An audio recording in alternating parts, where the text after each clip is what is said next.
Artextric said that.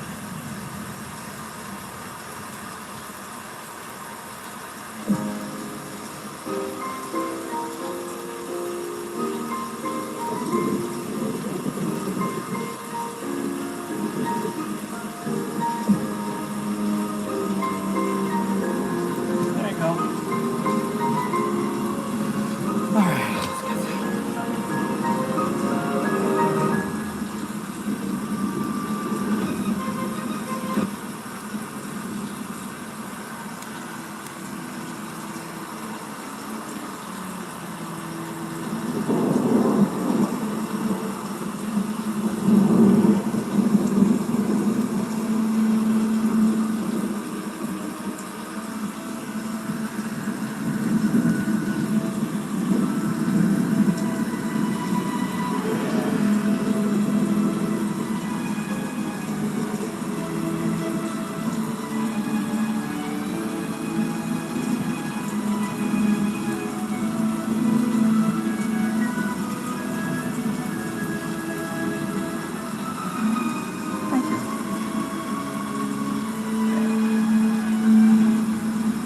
Hello.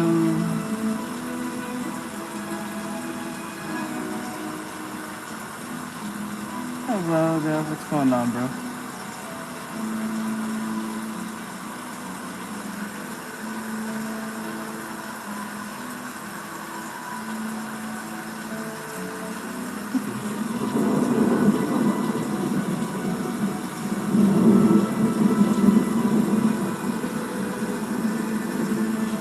Doing well.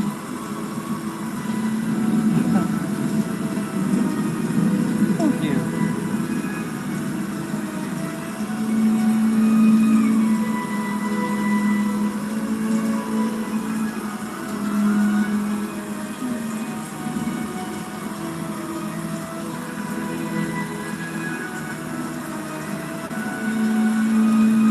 Thank you.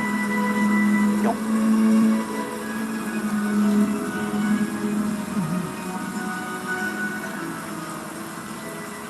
Thank you. Oh, just... Hello.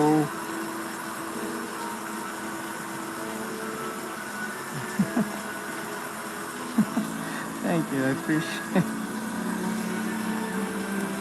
Hello.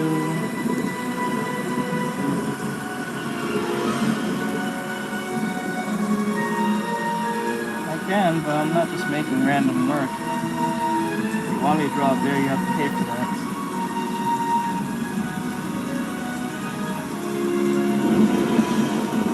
I'm doing commission work.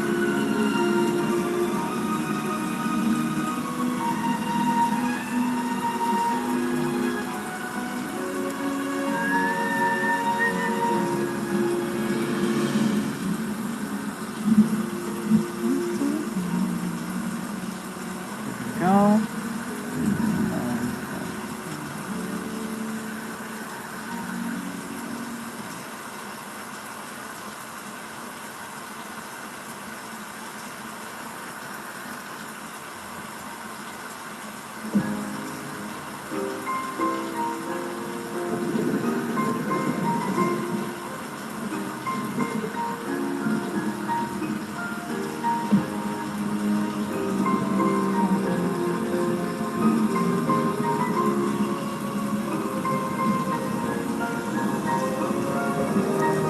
Hello, Megan. Hello,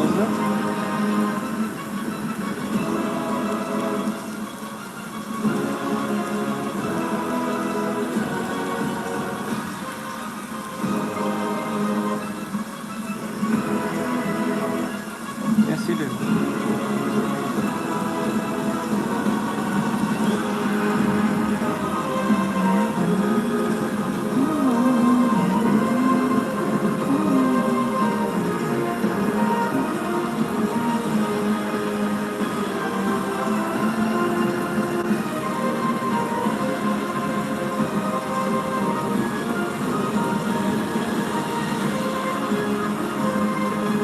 Hello, what's going on, bro?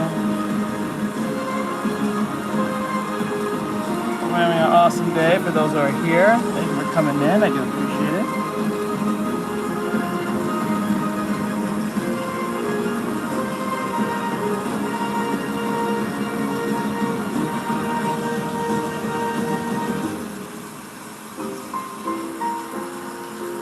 Alright, later, bro. Thanks for coming in. Appreciate it.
Alright, later. Do your thing.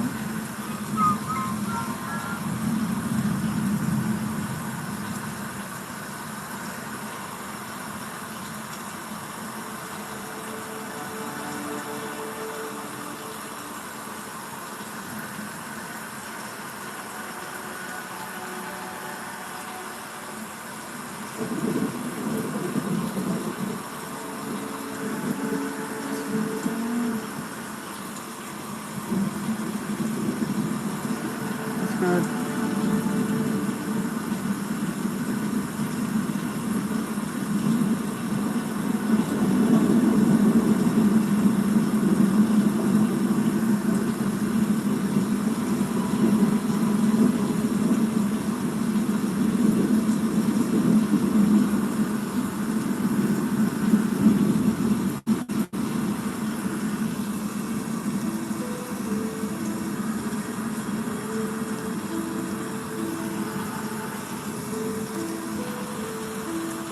Hello. How goes it?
I can't realize.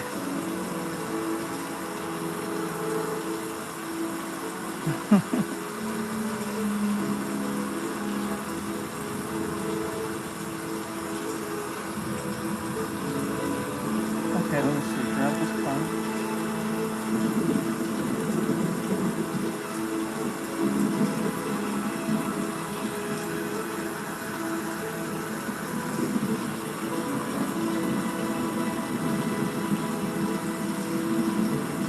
That, but you're alright, I kinda got the gist what you're trying to say.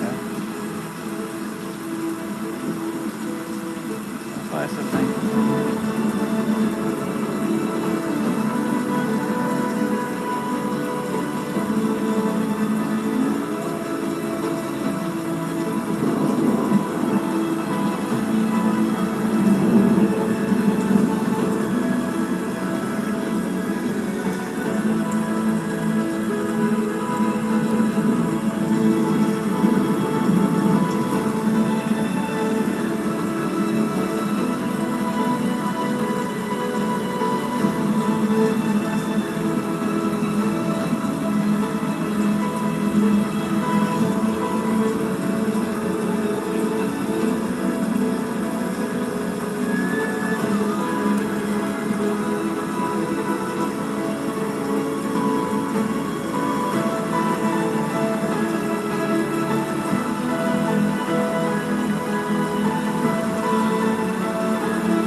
Aaron Richards says poop. Thank you.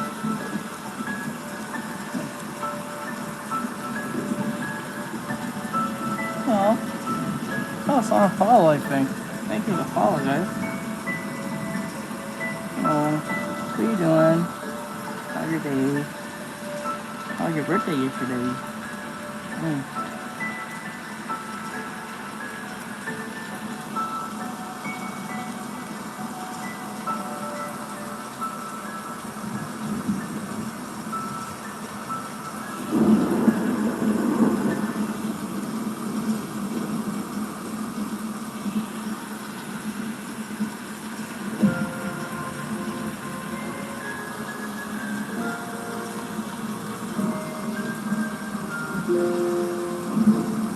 It's going alright. It's just trying to get this done before Saturday. I have to get this done before Saturday.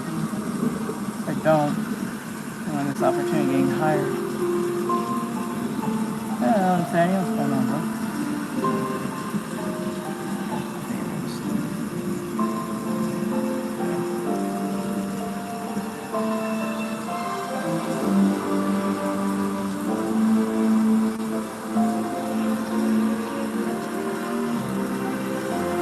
How about you? How's your day going, bro?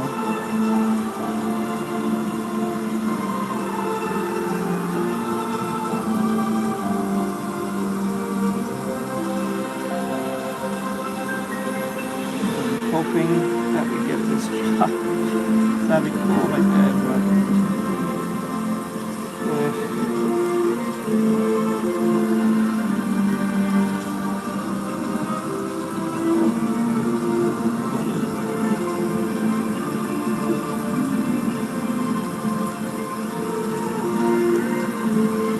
okay, hon. Be safe. Be safe. Yeah. Watch out for the crazies. Yeah.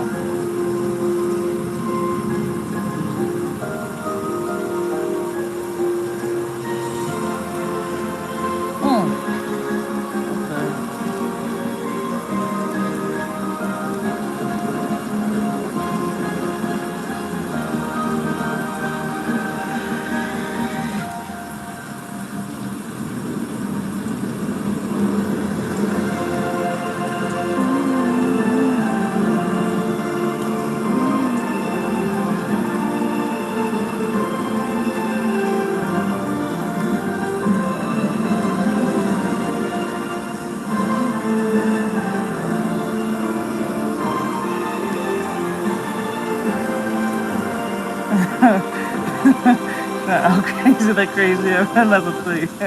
That's funny.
Come out amazing, don't worry.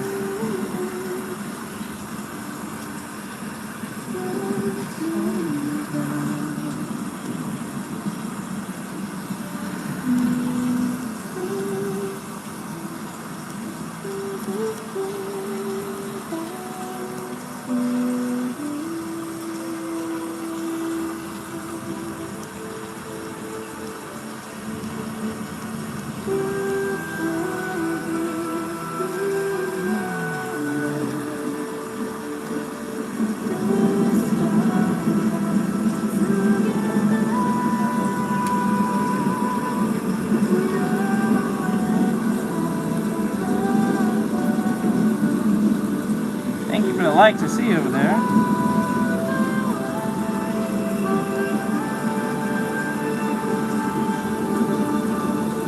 Thank you.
Not technically the song. Hey, what's going on? My phone? That's good.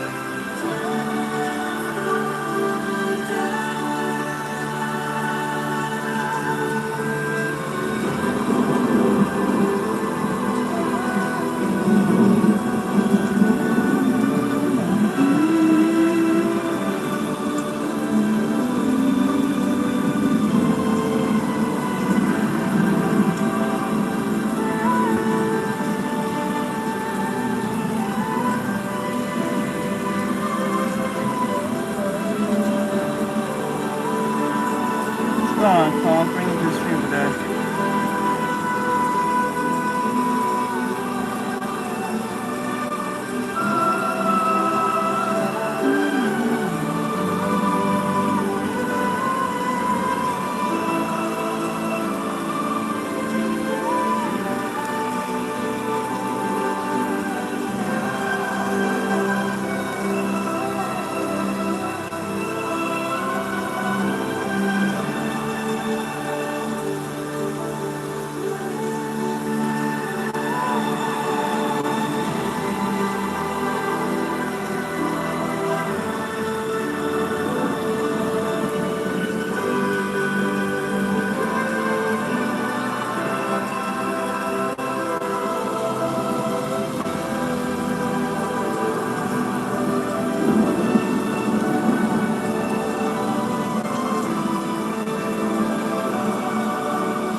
sounds awesome.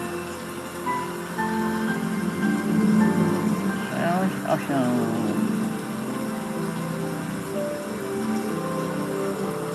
You sure you want to tell me that in chat? Because like 9 people are watching, someone can steal your idea.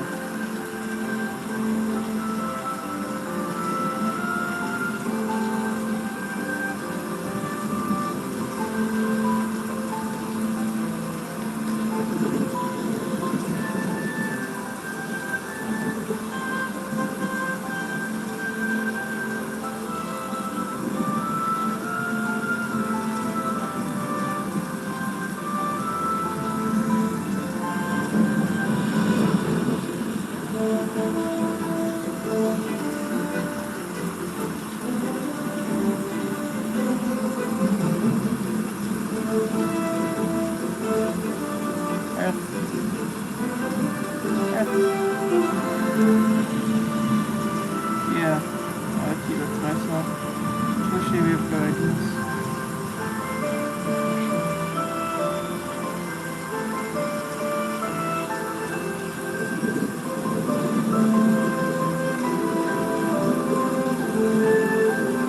Hold on.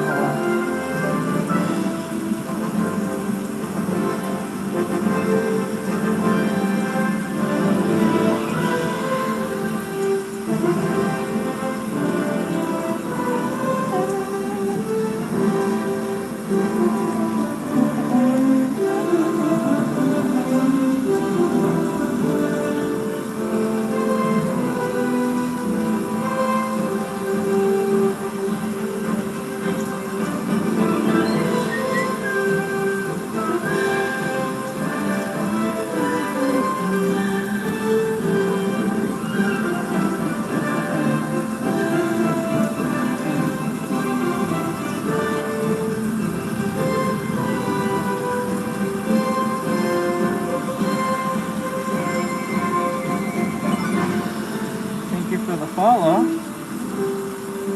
over there on YouTube.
Well, there must be some on Discord. I have to check on Discord.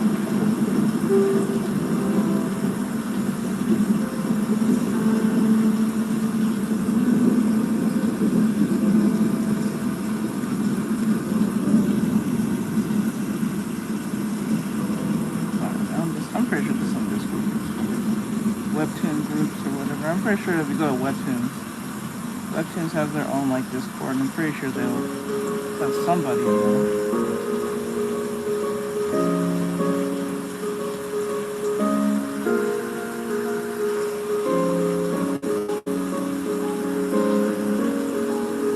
Yep. Nearly every company in there has their own Discord to a degree. Especially when you have to do with pop culture stuff or entertainment stuff.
Powell, what's going on?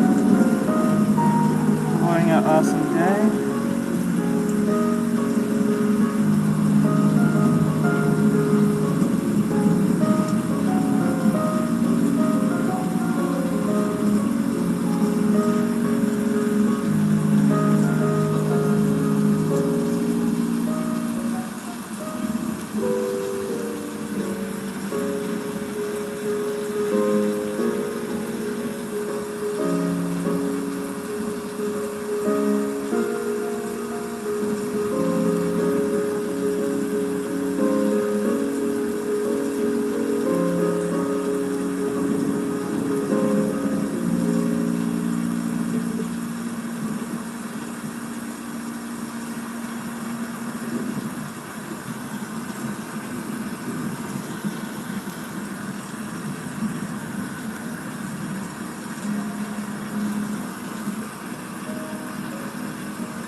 I am drawing kitten.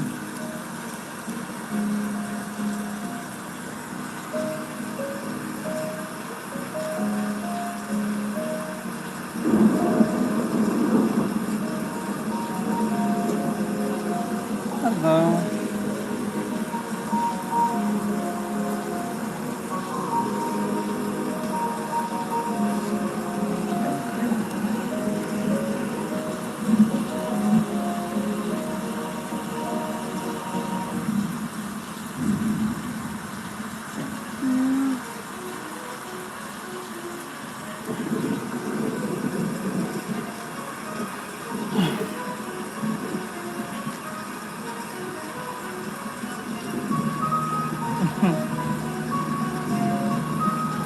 See? Okay, I think he's done. We're gonna do the next one.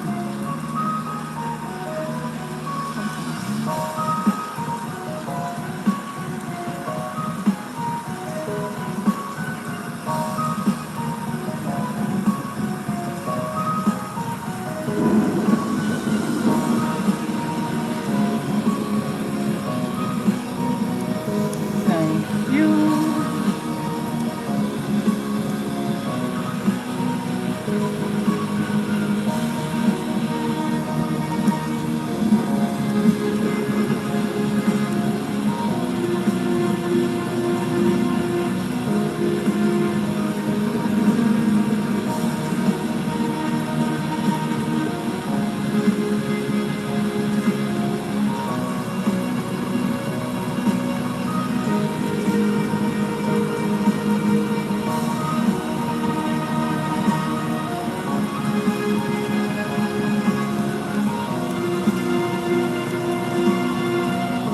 I just found the edge. She looks edgy. Oh, yeah, I think we all been through that phase at least one time, to be honest with you. We all through that phase at least once. Follow, thanks for the follow! Thank you for the follow!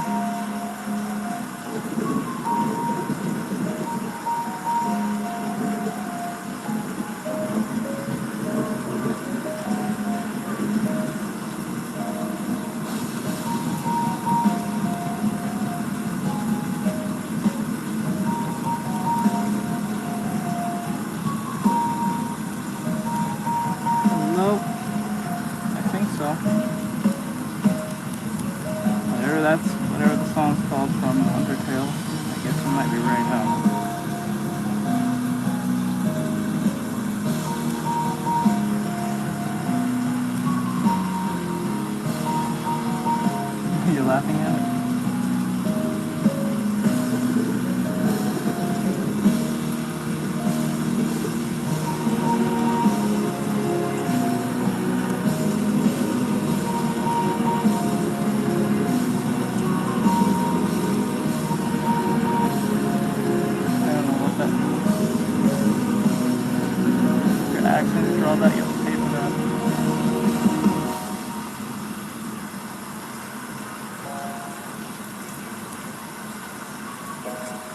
Hello.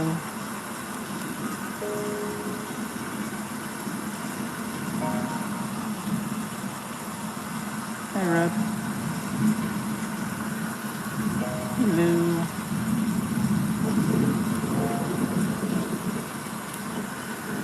There we go.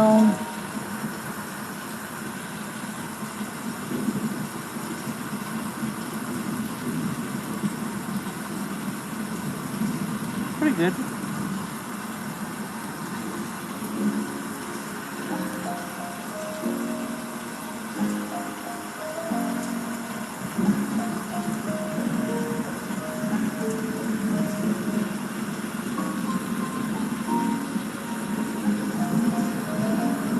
What?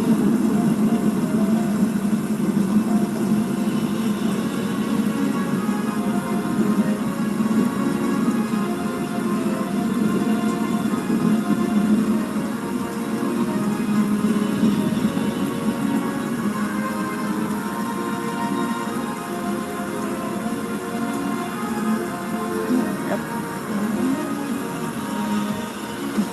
Wait, I'm not sure what you... I don't know what you asked me to do.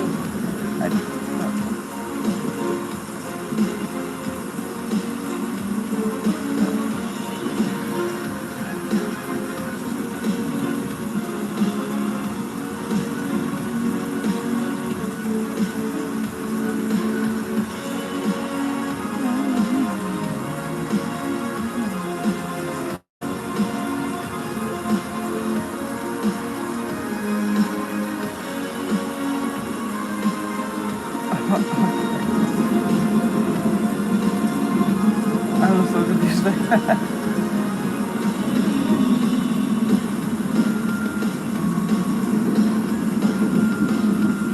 You gotta pay money for requests.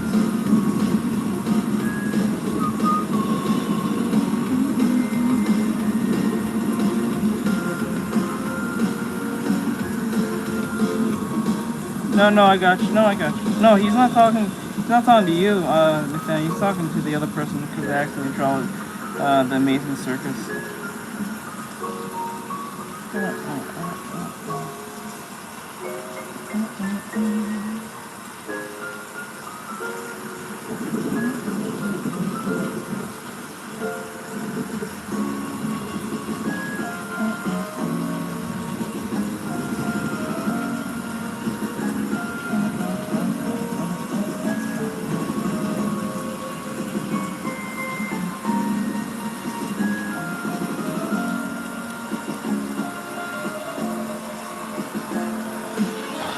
Thank you.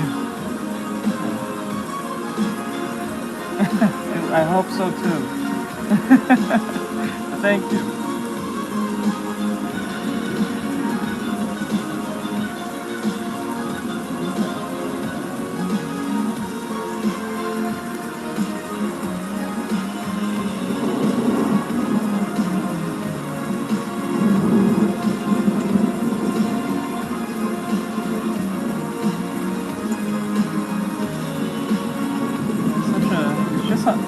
The song is very reminiscent of like Undertale. That's why it looks so well.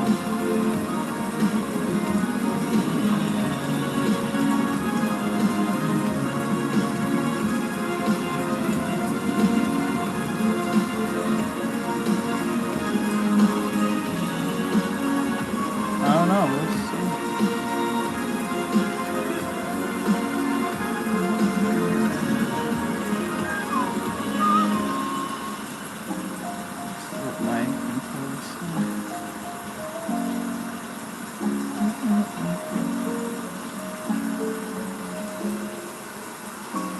Oh, you have to buy that, and that would do free requests.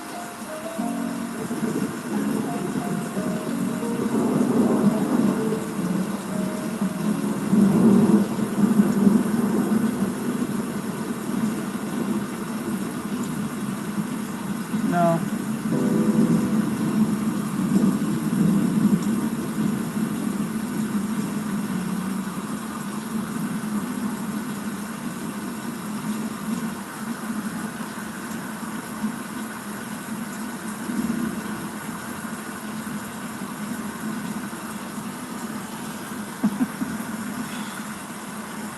down my volume and you shouldn't turn down yours.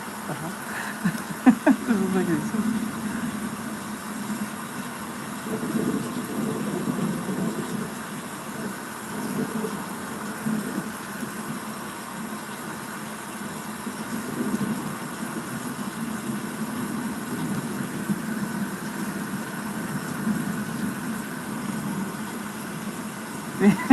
I know, right? It's just weird. It's so weird.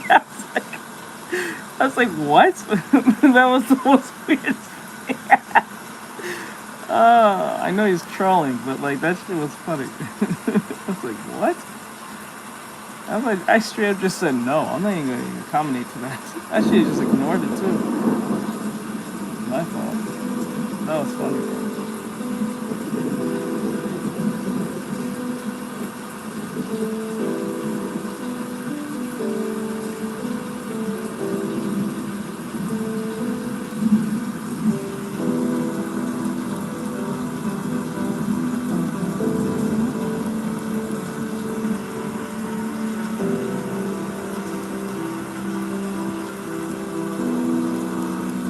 I don't think so.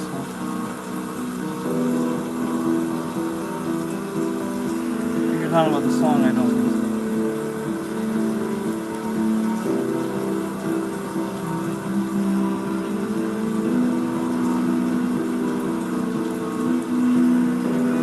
Oh no, I just put rain music in the background. It's not really raining. Most people assume it's fried. It's food being fried or something.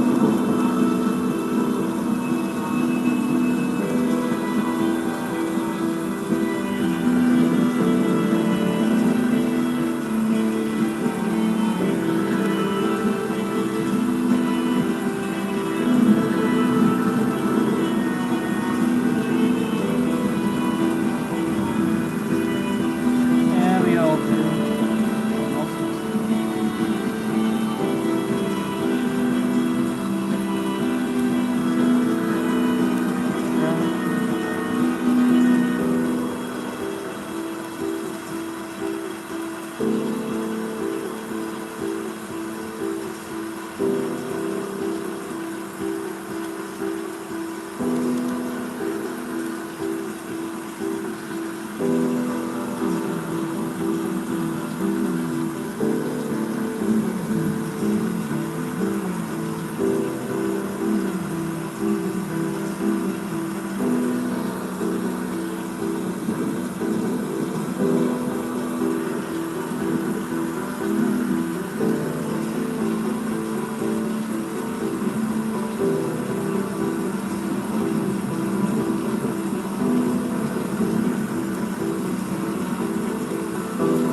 I'm doing this for a job. I'm drawing a kitten. It's for a job. It was an audition, if anything, but it's a job.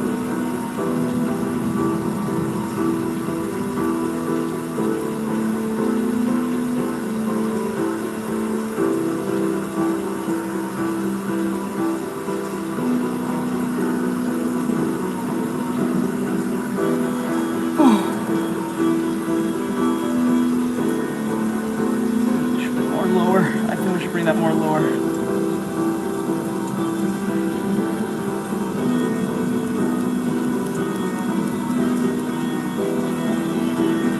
Okay.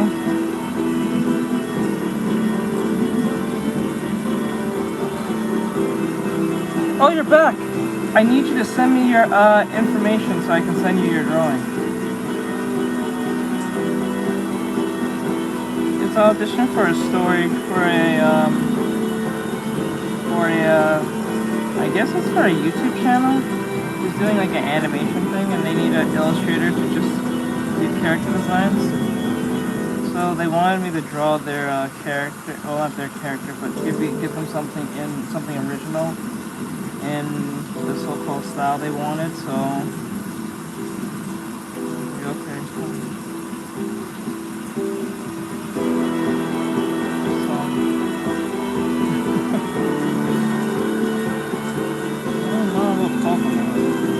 Hard to catch on that.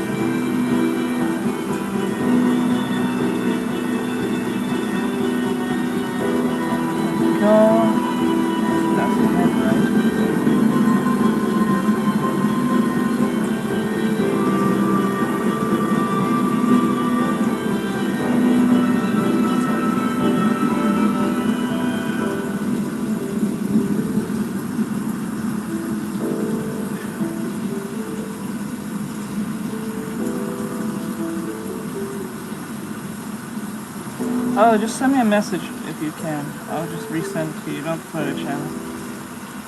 Just DM me, I'll send it in DMs.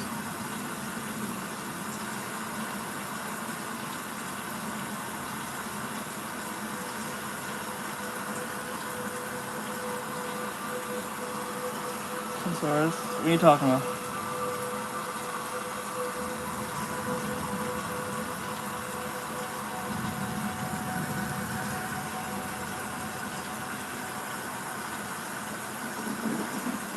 Thank you.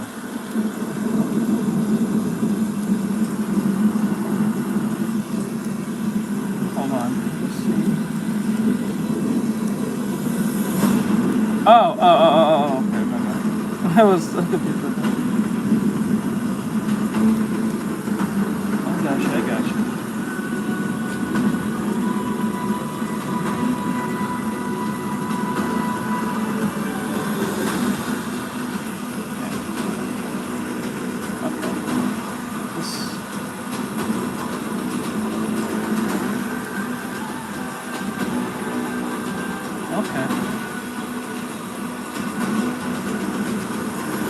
There are ways of getting around that. Like, you can always just like if there are particular something you should research, like certain words and stuff. Oh,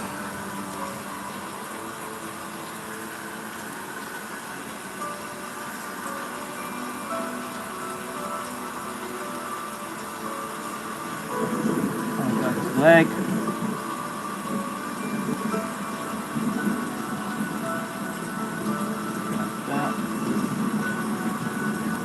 I'll get the negative space. So delete this leg and give you the negative space. So this head needs to be more down and not up. It should be down.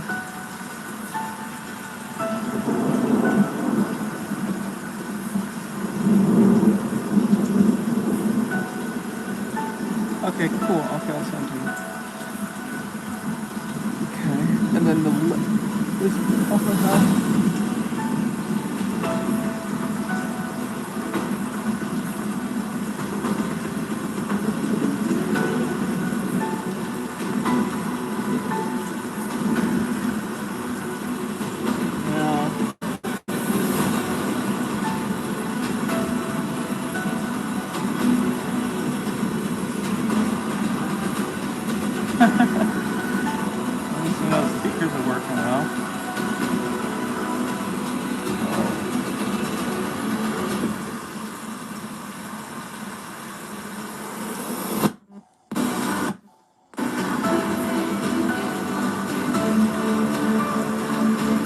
That's it. I can't do this no more. Those two layers needs to be combined. They can't be.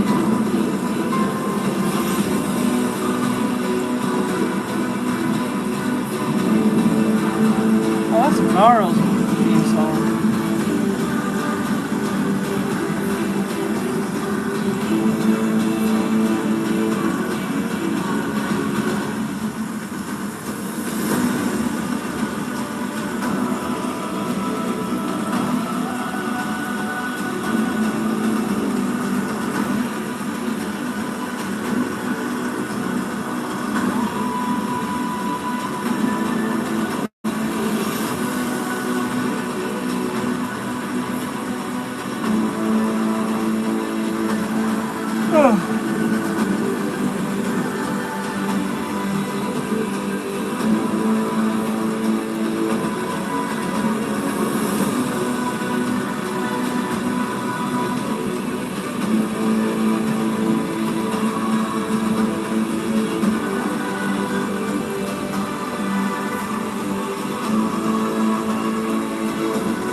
That look like tails to you?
Hello. Papyrus. Like right? Papyrus. Spaghetti.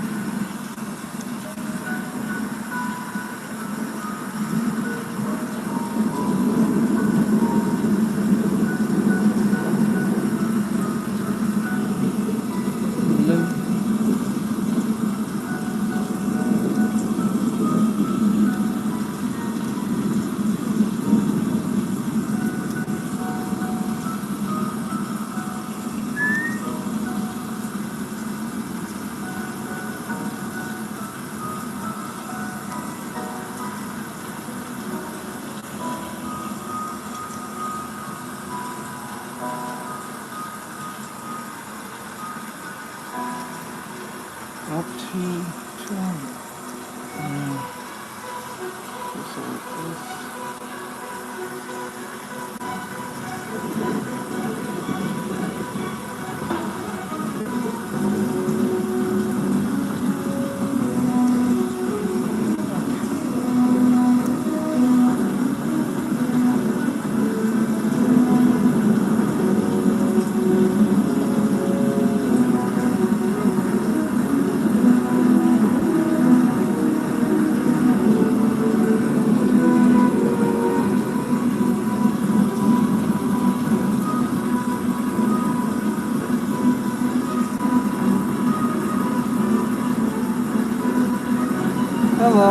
Come on.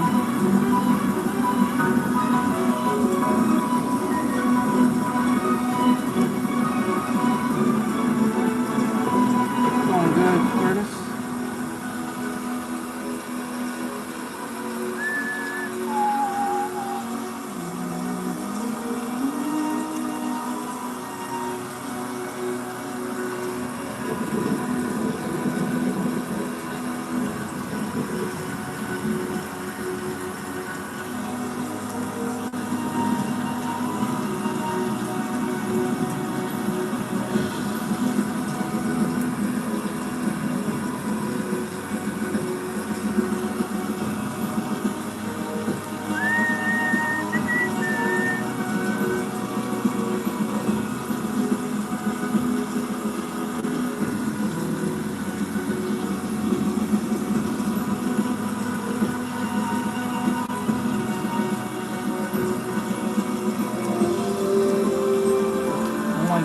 Move, move, move, move. You're annoying.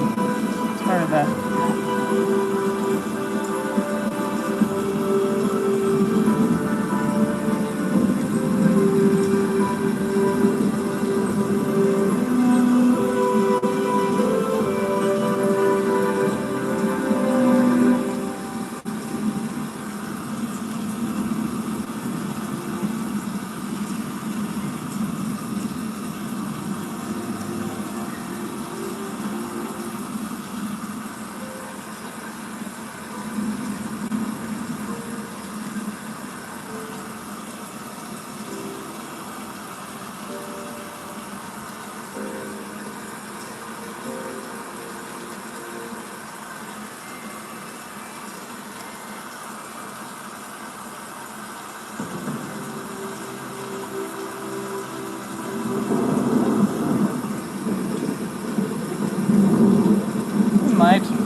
I think it's a little too late for that now.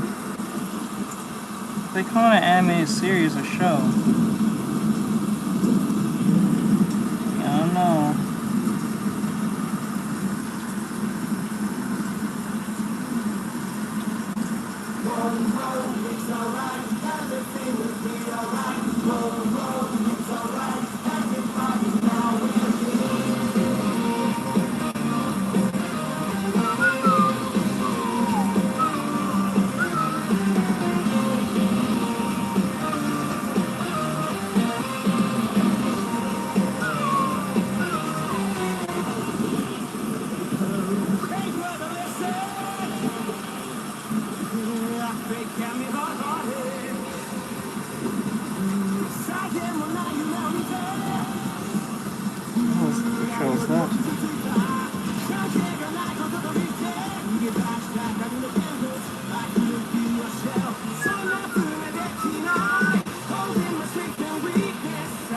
Hello, what's going on, bro?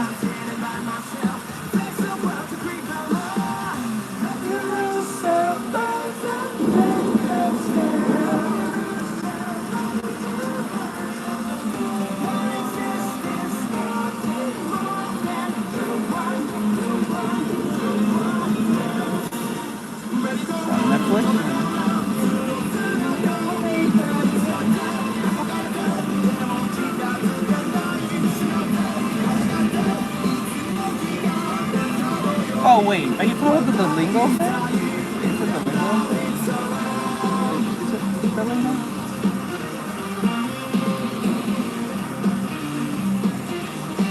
Someone told me he's in some show, but I don't know.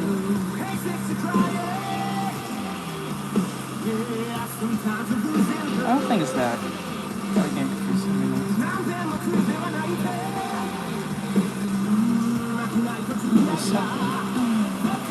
Someone mentioned that he's on some show.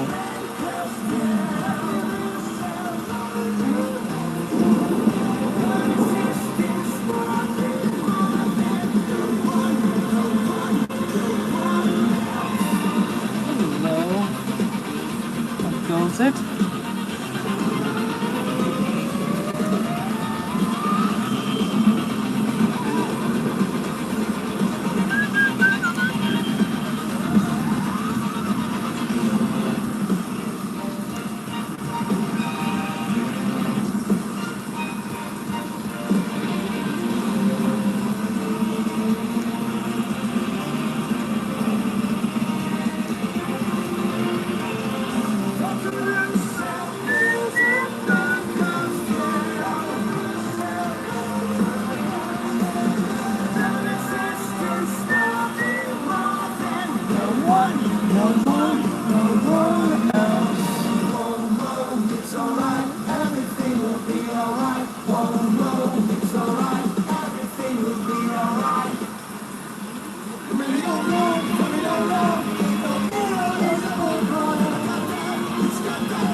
sense and you lose your mind.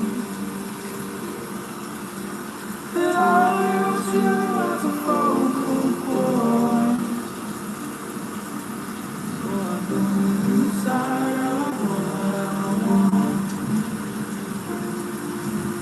And I'm a better than I thought I could. But I miss you more than I thought I would. Very good song. And I use you as a warning sign. The song is called I Found by Amber Rain. And if you're talking no sense and you lose your mind. And I found love where it wasn't supposed to be. Right in front of me. Talking sense to me. And I found love where it wasn't supposed to be. Right in front of me. Talking sense to me. Since it's technically my side job, I do it for like 6 hours every day. And I use you as a makeshift game. How much to give and how much to take. Oh, I use you as a warning sign. But if you're talking no sense, then you lose your mind. And I found love where it wasn't supposed to be. Right in front of me. It makes sense to me. But I found love where it wasn't supposed to be. Right in front of me. It makes sense to me.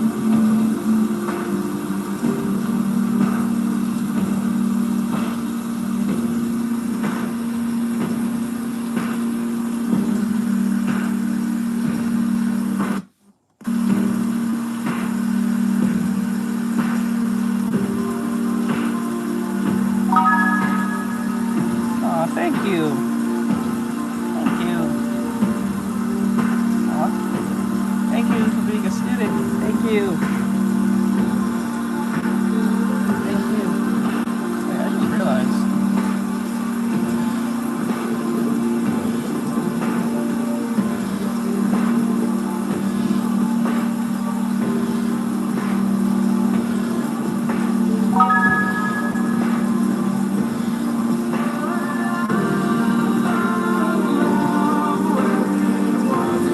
Thank you. Thank you.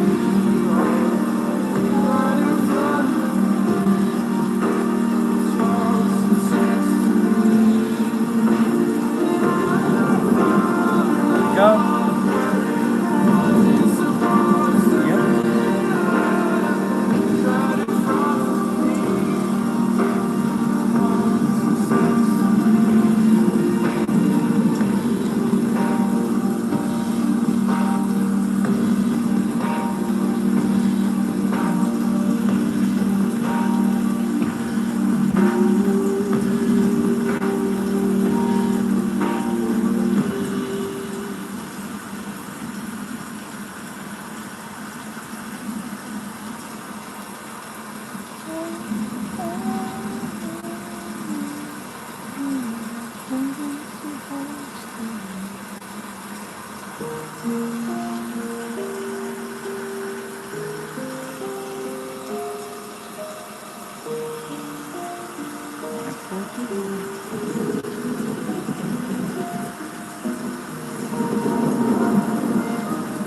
It's okay.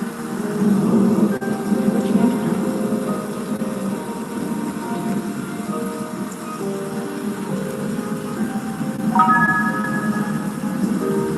Oh, thank you. Thank you so much. Thank you. That's nice. That's cool. That magical girl like wand or scepter or something.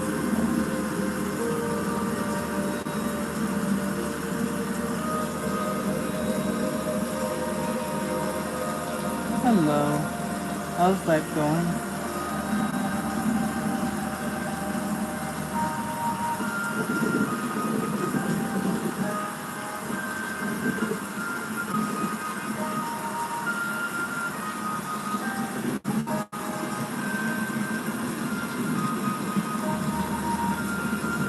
Hello.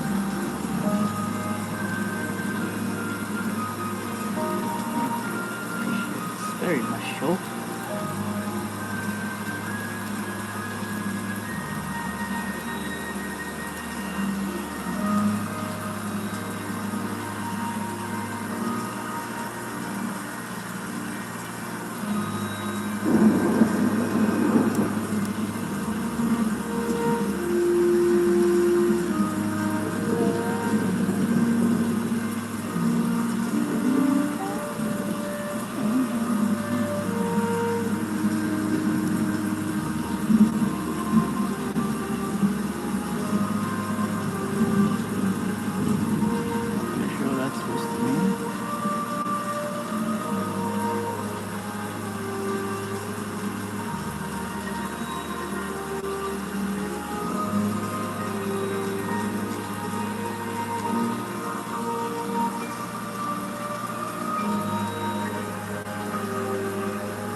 Oh.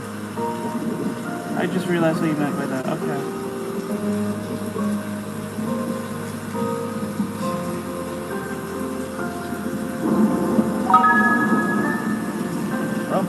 Oh, look at that. What is that? What is that? Is that a horse? Bubbles? It's kind of cool. That's really cool.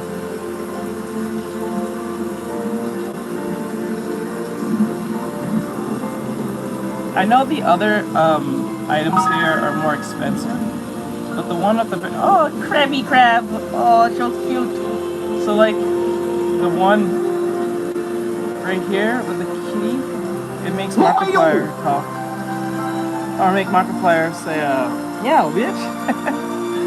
Okay, that is so. Hello, Anna. Live, let's go. Thank you.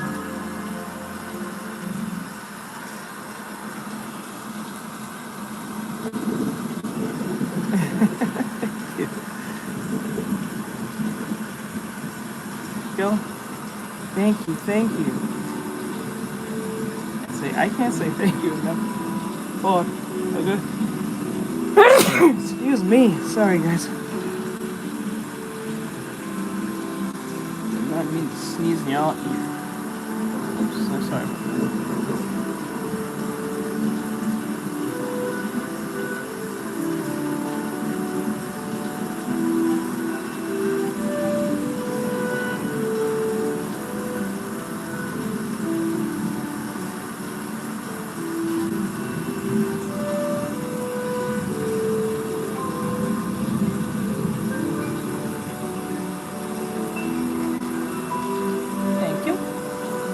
Thank you. Thank you, Anna.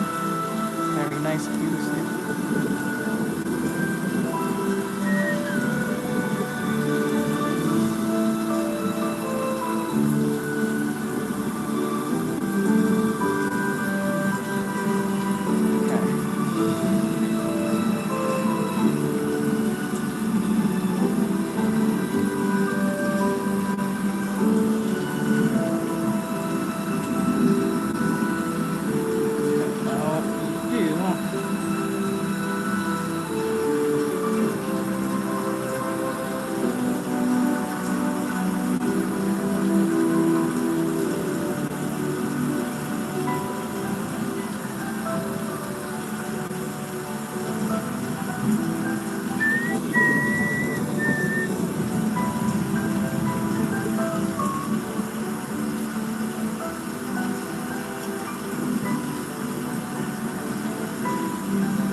it alive. I do appreciate it so much so.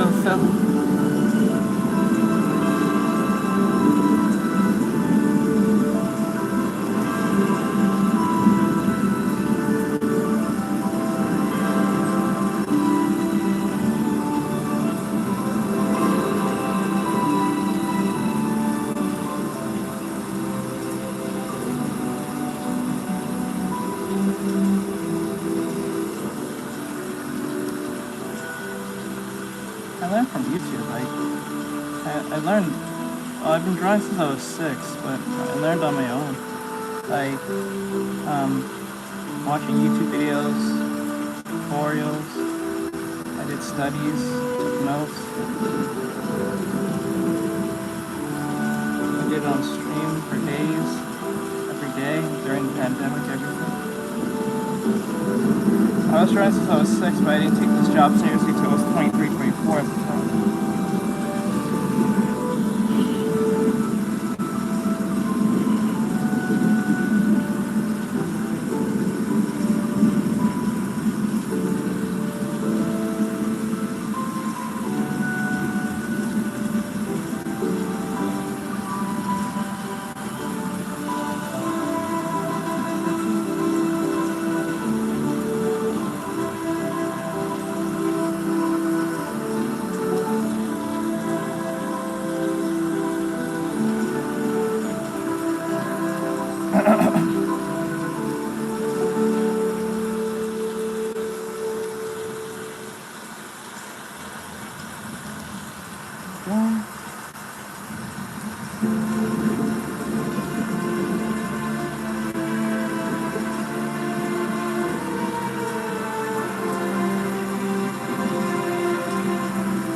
Why would you just do that? You're still writing.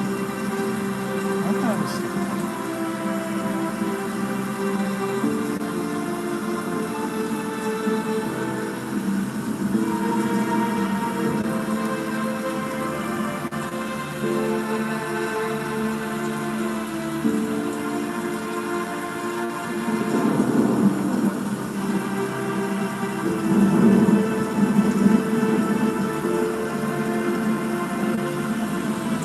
Yeah. When something is good quality, it needs whatever time it needs. Rushing it doesn't make you a better whatever. You just did it fast. But is it done right? That's the real question.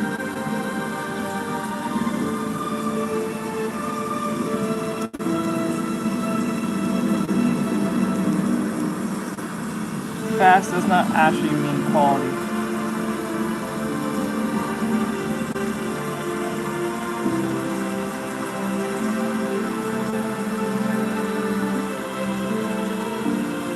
Hello, Louise. How are you? What brings you to the stream today?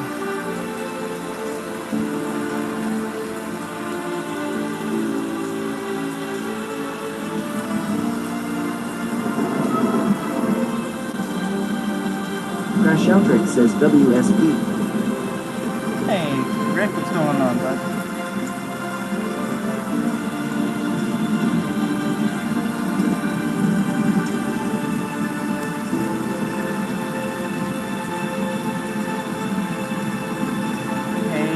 How are you doing?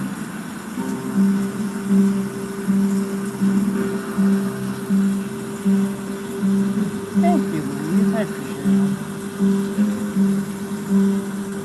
Your day going well?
When is the next episode of My Hero?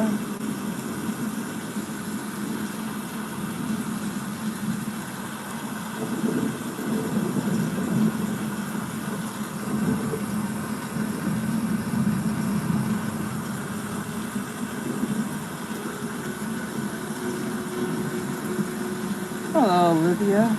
How are you, hon? How's life going?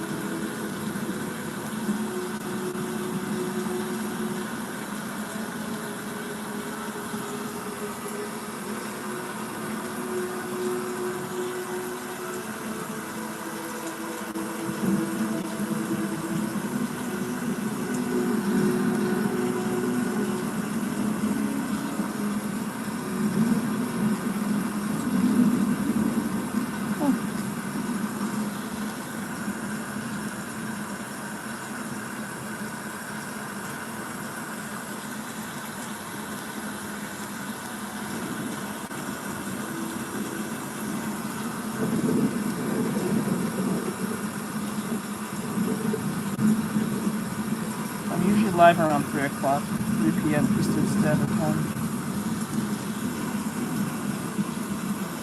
I play both. I do artwork and video games.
Well, what you should do is take it one at a time.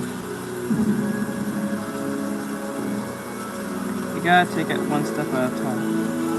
Plus, usually the culture tends to be, sometimes, not all the time, but sometimes be molded around the environment they're in. I would do them once in a while. I would do one in piece. So I would do the planet first, then the culture after. Because planet doesn't, a planet or a planet doesn't mold itself around a culture. The culture molds itself around the planet. Because if you're trying to do that once, you're pouring the horse in front of the carriage. You're pouring the carriage in front of the horse.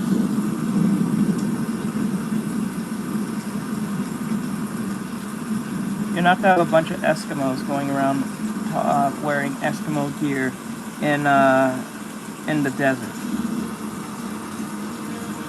You know what I'm saying? but you have like a marauder. See? So I will do the planets first.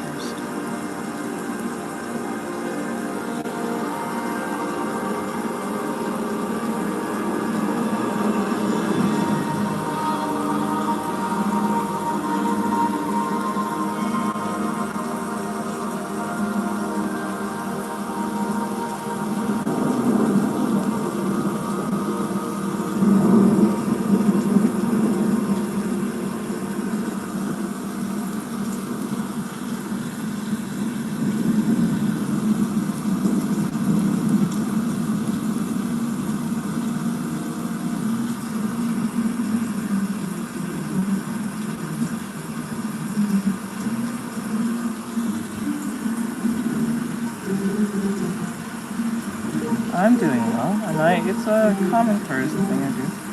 It's only right. They take the opportunity to watch me work. It's only right that I at least give them the respect and attention that they deserve by coming into my stream.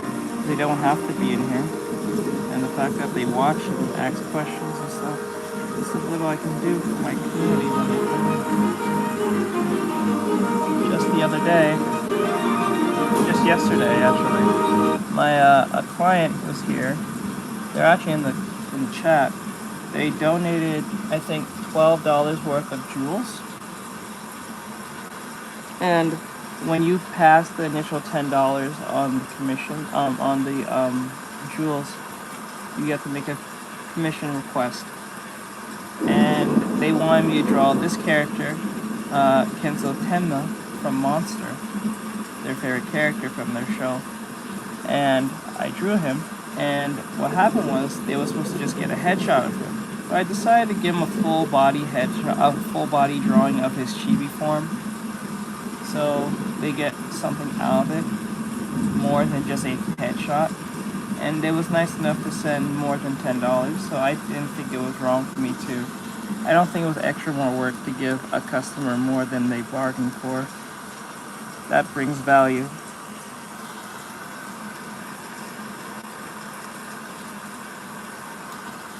Huh? Yo,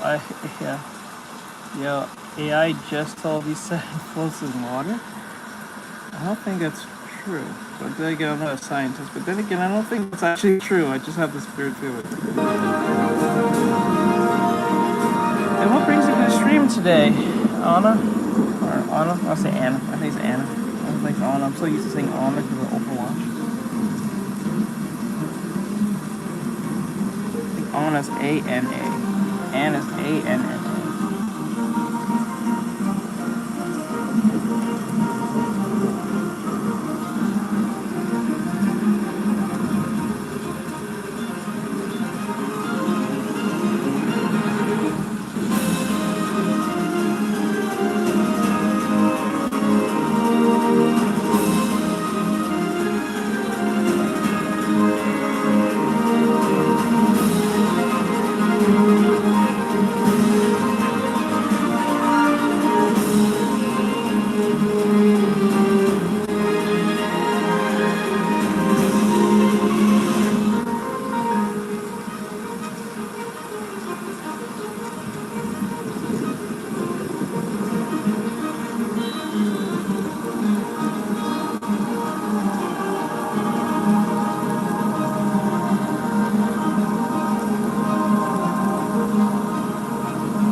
Ah, let's go.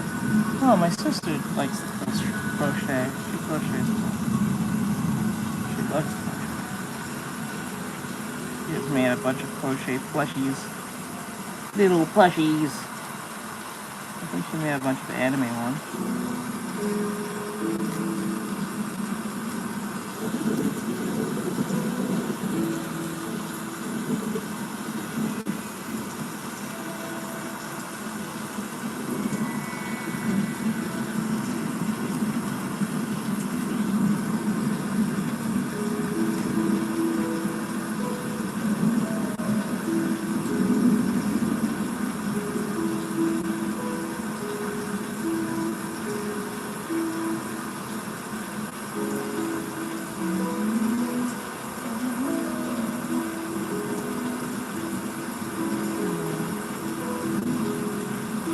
Dipperoonies. Okay, let me grab her. Grab the ear of the... Yep.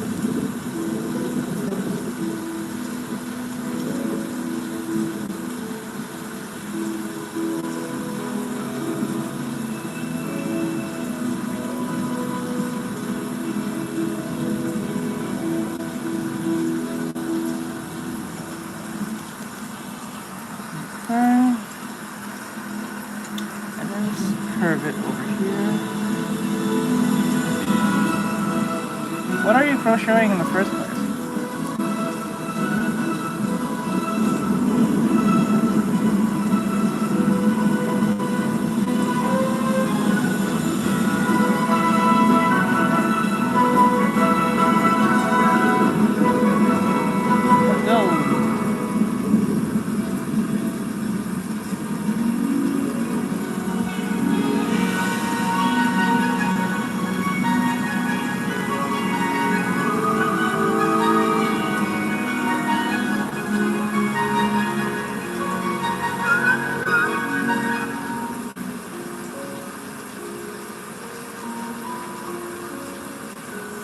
Yes, I do know Pokemon. I do know Pokemon. Well, I don't know in the most latest Pokemon, so... I left Pokemon since, like, what? Like the Johto League? Oh, it's been such a long time. Give me 1 second, I need to...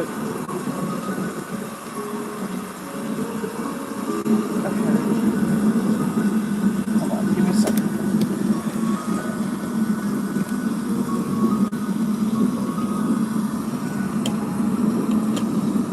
Hold on. 1 second. Ah!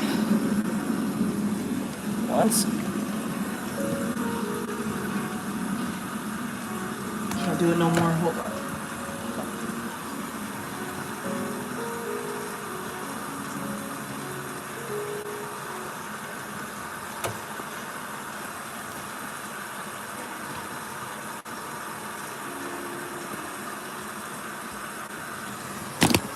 Whoa.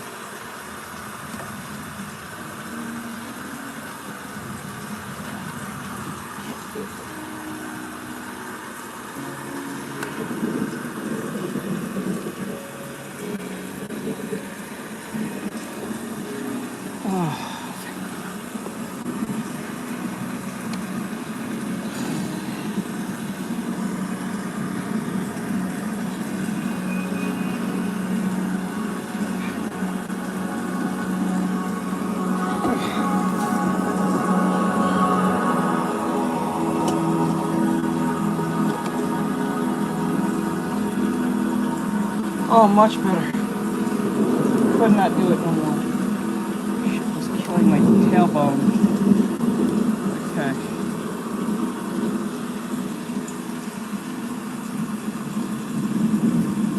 I could not do it no more.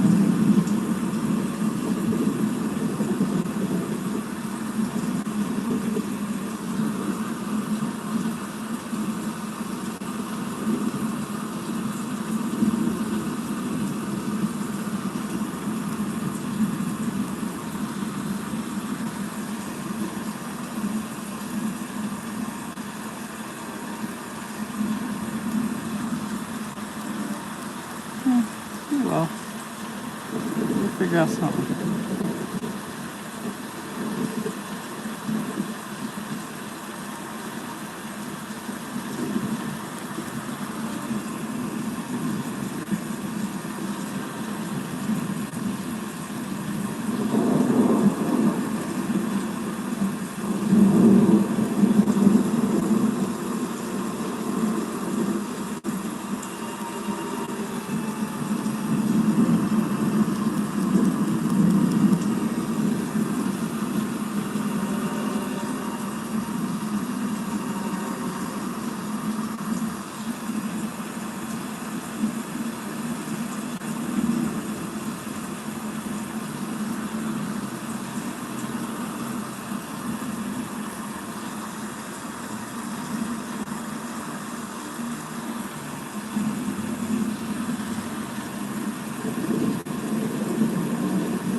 I'm 30 years old.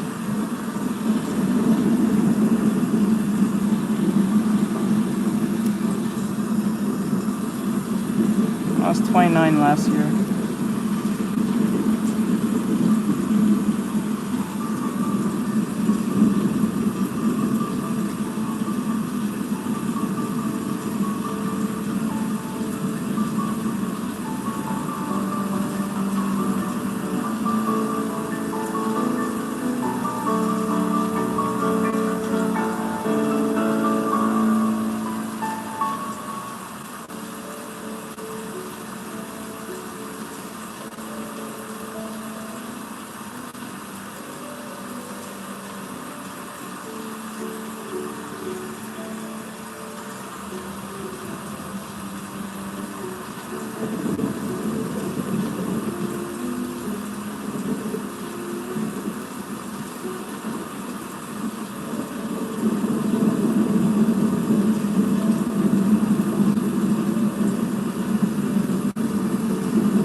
Okay, bro.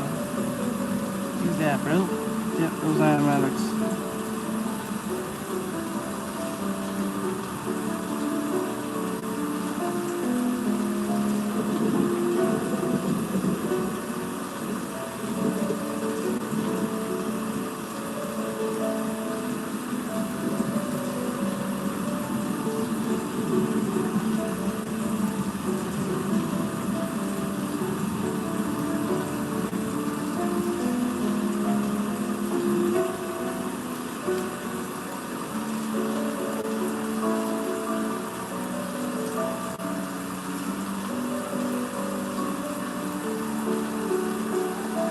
Very, very precious.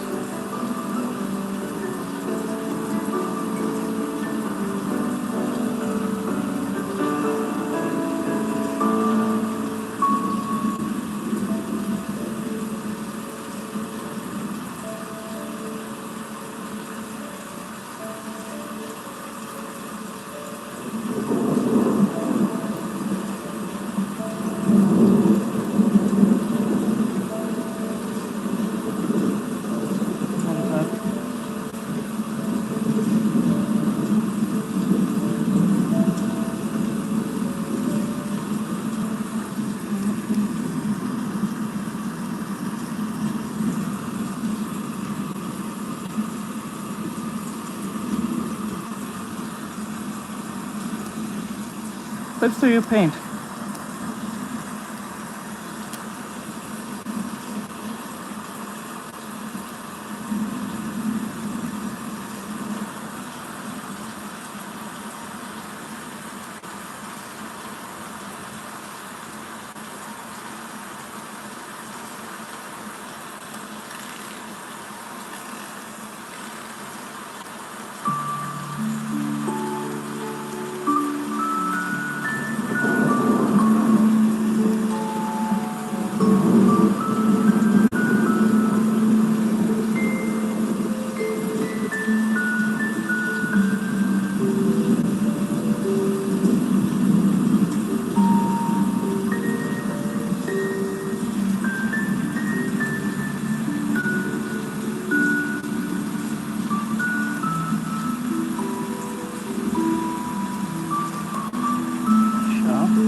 I have no idea, to be honest. I really don't know.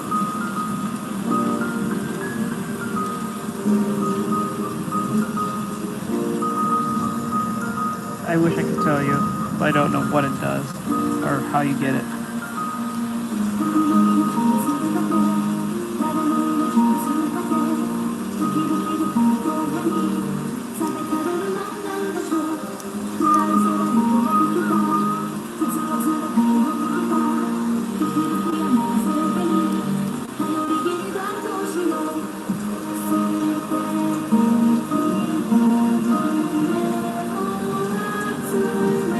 Oh, that's not how that works?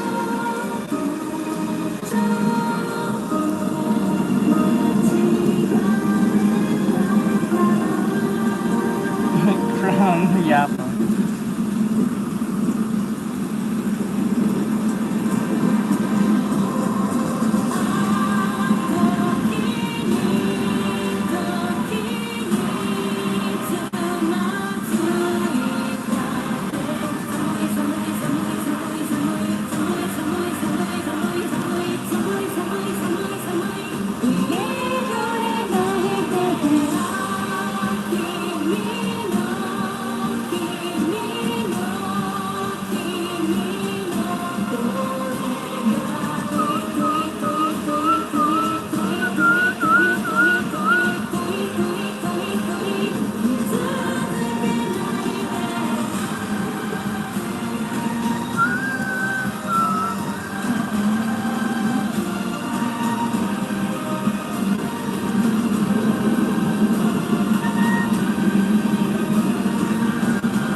Not technically.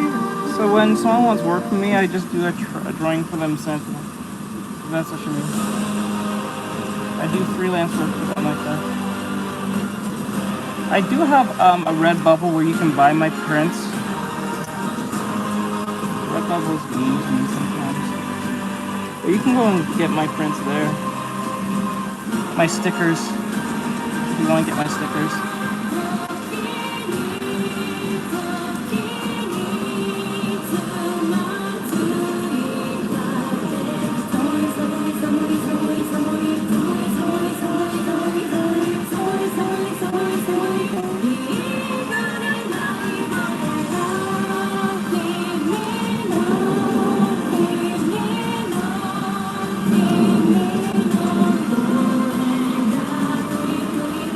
What's up, Myers? What's going on?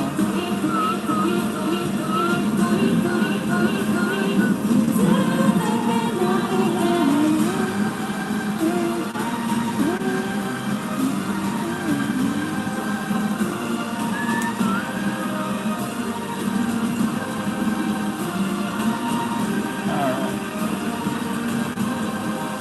Thank you. Hold on.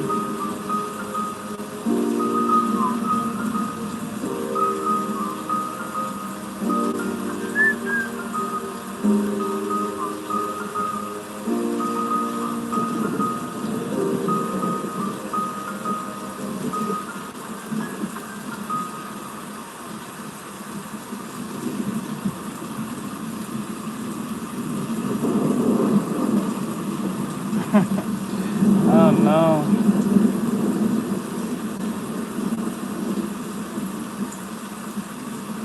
First one or a second?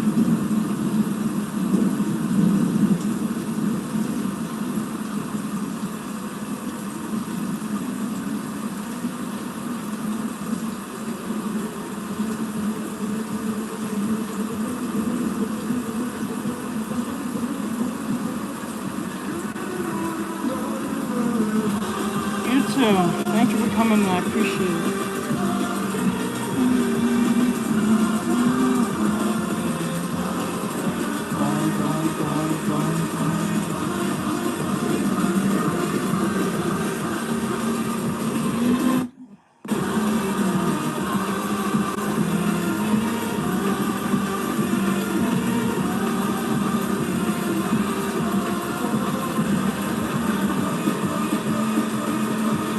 Hey, Brian, what's going on, bud?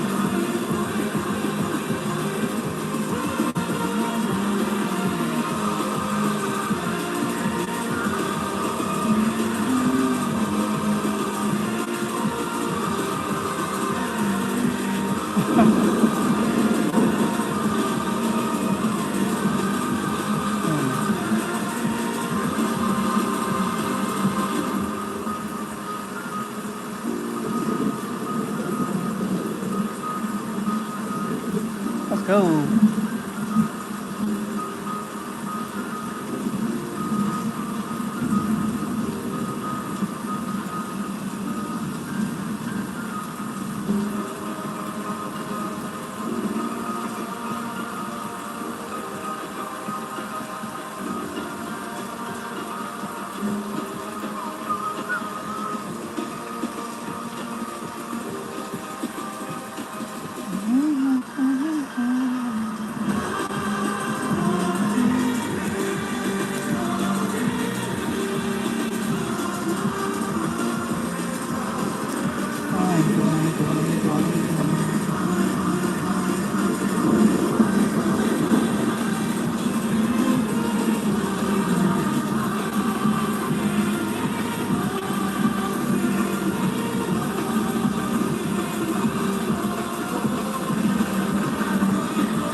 Hello, how are you?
crossfire capacity, man.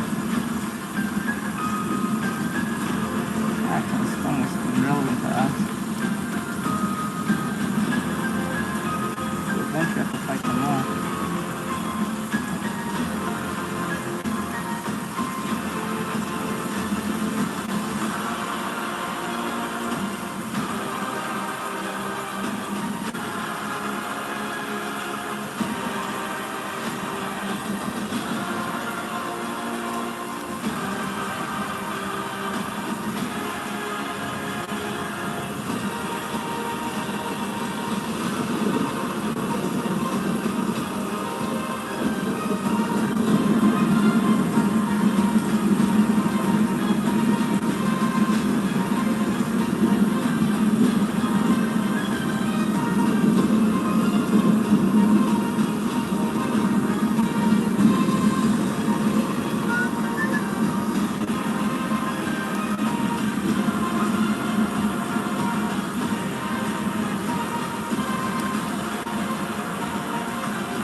Traditionally or digitally?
The hearts.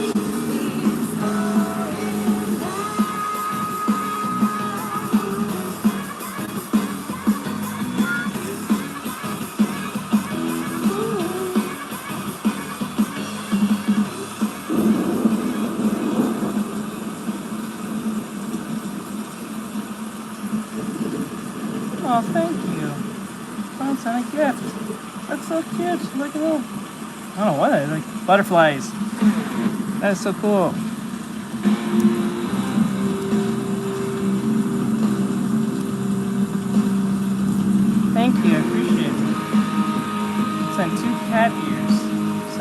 cat ears. You sent cat ears? Oh, that was cat ears? That's cool. Okay. Let's go. I just know. I read it too. Thank you. Sorry, I'm back now. Oh, you're fine. You're good, bro. But thank you for the cat ears.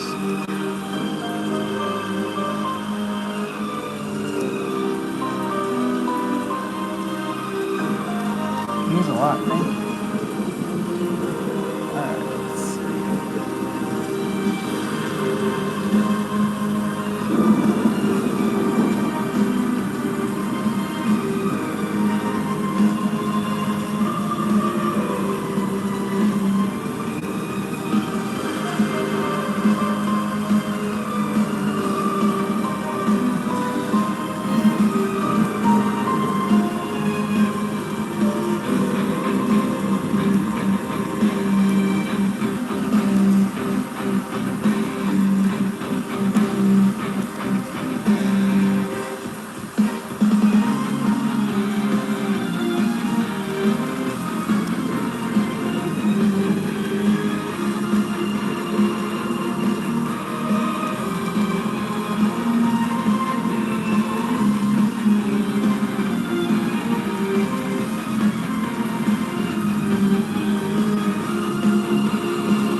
Hey, Flynn. What's up, bud? Come on, Flynn.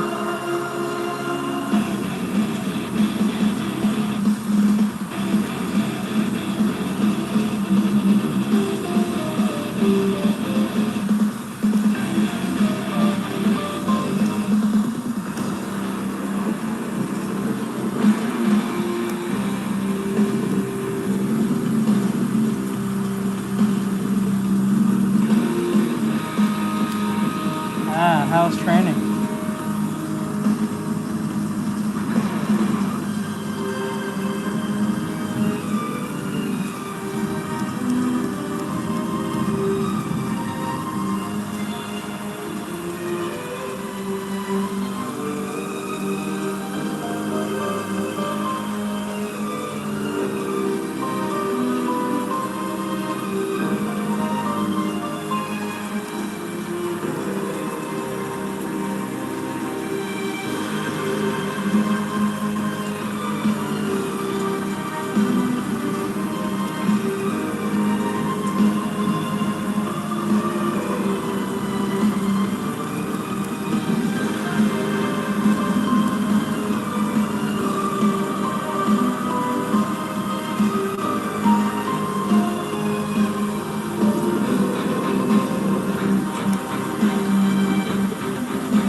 Crush, right?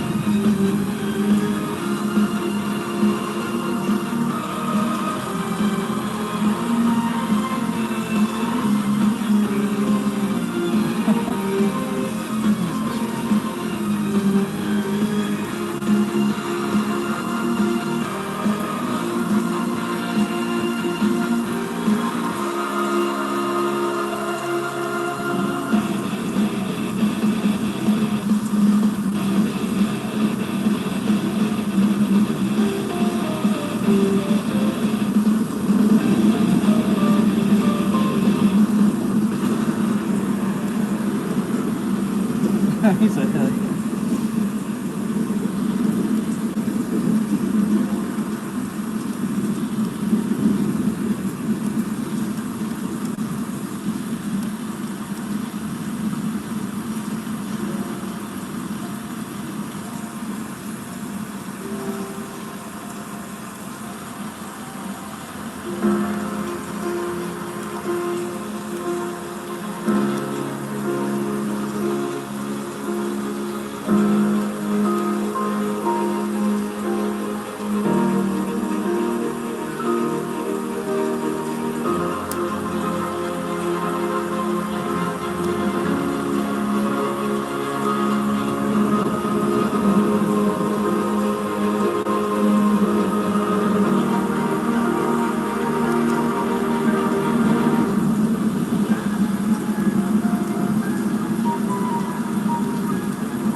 That's a form of training?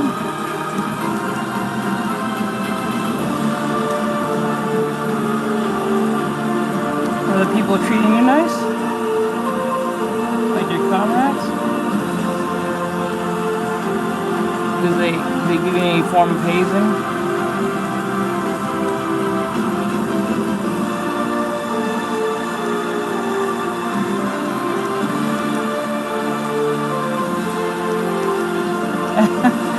What was the hazing?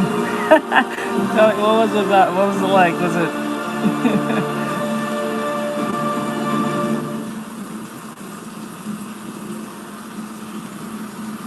Yeah.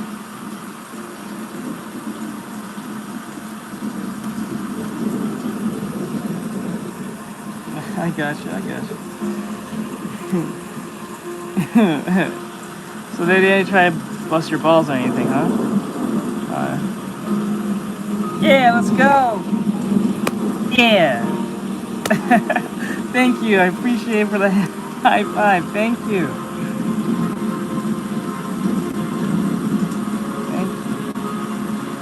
That's good. I'm glad that they're at least being nice to you and stuff. That's good. I'm glad that you're okay. I was kind of worried about you because I wasn't sure. Like, I know you wanted to get into the army, but I didn't know if you was okay. Because, like, I know sometimes those trainings can be very intense, mentally and physically. We was all worried if he was okay. Actually, because everyone was asking, where have you been? I said he's off training, he went to the military.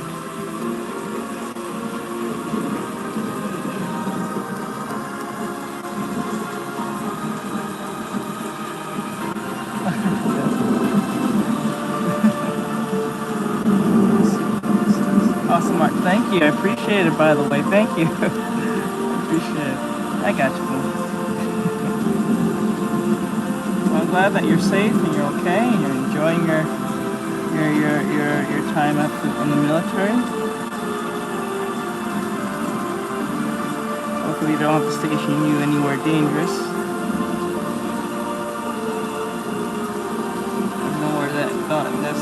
Nowhere that has to be necessarily dangerous.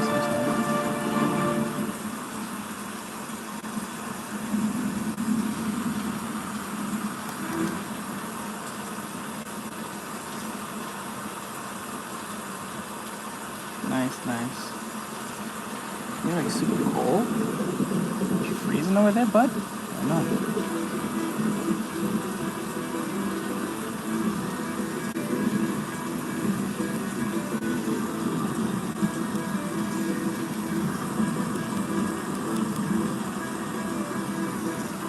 Thank you.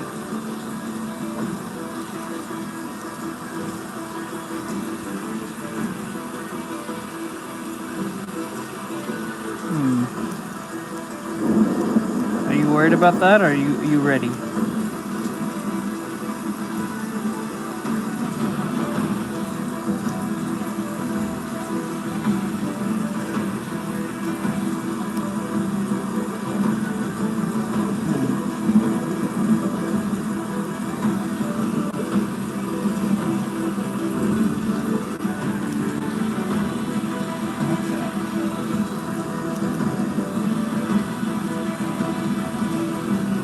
You think of Iceman, think of what?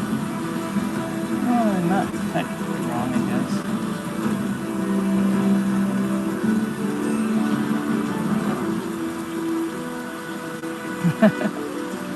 Ready for frick. Ready for frick.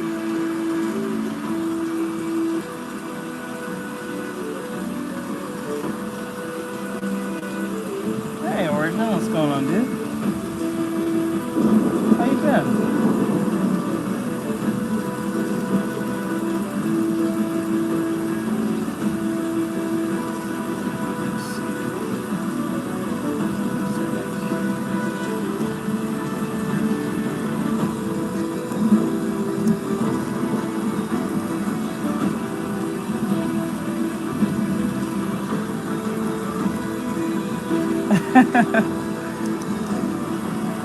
No, I don't do shout outs, sorry.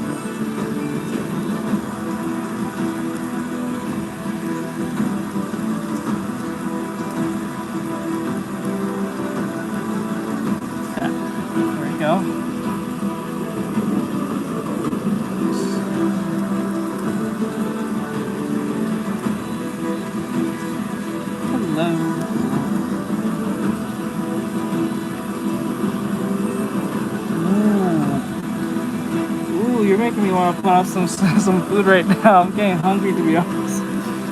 I'm very tempted to turn on Treat Stream again. And making me hungry, bro. I may put on some food stuff on the screen. I'm trying to stay focused, but I'm so fucking hungry.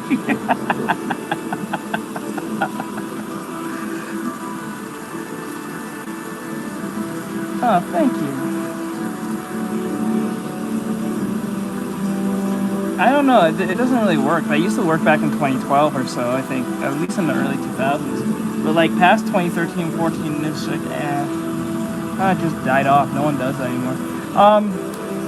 Hello. I got you, dude.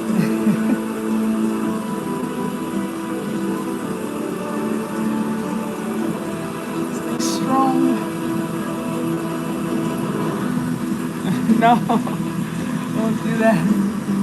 Make it small real quick. Okay, and I'm gonna go here. Hold on. Oop.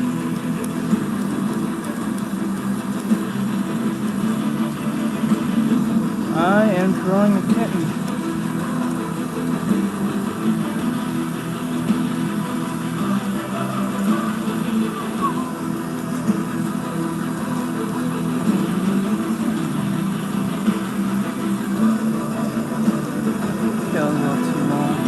Okay.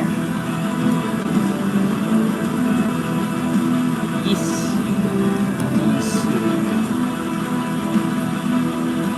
Okay, that's not bad. A little more curve there. Okay, let's give it a little extra curve. Oh, didn't mean to do that. Sorry. Kind of like that. And then take this part and widen it a little bit more. Right? And then erase this.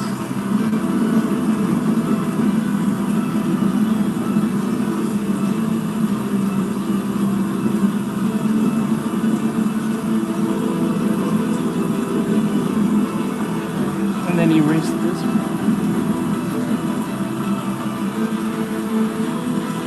Good. That's good. Glad you like it.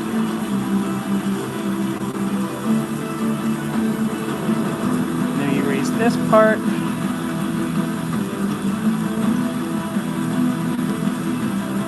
Hello. Alright, bro. You're doing what you're doing. Hey, noob, what's going on, dude? How's your studies going so far? I haven't seen any of your messages. So busy doing this, trying to get this done in time. How's your studies? I think you reached your initial 60, right?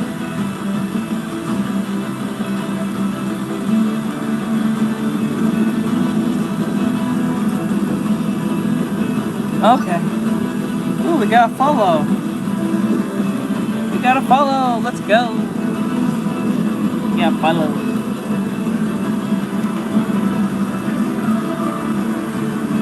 Thank you for the follow.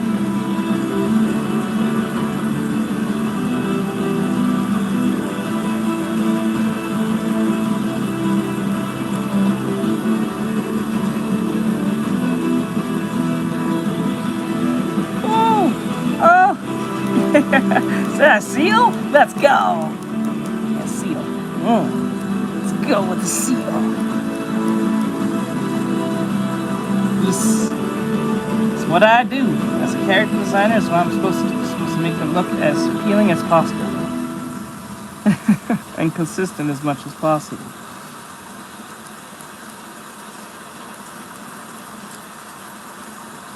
Thank you for the subscribing. I appreciate it very much so.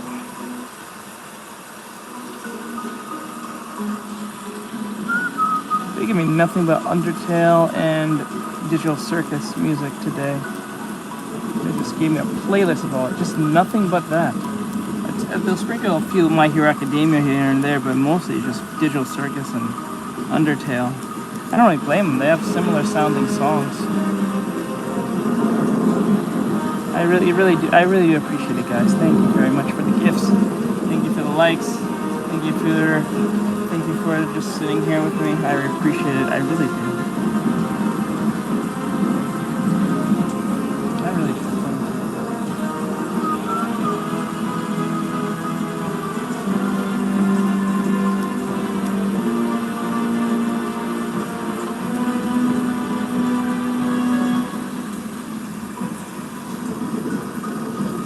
Oh, thank you. Thank you so much. I appreciate it, my dude. Thank you, thank you.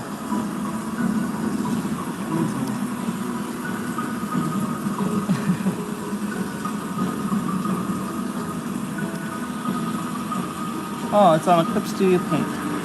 And the tablet is an XV Pen E20. Okay.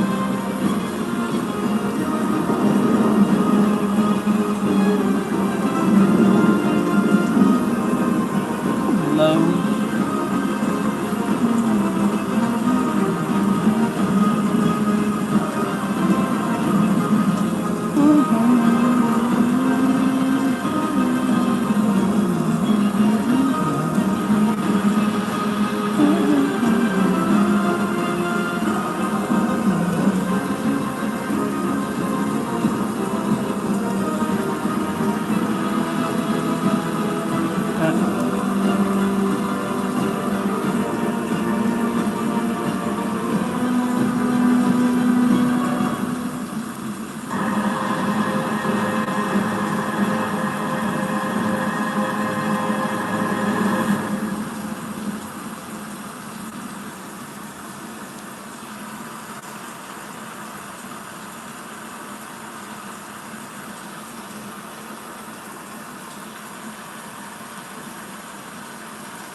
Push this on. There we go.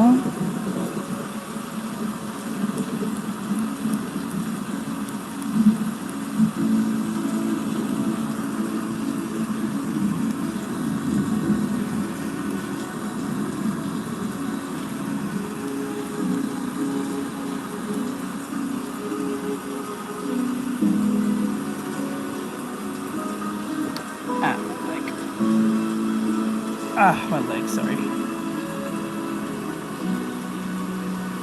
feel that part is a little too off.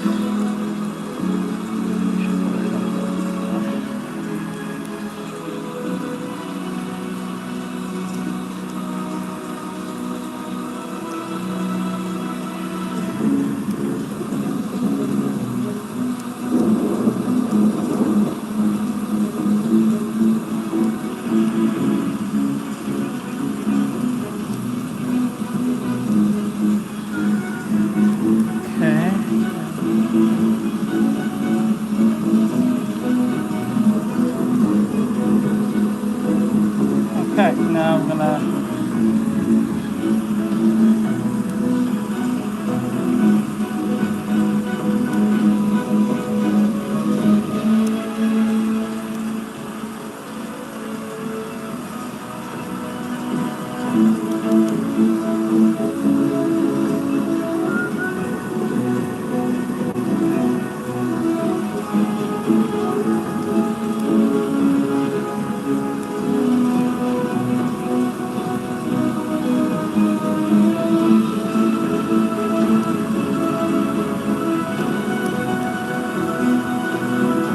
Hey, what's going on? Pretty good, pretty good.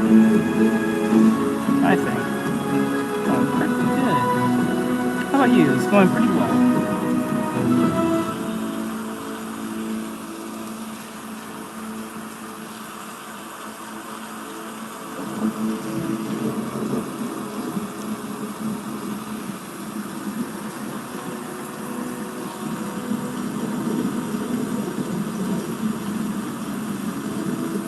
That's good, that's good. And what you're up to, Vicky? What are you up to? What is your big plans for today?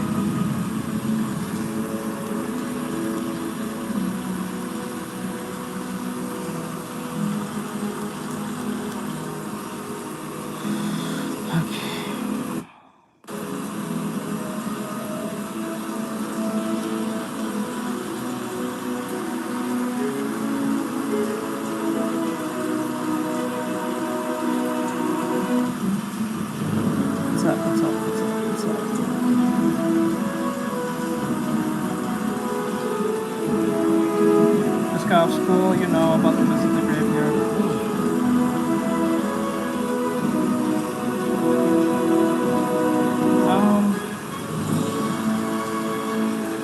I can, but I can't, that's a request, and I can't just do that for free, you gotta pay for that. Let me see. Well, I'm gonna get it done before Saturday. I have to get it done before Saturday.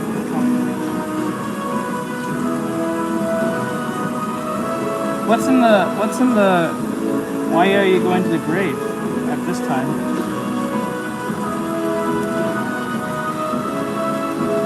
Don't mind me asking.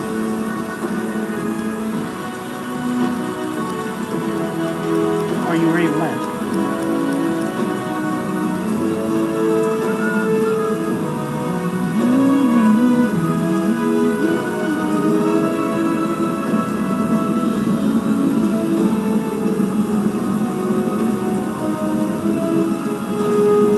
Oh, I got you. Okay. I got you. What you gotta do?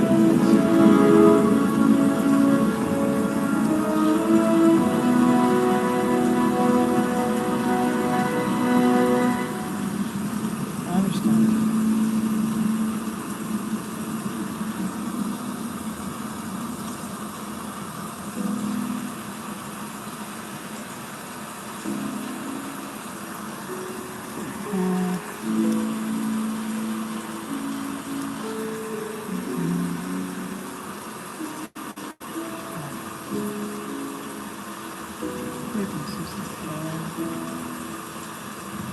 Alright.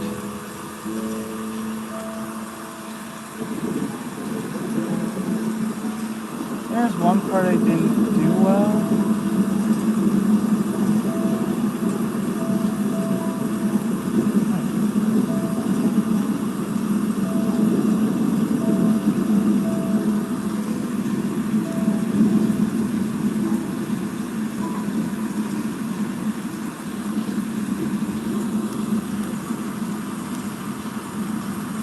Yep. Actually, you need to.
Hello, Larry. What's going on, Larry?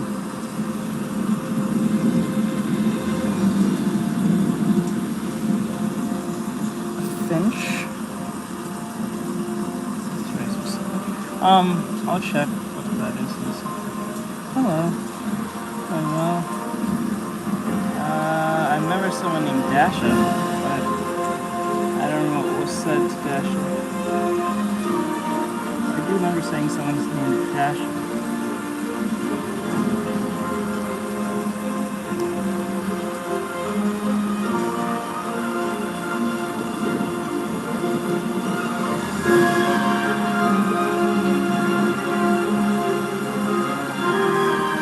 I have 1,000 people talk to me.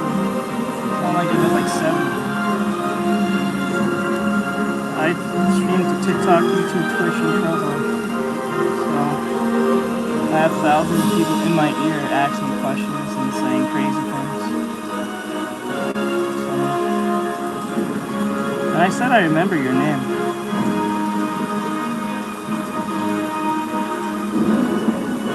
I think so.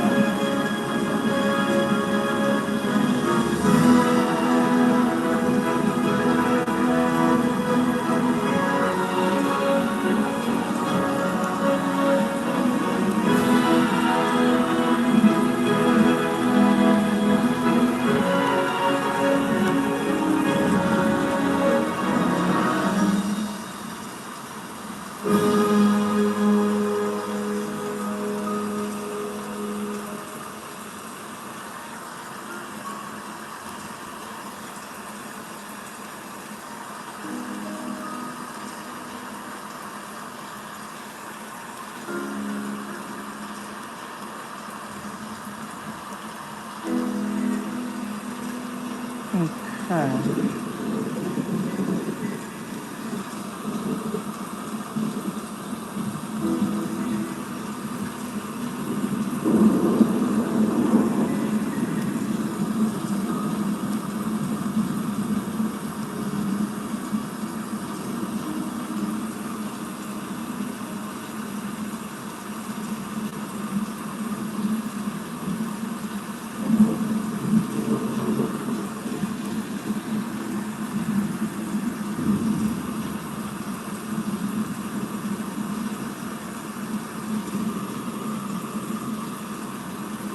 Okay.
Well, you should give it a try. You might actually,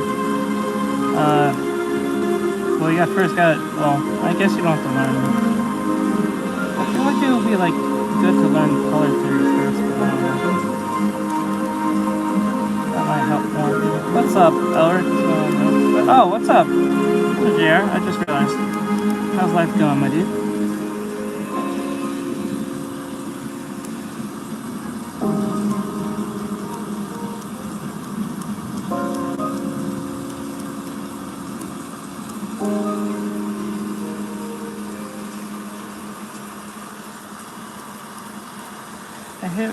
I hate when it does that. How's life going? Found any work? Or, well, I know you found work before, but anything stable?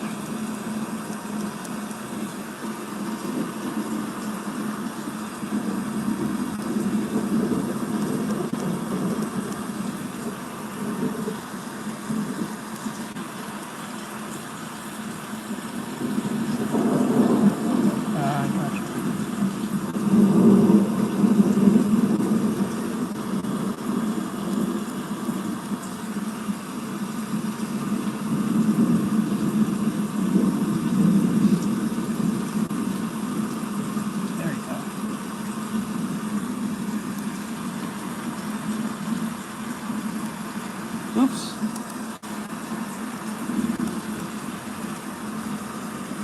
Wait, I got a story for you that involves two getting fired and getting me a raise.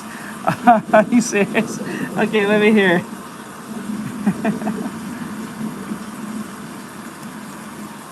Let me hear it. I would love to hear it.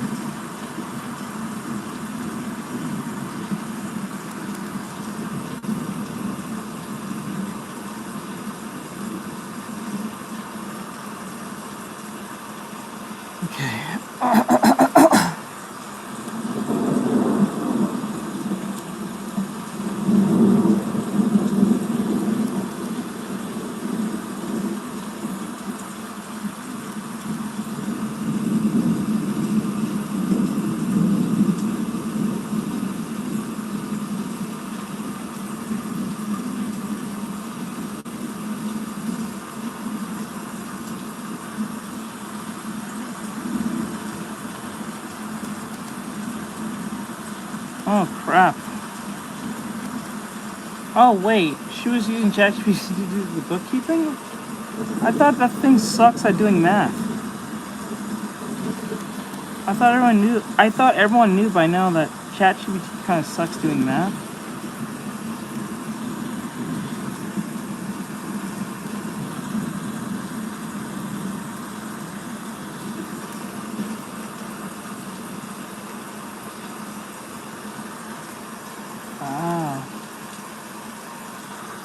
Wow. So wait, what was it exactly that she was disrespecting you for? What caused the problem? Oh shit. I'm just curious to know.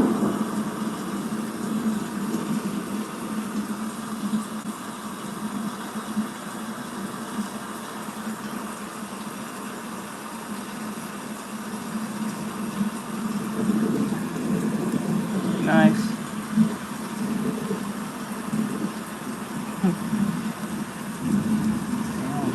I'm sorry about that. I'm sorry you have to deal with that, but like,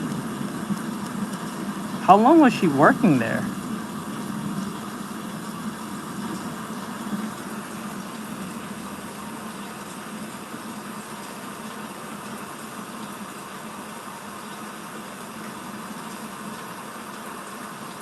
Nice. Oh shit. Nice. That's crazy. That's crazy. Well, I'm glad you got your raise. What is it that you work for now? Is it like a startup company or something?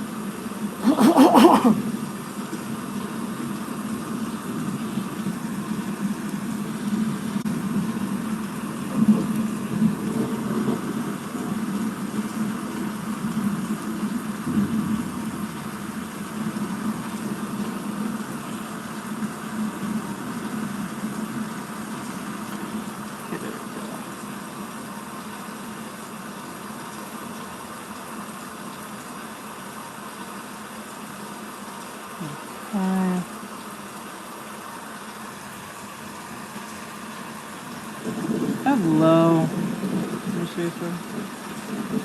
Also, I called her because she implied I was being inappropriate in text, even though I proved she was lying. What did she accuse you of?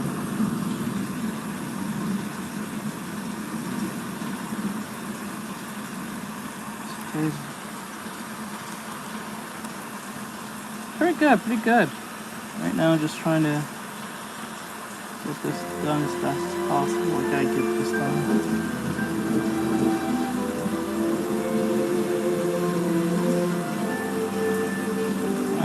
Hey, just saw your Nicole. Thank you, thank you. Yeah, we did it last Monday that passed.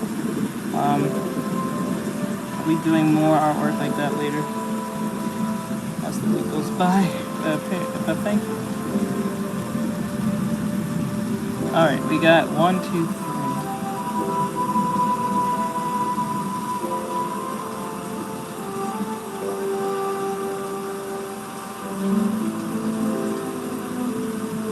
Oh, okay. Okay, I got you.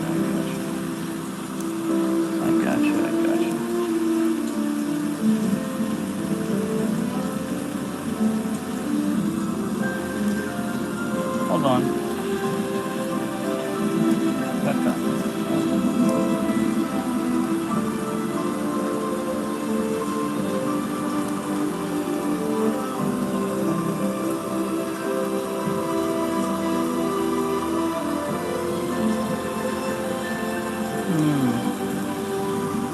What was her position anyway?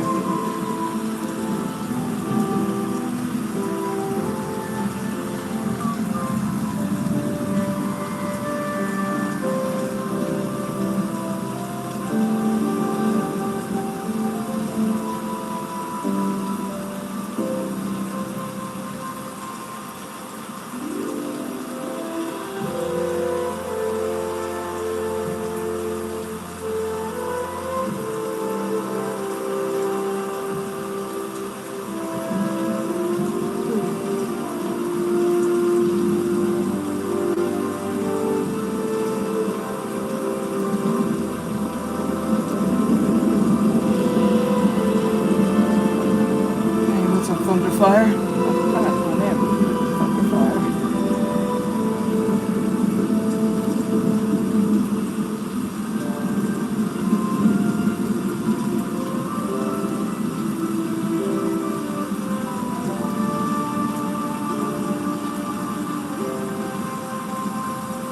Nope, only if you're a student. You gotta be a student to do that. Become a student, either become a YouTube member or a TikTok subscriber.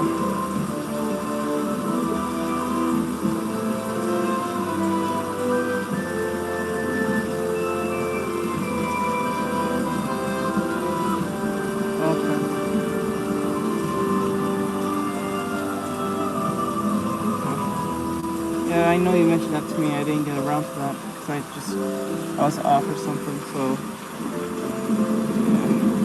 And I have nothing until Saturday to get this done. But once I get this out of the way, I'll talk to you about it. I know you mentioned it to me, but I didn't get act about it. Just trying to get this position possible. I want to see if I can, but I don't know if I will. I don't know if I'll be able to. So I'm just shooting my shot if possible. So I'm doing this character design for this cat. They want to see how I do. So more of a dynamic pose. We need more of a dynamic pose.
Yeah, man, I promise I will get to you. I'm sorry. It's just like I get hyper focused on something.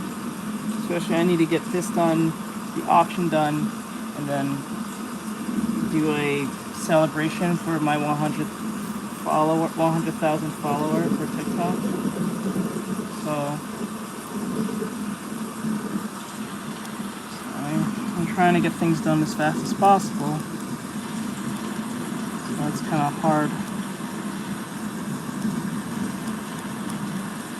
I got you. But I will message you on it. Yep, very close. I probably have to do something for that too. I try to do those things, but I get so like I just see it as a milestone, but I don't see like something worth celebrating. I think it's more celebrating when you get to like a number that most people can't achieve, like 100,000 or 500,000 or a million or something. I know that you're supposed to celebrate the small victories, but I feel like, you know, you need to really buckle down and just focus on the end goal.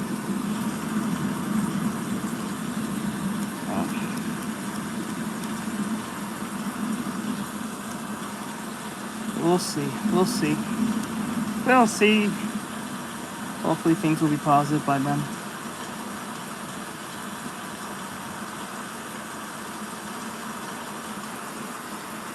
Yeah.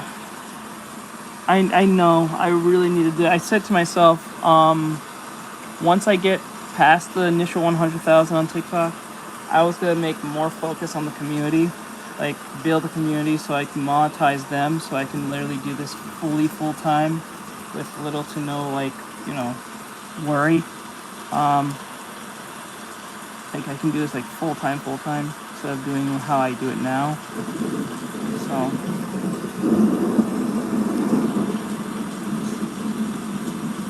tomboys.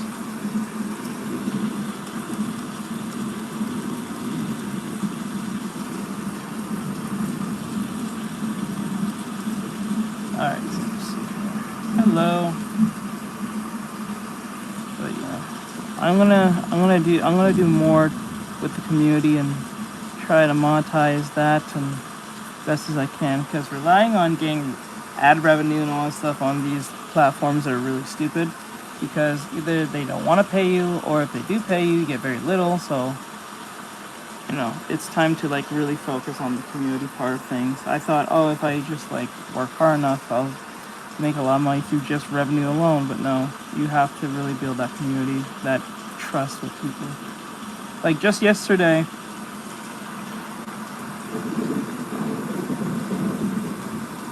okay, bro, go do your thing. We'll talk about it later. I appreciate it. Thank you. I really do. Thank you. Thank you so much, JR. You're amazing, my dude. Keep safe, my man. And keep doing what you're doing. You're doing just fine. I appreciate you.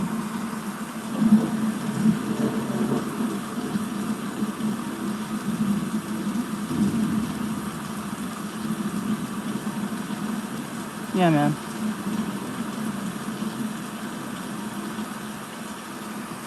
No, it's okay. I get thousands of comments like that all the time. I get unhinged comments all the time. It's nothing new.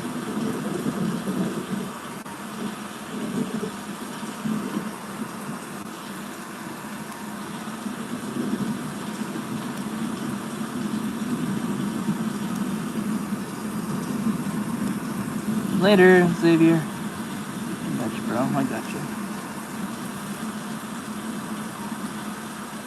Hey, hey. Hey, hey, hey. Hey, hey, hey.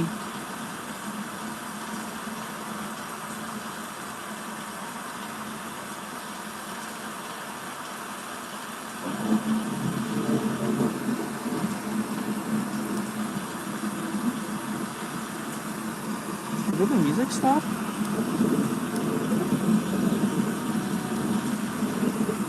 How long I'm kind of tired of listening to music. I want to just kind of like listen to something, but not music.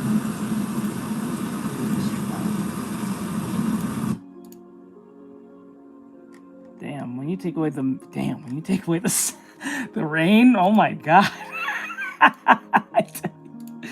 It's like, it's just white noise at that point, and it's just like, Jesus. Oh, damn. Okay. I see.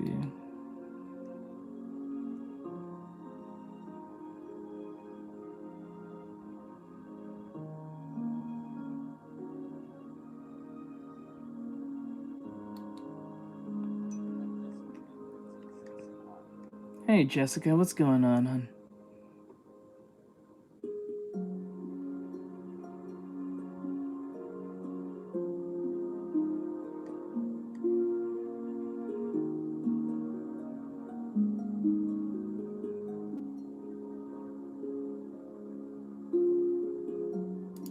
In this video, I'm gonna Oh, let's just play one last time. Sound like a nice song. I don't even care anymore.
Hearts at this point. I can't.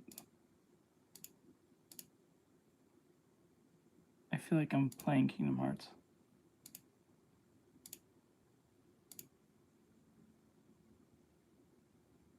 To show you how the ultra-rich vacation here in Thailand at the Four Seasons. When it comes to hospitality and relaxation, Four Seasons resorts are the gold standard, and Thailand has two. One in Koh Samui, where they shot season 3 of White Lotus, and another here in northern Thailand's Chiang Mai. Here, rooms can cost as much as $7,500 a night, or more simple rooms What? at $1,000, which isn't that cheap. So today, I want to show you what a day of eating like the super rich looks like in Chiang Mai, Thailand. Oh my lord. I'll show you my villa, order room service, and experience the most expensive private dinner money can buy. But before any of that, let's head to the breakfast buffet where we can see how the super rich fuel up for the day. Let's begin. We're already moving. Right now, we are entering the restaurant known as Cow. This is one of 2 restaurants that are available here at the resort. The other is called North. That is an international food restaurant. But this is the Thai restaurant. In the morning, they're serving buffet food. In the evenings, they're serving restaurant food.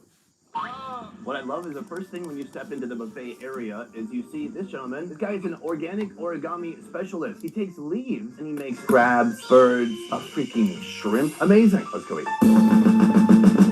We have now entered the buffet area. It turns out it's not a gigantic buffet, but what they lack in quantity, they make up for in quality. A poor person's idea of being rich is having 100 foods. A rich person's idea of being rich is having like 23 really good foods. I guess there's still a lot. Let's go check it out. So right here, they've got fruit. They cut it in front of you. Southeast Asia has amazing mangoes, which I've just ordered. But they also have dragon fruit. They have guava. They have passion fruit. And they have Thai oranges. Take a look at that. Doesn't look very orange at all. On the side here, they also have something you wouldn't ordinarily see with fruit, sweet fish sauce chili. Seems like quite a spicy combination. Oh my god, it's already almost done. This woman is very proficient in fruit cuttery. That's it. All right, thank you for the mango. Should I put this on top? No! God, please, no! No! So I'm told this sauce actually usually goes on the green mango, but I want to try something a little bit crazy and put it on my orange mango. No! All right, let's go get some more food. Next, I want to show you the cold room. This is where you're going to find all the chilled meats, cheeses, breads, and so on. Over here, we have a variety of different fruit juices, grains, cereals, and granola. The stuff that people expect you to have, but this isn't what makes this place special. Let me show you that.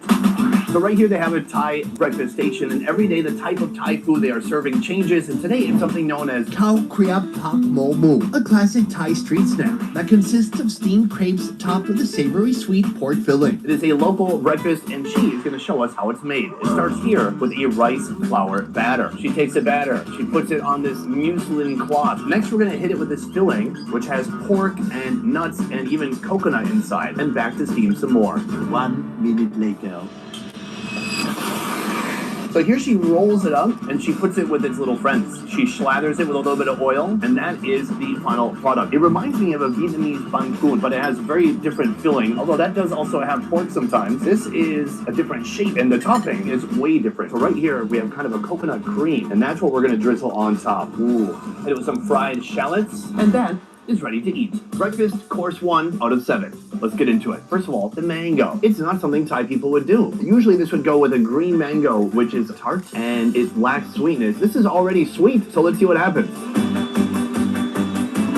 Huh. Well, can I be honest? Mango as it was not broken. Oh, actually, this has a nice aftertaste. It's kind of a pleasant experience. Let's take a second to talk about the ambiance here. It's like a 9.8 out of 10. I don't know what could make it better. Maybe like people doing Cirque du Soleil type acrobatics in the background, but this is glorious. It's beautiful. There's a mountain in the background. It's peaceful. They're not piping in some kind of annoying music like we do at every restaurant in the USA. It's nice. Nice. And then we have this. This right here is my favorite. We put music in the background because people like to speak, and because there's a lot of poor people and there's not a lot of rich people. That's why having no music is almost it's kind of annoying. Having a lot of music is annoying. When you have a bunch of people talking about whatever the fuck's going on with them, you have music in the background to, I don't know, dampen the noise. That's why.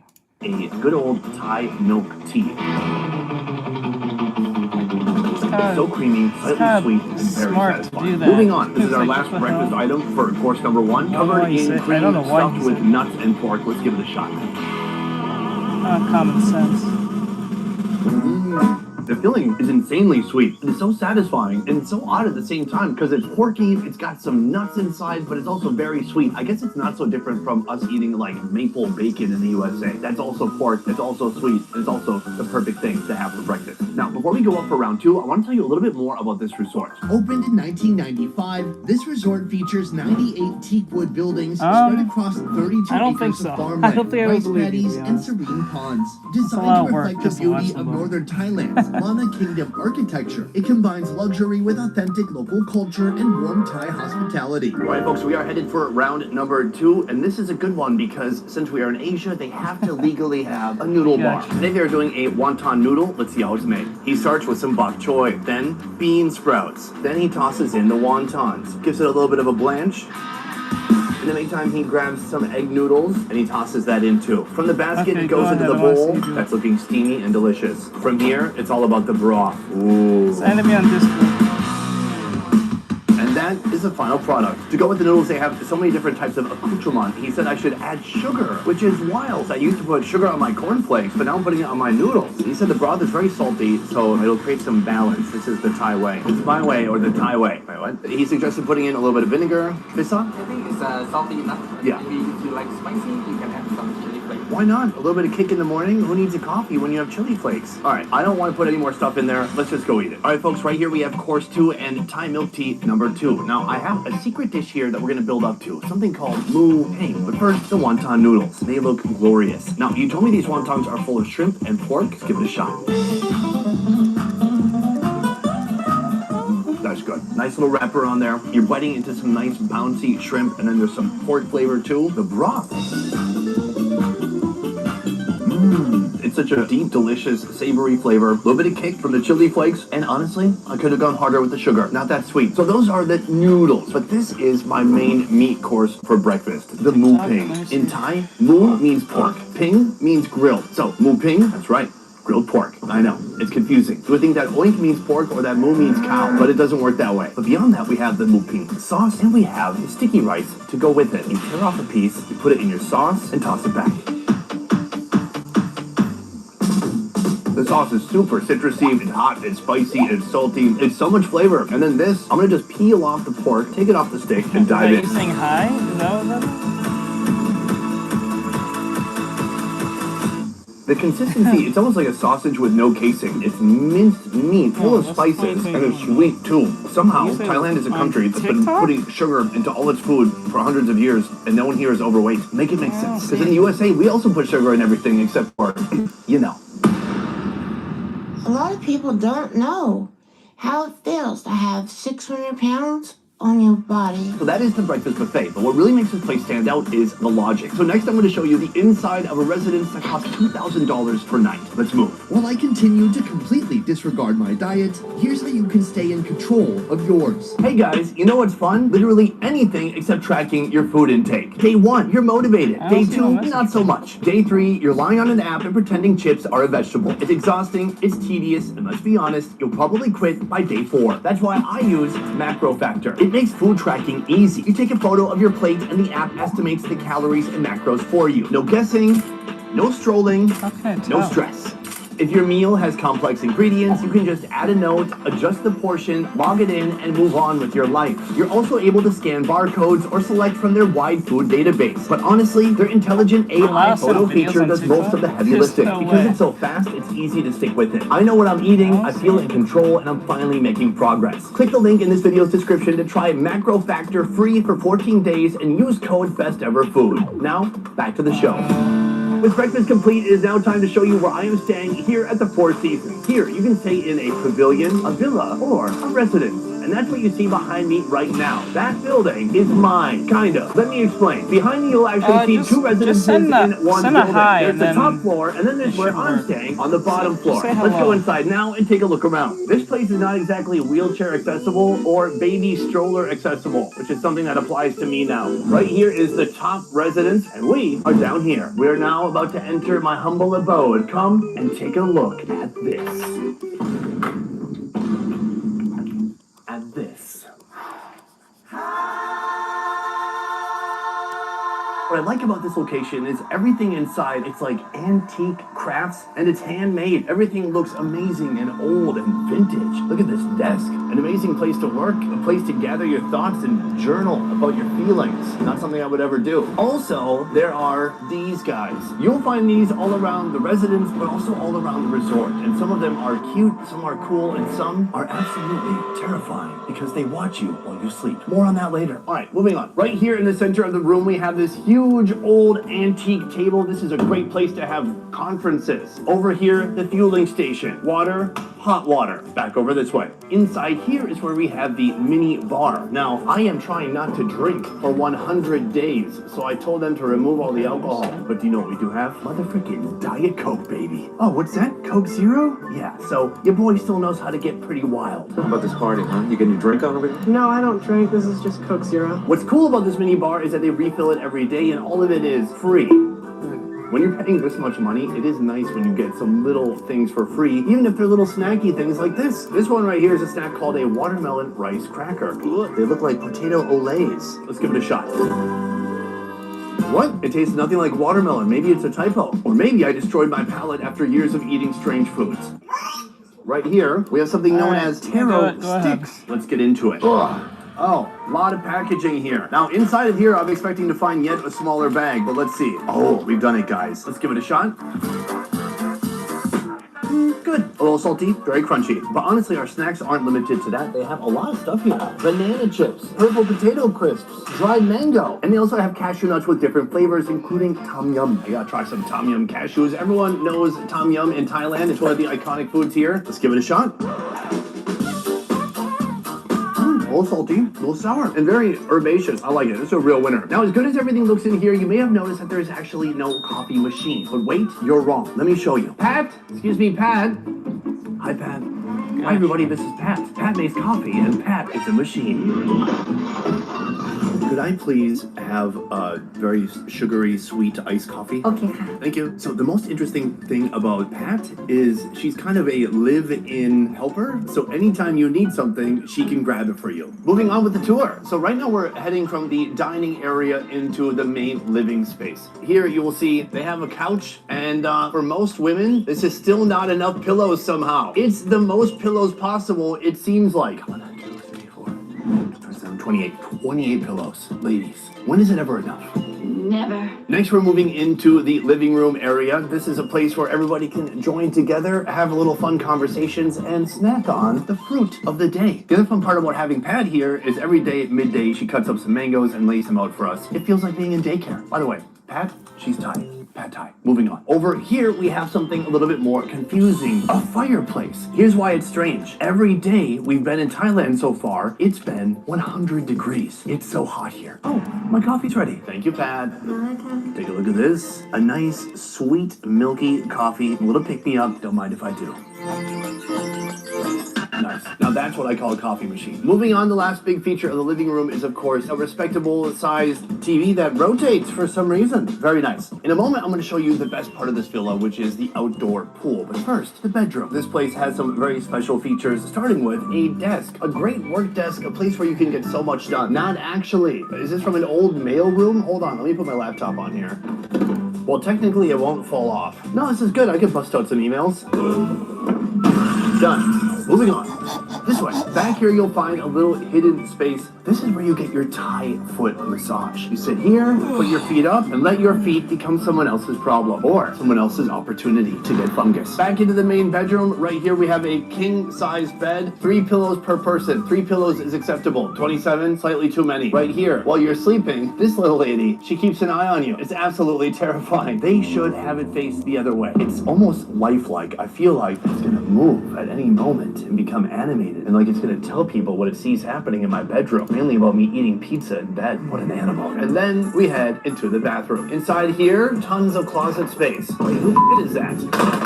We hid all of our stuff to make us seem organized and neat. On this side, we have the sink for him and her. We have a big mirror. We have this like special close-up mirror for popping pimples. Not for me, but yes, for me. Here's what I like about Four Seasons. You can usually find some cool stuff that you'll want to take. This is a Northern Thai sausage, and a sausage that I recently shared with my new friend, the food delivery guy. Do you like this one? Of course. Did you take a little bit? No, cannot. I thought for sure when I offered him a sausage, he would say, I can't do it, standards and practices, blah, blah, blah. What I love is that his instincts kicked in and he said, If you allow me, can. of course. Here, we'll eat together. I believe it, right? though. Yeah. Fantastic. So let's talk more about this dish right here. This is a Thai dish known as sai ua. Sai means intestine and ua means to stuff. When you look at it, I mean, you can see that is no ordinary sausage. Let's try it out. I love it. It's juicy, full of fat, but then just packed full of spices. Beyond that, they have all this stuff you can eat with it. Some pickled onion bulbs, cashews, raw onion. This is not something you eat before you go to You guys a eat swingers that? I don't know. party. I don't think I'll eat that. What's a swingers party? Where a bunch of couples like go and exchange husbands and wives. Can we go sometime? Okay. Wait, my what? wife's not happy about that. I don't want to be a swinger. Email me. Email Oh, me business okay. account. It's actually for swinging inquiries. Okay, she's giving me the finger. Moving on to the next course. Satay Nua Wagyu. Satay, of course, you know that is skewer, grilled, marinated meat, and Nua means beef in Thai. So this Nua right here is the Wagyu kind. I'm gonna hit it with a little bit of peanut sauce, and let's toss it back. How do you go wrong with big chunks of beef? It's very good. Beyond that, they've also served it with a little bit of a roti here. So you can actually take this skewer, Middle Eastern style, grab the meat off of there, put it in the peanut sauce, some grilled onions, put that on top, and then have the best bite of your life. How about that pizza, bro? Yummy. I can say up to this point, my life has had two high points. The taste of that and the birth of my daughter. Now, the birth of my daughter included a lot more body fluids. So as far as fluids go, I prefer the peanut sauce. My wife just gagged. Oh, wait, you were there. I remember seeing you there. So that is our appetizer and main course one, and we've worked our way up to this right here. This is probably my favorite dish in northern Thailand. Khao soy gai. Khao soy means cut rice. Gai means chicken. This dish is using egg noodles in a rich, creamy curry coconut broth, and that broth is inside of here. I think I made fun of one of the gods earlier, and now this is the result. Well, this should prove to people that Four Seasons does not pay me to do these reviews. Oh. Next, we need to put in the fried noodles, and that last. What? It's just a wait. It's too. Aren't you supposed to cook that? Fatty and coconutty. What? Bro, are you supposed to cook that? That's nice. That's It's crazy. some rich coconutty curry. It's got a lot of kick. It is not for the weak. It makes you feel alive. Meanwhile, right here, we have those blanched egg noodles absolutely soaking in that rich broth. El dente. It's got a nice bite to it. They can't help but to soak up that broth. And then you have this, the fried noodles. What you really want to do is get that in that broth, combine it with the other noodles, making the perfect noodle combination. Play like Cheers. Overwatch or something, right? Or like Marvel Rivals or Does life get better than that? It's so good. It's a mod. It's So the yeah. same noodle, just prepared two different ways, and when they're brought back together, magic. Beyond that, there's the chicken. Spoilers, like any the other chicken mod. tastes like It's just so that is wrong. wonderful. Let's talk about the price. For everything you see here, it Answer your costs question, if that's what you're $62. asking. You could probably get a similar type of meal like this on the street for, I don't know, $10. But considering we are in the Four Seasons and considering the quality is very, very good, I gotta say, not bad. But that is just in-room dining. From here, we're going to be experiencing a private If you're dinner looking for for two. a more dinner cheaper one away than the from one I was restaurants. showing How you, much does it there are cost, and cheaper what are they ones. serving? You're about to find out. Right now, we are headed to the most expensive food experience that you will find here in Chiang Mai Four Seasons. First of all, we're not going to either of the restaurants here on the resort. We're going to a private area, an area they call the Rice Barn. Moments ago, I was across the lagoon from the Rice Barn, and they were setting up our dinner already. For this dinner, I was able to choose between either the Thai menu or the Western menu. And considering we are in Thailand, let's bring on the Thai food. In just a moment, we'll be at our destination. Let's see how it goes. The buggy has brought us as far as it can go. Let me tell you something. If you are Stephen Hawking, you are going to hate this resort. But maybe you'll love it, because you won't be dead anymore. Bro. So now we are on the opposite side of the resort from where our villa is. There you can see the lagoon, across the lagoon, the couple of restaurants that they have here at the hotel. And on this side, we have the garden full of herbs, chilies, lettuce. And then here we have the Rice Barn. There's someone playing music. It looks awesome. I thought they were just trying to get free food at first, but it's a musician.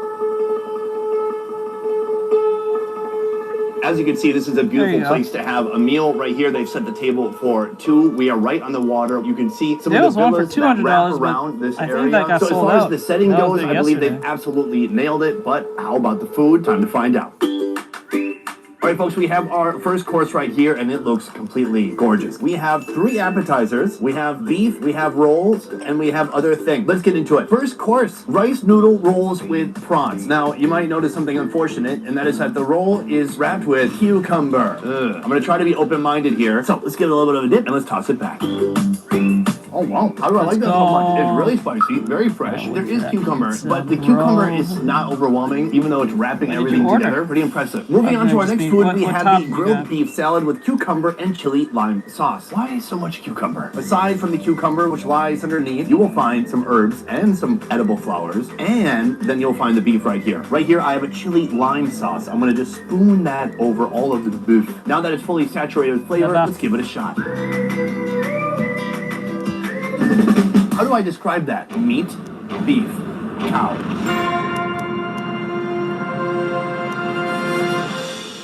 It's just beefy goodness. But once you mix it with that sauce, it unlocks some Thai magic. And I don't mean the kind of Thai magic where you think you're going home with a lady and you get home and you realize, You're not a lady? Alright, gotcha, bro. What are you?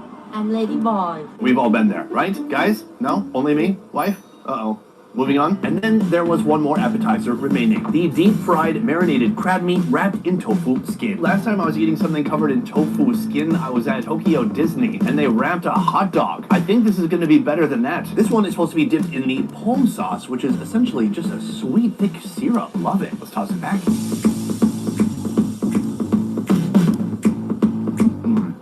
Nothing here disappoints. The tofu skin is literally acting like an epidermis, keeping the insides protected from the harsh elements outside. Inside, you can see big bits of delicious crab meat. It tastes amazing. My only feedback is more, please. Moving on to course number 2. This is a tom yum with some goo inside. That means shrimp. Even though tom yum is one of the iconic foods of Thailand, you may not know what it is. So let me read from the internet. Tom means to boil. Yum is a kind of Thai spicy sour salad flavor. So tom yum literally means spicy sour boiled soup, and it's one of the most famous dishes you'll find anywhere in Thailand. Let's give it a shot.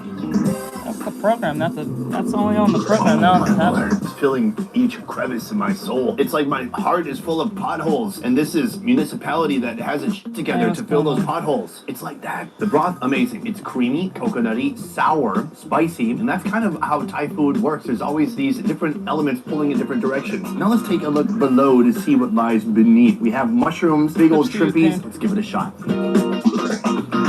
Oh yeah. Once you nail the broth, it's hard to mess it up after that. You just got to put stuff in there afterwards. All right, course number 2, excellent. But now we're moving on to the main course where we have 5 different items. Let's see what we're in store for.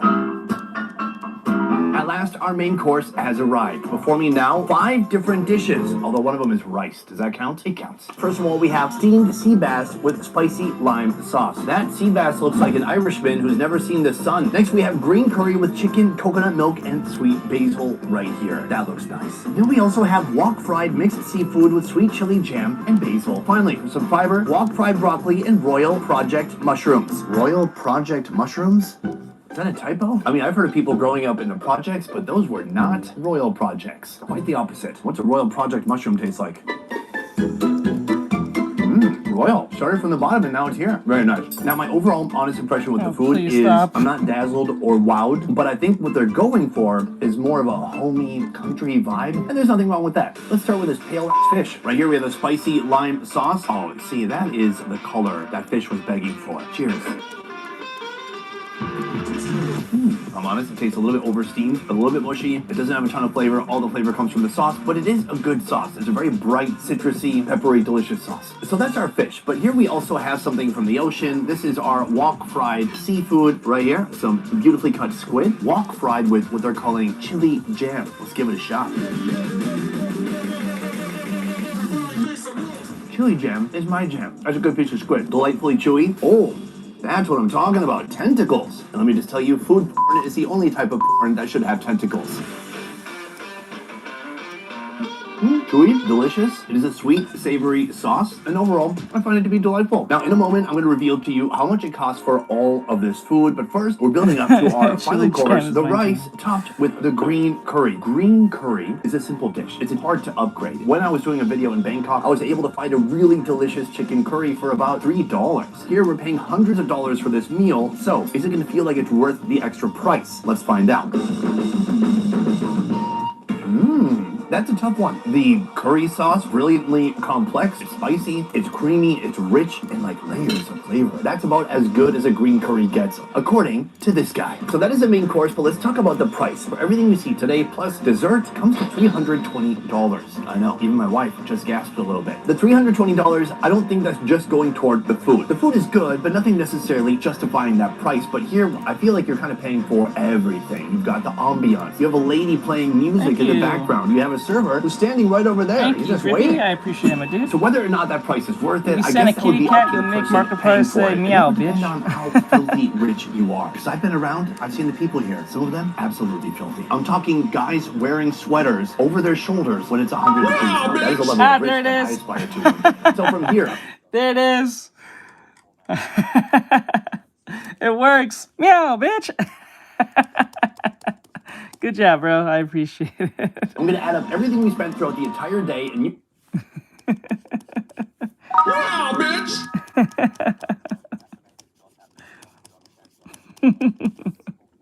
Meow, bitch. Thank You you. can tell me if you think it's worth it. Today I wanted to show you what it's like for the ultra-rich to vacation here in Thailand. Now, to experience what I experienced today, here's how much it wonder costs. something. For the Hold lodging, on. it costs this much. And that does include the breakfast. And then for in-room dining, I paid this much. And then for the fanciest dinner you can buy at this resort, I paid this much. When you add it all together, it comes out to this. Do you think it's worth paying that much money for a day of luxury and fine dining here at the Four Seasons in Chiang Mai, Thailand? Let me know downstairs in the comments. Otherwise, that is it for this video. Thank you so much for watching. I will see you next time. Peace. Right now, I'm holding 3,000. Hold on. I'll get back to him in a second.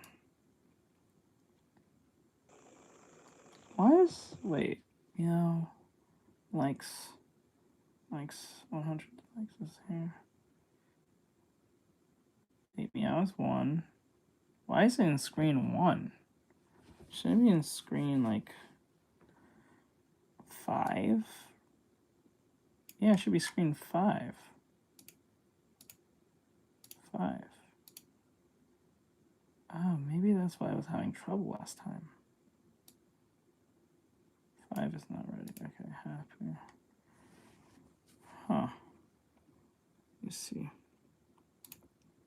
Kind of got me screen 4.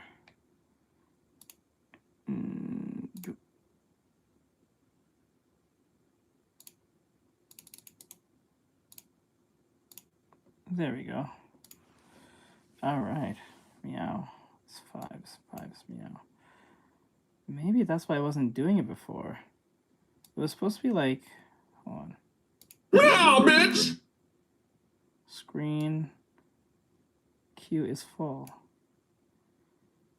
Okay. Yeah, bitch!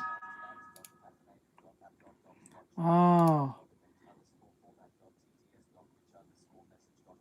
So it's like, Yeah, bitch! it's a playing now. Playing meow. Oh, there's a queue. But why is the queue so long though? That's the question. What the hell? Action executed. Okay. It tells me the action is executed, but it's like, what the hell? Why is it frozen? Okay, I think it fucked off. Hold on. Go back to Tickfinity real quick. 1 second. Pull this. Okay. Now, while I'm doing that, I'm gonna let you guys. I'm back.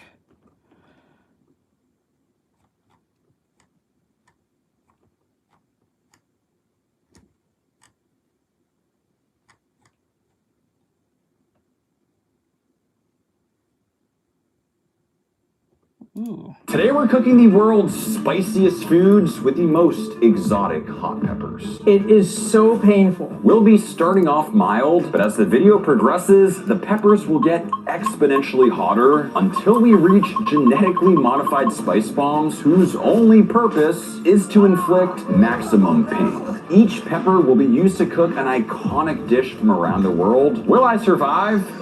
Hello, Let's Blue find Lizard. out. 1 second. Starting off in I'm trying to see Japan something with real the quick. shishito pepper. At only 100 Scoville, the most spicy of the day is literally 22,000 times more spicy.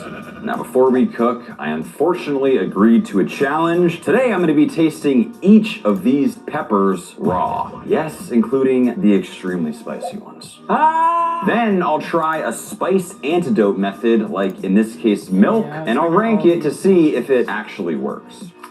We're in good shape. Ooh, there actually is a little kick to that. I mean, that right there is a classic. Completely got rid of any spice. I'll give milk a 9 out of 10, but something tells me that today we're going to be pushing my spice tolerance to the limit. Kyle, is this really the least spicy? Nah, Takis are not hot. I've eaten those bitches. And this right here is my favorite method for shishito. I don't see where people have this problem. Takis are tangy. They are not spicy. I ate the blue ones and the red ones. That shit is not... I can eat that with no issue whatsoever. That shit is wild. I eat that thousands of times. I'm like, where is the spice? It has taste. Don't get me wrong. It tastes good. But like, I don't see any spice. Like, any like hotness where I have to drink a bunch of water or whatever the fuck. Peppers. We're basically going to do a quick marinade. Got some salt. And black pepper. Then I like to throw in a bunch of Asian flavors like chili crisp, fresh garlic, ginger, and sesame oil. Now let's get them on the grill. Oh, yeah, I got it. Really just looking for some nice char on these bad boys. Uh-oh. That's how you know you're doing it right. Uh-oh.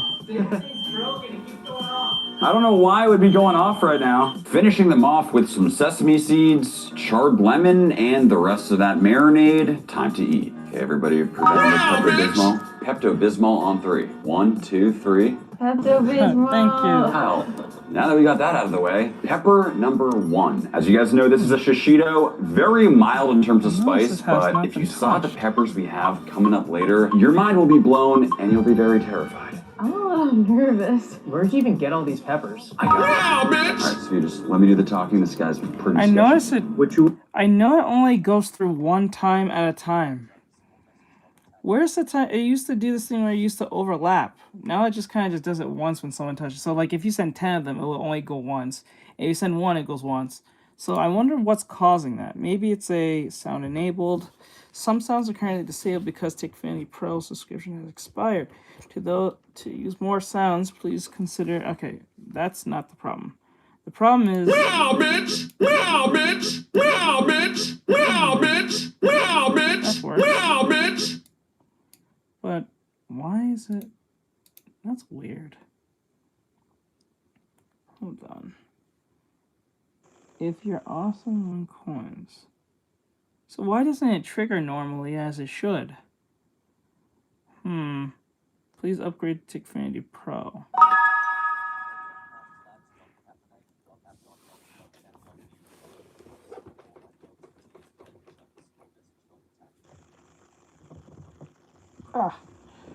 Okay. Let's see. Meow, bitch. Okay, so only these are the ones that have sound effects. The Zeus, the Future Journey, Work Hard, Play Harder, Leon and Lily, and You're Awesome. The only reason I put the cat one is because we're doing cats. So it kind of makes sense. But if you send a rose, it'll just make that sound.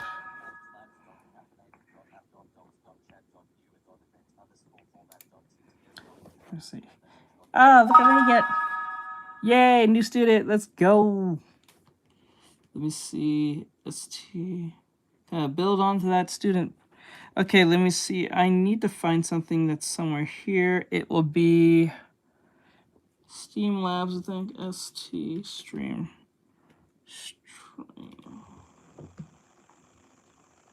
Bot. What the fuck is StreamBot? What the hell? Hold on. What the hell? No, I'm trying to fix it, but it should overlap. It used to all the time, but now it's just kind of acting stupid. I don't know. I might have to figure it out later. That's annoying. Oh, that's annoying. So we gotta figure out what's causing that. Why would not it overlap? It was supposed to like overlap when people use it, so they can just spam it as much as they want. But I don't know why it's acting like this. So it's weird. Let me see. TikTok. It's very weird. Okay, let's see if it will work. You can send 2 more cats if you want, see if it works. If it doesn't, then I don't know. Let me see. Because it's supposed to be like overlapping like this. Yeah, bitch! Hold on. Yeah, bitch! Yeah, it just goes once at a time. It's like some... Pizza! Alright, bro, I got you. Hold on.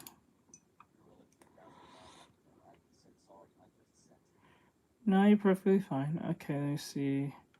Sound. Okay, meow, bitch, right? I don't think it'll double up since I put on both action and thing, but... Isn't there a certain amount I'm supposed to put, like, meow? Okay. GIF, you're awesome. Trigger all of these at once. Or maybe if I kick them out. Okay. Huh.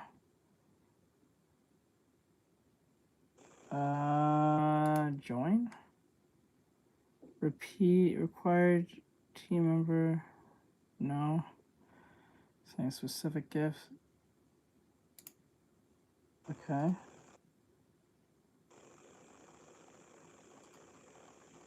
Alright. Define a minimum coin value. Trigger all these actions. Trigger one of these actions random. No. Just trigger all these actions if accidental is required. Okay. Specific user, top gifter. Anyone sending gift with coins value. Oh, okay. Wait, sending likes, taps.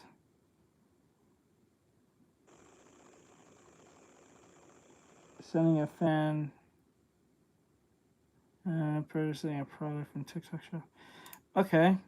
Alright. Okay, let's try this again. I think it can work. I changed it a little bit, so let's see if this works. Gift coins. Wait, gift coins. Wait, if we go here. Yeah, bitch. Okay, you can send like 3 roses and see if that works. If that doesn't work, then I don't know. I give up. I gotta figure out another day. I don't know.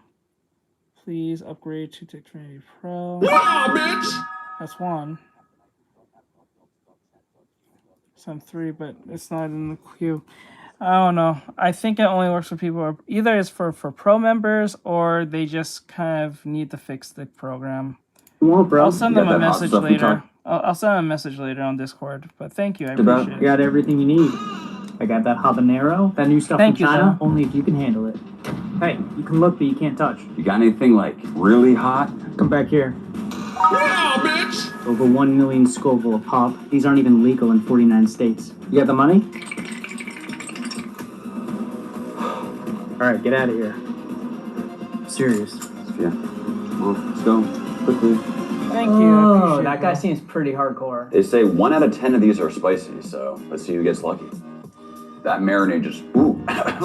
That's hot. Is it really 1 out of 10? I've heard 1 out of 10, and I think that's BS because mine was really spicy, and I think yours was too. Was yours, Sophia? Tastes like a bell pepper. That's very spicy though. I feel like these are so underrated. I always see them on the menu A and bell never get pepper? it, Those but are now not I'm gonna get spicy. them more often. Overall, I'd say we're off to a pretty strong start. Holy man, Let's keep it water, moving. Vinny. With a significant jump to 5,000 Scoville, the jalapeno is widely considered the most popular hot pepper in the world. While spicy, it's a basic pepper. Literally nothing like some of the peppers we'll be trying later, which are so unique and obscure, only a select amount of people have ever That happened in tried them. 2024? I thought Okay, it was it is time 2023. to taste our raw jalapeno. For the antidote, we have some fresh honeycomb. We're only at 5,000 Scoville, so I feel like this should still be manageable. Time to taste.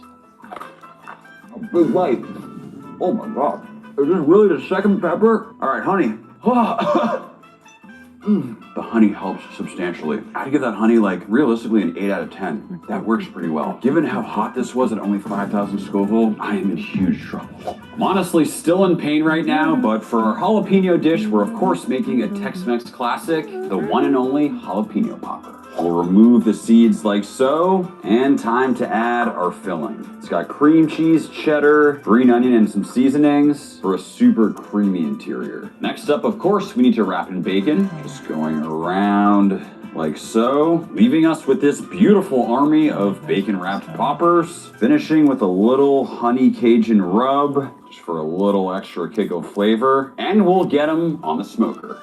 And just like that, they should be done. Perfectly smoked and crispy bacon with that creamy interior. These for me are the ultimate game day snack. The one and only jalapeno. Hot but not spicy.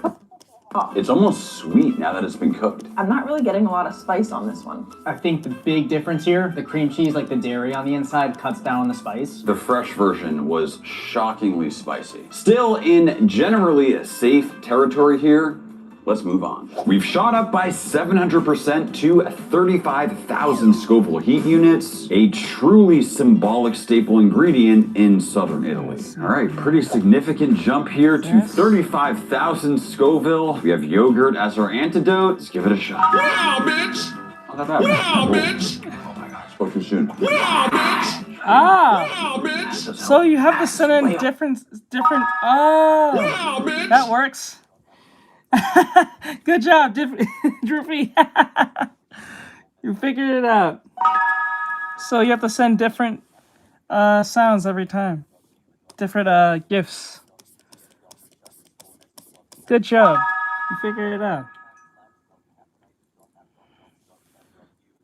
Hotter than I think it'd be for this early in the video. Yogurt's like a solid 9 out of 10, but geez, Hello. big trouble. How are you? I'm downgrading this to a 7. It's so hot still. Now to cook with these Calabrian chili peppers, we're making quite possibly the most iconic pasta dish in the world. The one and only spicy rigatoni, made famous, at least to me, by the hugely popular restaurant Carbone. It starts with a bunch of these freshly chopped Calabrian chilies, along with these pickled Calabrian chilies for even more depth and spicy flavor. Just sauteing up some onions, adding in the chilies, some garlic, and a whole bunch of tomato paste. Now we'll add the vodka. Just watching. Ooh, follow. In with the heavy cream, just and got we mix. hit. Thin it out with a little pasta water, Goofy a got little hit, sugar, so and therefore a we little gotta salt, follow. Thank you for the follow. I appreciate and it. black pepper. A little butter, looking good. Kyle, bring out the cheese wheel. Is a Parmesan wheel necessary? Absolutely hear me not. out. But when you Okay. have one in your fridge, Hey, I you'll hope you're find having yourself a putting it good day. on Hear me out. everything. And in with the pasta. I feel like this is gonna get messy. Channeling my inner cuisine. There it is, Calabrian chili spicy rigatoni. Let's see how it stacks up. We have made a huge jump to 35,000 Scoville. Once again, I think the dish is holding back the spice in a good way. It tastes amazing. It's a nice spice level. I think the cream in the pasta is really like subduing that chili. And I'm kind of excited to have some spicier dishes. No, I'm good on that. Oh, we're subduing the spice level. Come on, Kyle. What's gonna happen? Very spicy. I stand corrected. That pepper is extremely spicy. However, the dish does not reflect that. What are you doing, Kyle? I mean, a chili bar. Why are you doing that? It's so hot. With that said, let's move on. At 100,000 Scoville, bird's eye chili might look small, but it packs a huge punch and is extremely popular in many Asian cuisines. All right, we've made it to 100,000 Scoville. For antidote, we have some lime. Apparently, the acidity helps with the spice. Here goes nothing. God, who said this was an antidote? Spreading the spice everywhere. Oh my, I'm giving this like a 1 out of 10. That was a horrible idea. Let's cook. Okay, now to cook with our bird's eye chilies, we're starting with an extremely cool piece of meat. This is an insanely marbled Wagyu A5 top round, and our goal is to make some extremely premium and extremely spicy Chinese hot pot. We got some Heidi Lau hot pot soup base. If you know, you know. Now to kick it up a notch, we of course need to add those bird's eye chili peppers. We're just starting to boil, and this right here is a proper hot that's pot TikTok's meal. doing. Thinly sliced meat and all sorts of sides. Sorry about this that, is something IDK. I ate weekly when I lived in Asia. Now let's make the perfect bite. We'll grab a nice thin slice of beef. We'll get it in the hot pot, and it'll literally cook in just a few seconds. So very quickly, I'm gonna add more of our bird's eye chili peppers to the sauce. We'll give that a mix. At which point our beef is already done. Give it a quick dip in that bird's eye chili sauce, and it's time to take a bite. I love hot pot. Yeah, this is my TikTok's favorite Chinese problem. meal. It's been over time, like every It time really does as have a time kick. goes This by. is that sort of spice It's that kind of getting makes worse my with the nose water a little censorship, and I bit. get It's annoyed with it. spicy, but it's not too spicy. Eating one of these little Thai chili peppers in raw form or just by itself, way too excessive. But in this context, it is absolutely phenomenal. I think we're just gonna sit here and crush this entire hot pot meal. In the meantime, let's move on. At 350,000 Scoville, we are no longer in fun territory. Even just the shape of this one, you can tell it's about to get real. It just looks scary. If peanut butter as our antidote, oh. Peanut butter good. Just marinating Oh, I'm in sorry, peanut butter. That's like a 6 out of 10. Move on. Let's cook these little beasts. And what we're making is some fiery jerk chicken. Scotch bonnets are native to the Caribbean and a key ingredient in authentic Jamaican jerk seasoning. And we'll assemble the marinade. Jerk chicken can feel daunting due to all the required ingredients, but it's actually a pretty simple process. For spices, it's nutmeg, allspice, cinnamon, salt, and black pepper with a bit of brown sugar. And blend.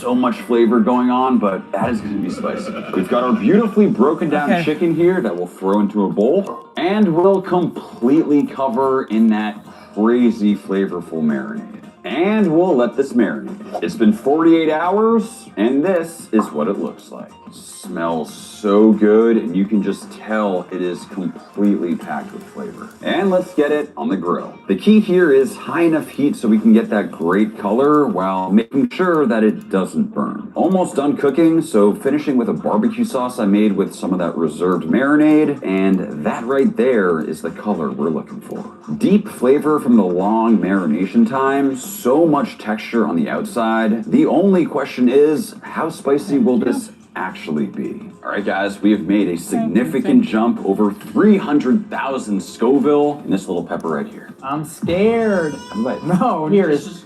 Have a bite. No, I'm serious. Everybody write in the comments, say, Kyle, have a bite. Jerk chicken.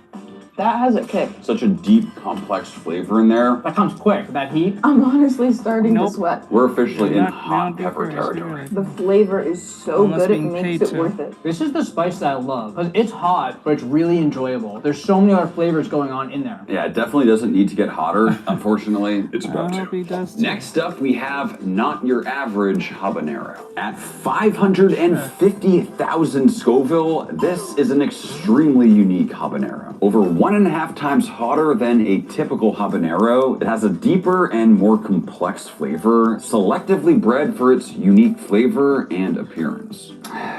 All right, time to try 500,000 Scoville heat units on this. Not your average habanero. I don't know if it's hotter, less hot, or what is going on with it. Hey, but what's I'm up? What's going terrified, on, and I have bro? one question. Kyle, why is there ginger in front of me right now? I heard online it can alleviate spice by confusing your taste buds. That sounds like complete BS. Here goes nothing.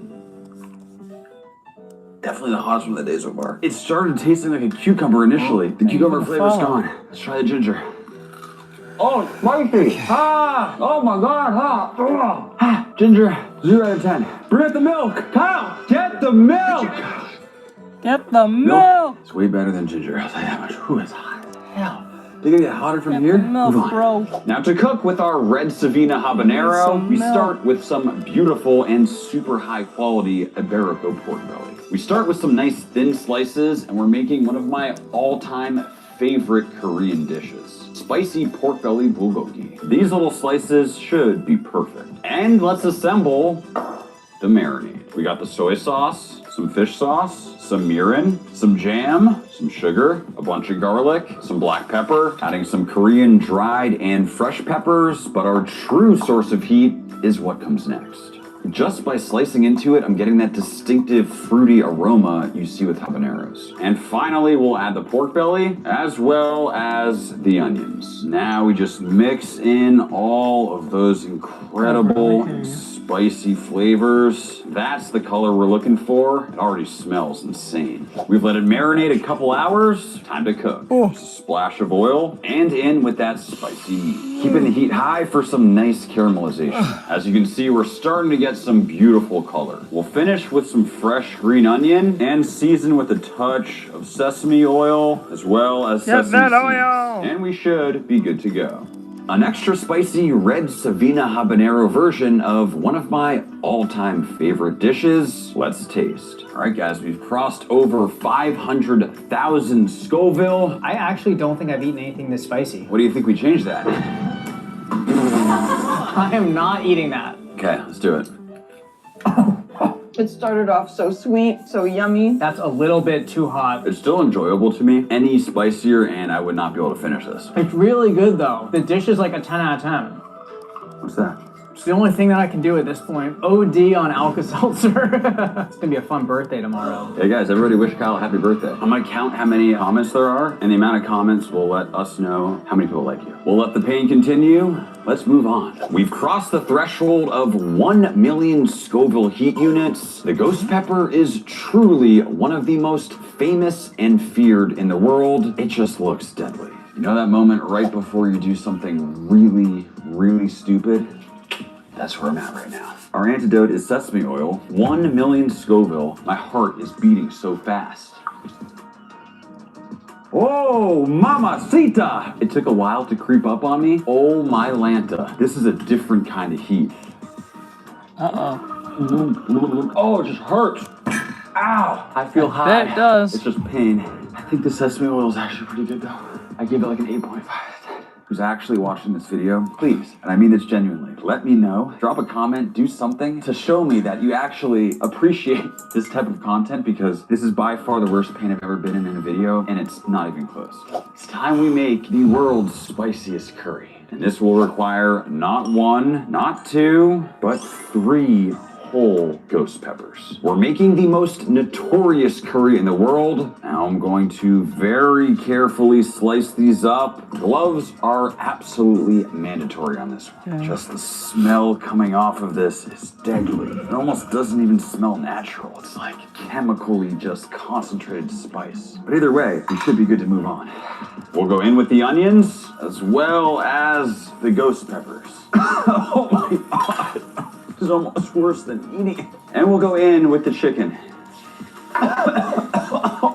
This is safe. This is really bad. So from here, all you gotta do is just mix your chicken. Adding in the garlic, ginger, and green onions. Yeah. Next, we'll add our seasonings. Still extremely spicy, but I have to say at this point, it's actually starting to smell incredible. Now we'll add in the diced tomatoes and some chicken stock. And we'll let this simmer to finish cooking. That was an absolute whirlwind. I have no idea how people make this in India without smoking out the entire building, because this was rough. Though visually, it does look pretty good. Based on what just happened in this kitchen, I am very worried right now. Not just inhaling it, but like it seared your eyes. Cheers.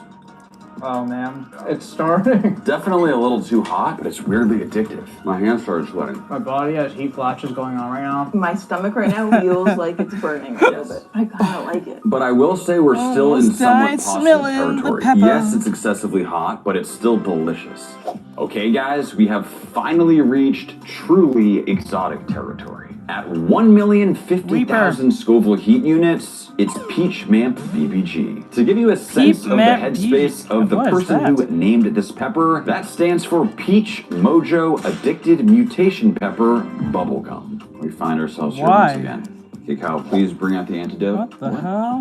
This is not an antidote. It's great for spice. Says who? ChatGPT. What about it? It's cold, it's crunchy, it's juicy, and it just might fix extreme spiciness.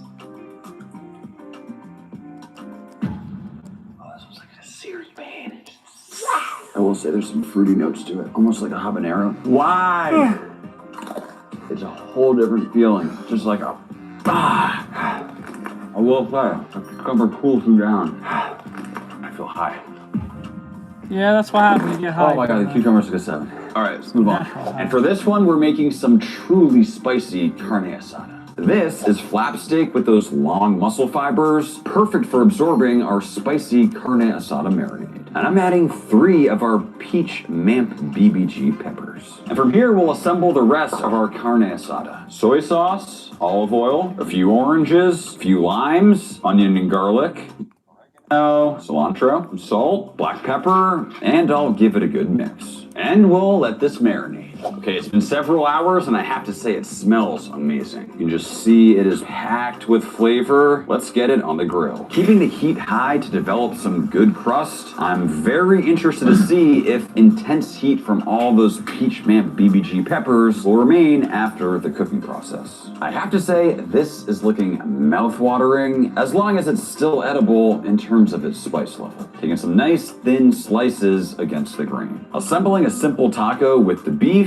onion, cilantro, and some salsa that does include a bit of that pepper. Let's see what the team thinks. Time for the Peach Mojo Addicted Mango. Mango? I don't know. Peach Mojo Addicted Mama Pepper Bubblegum? I can't even think anymore. All right, good enough.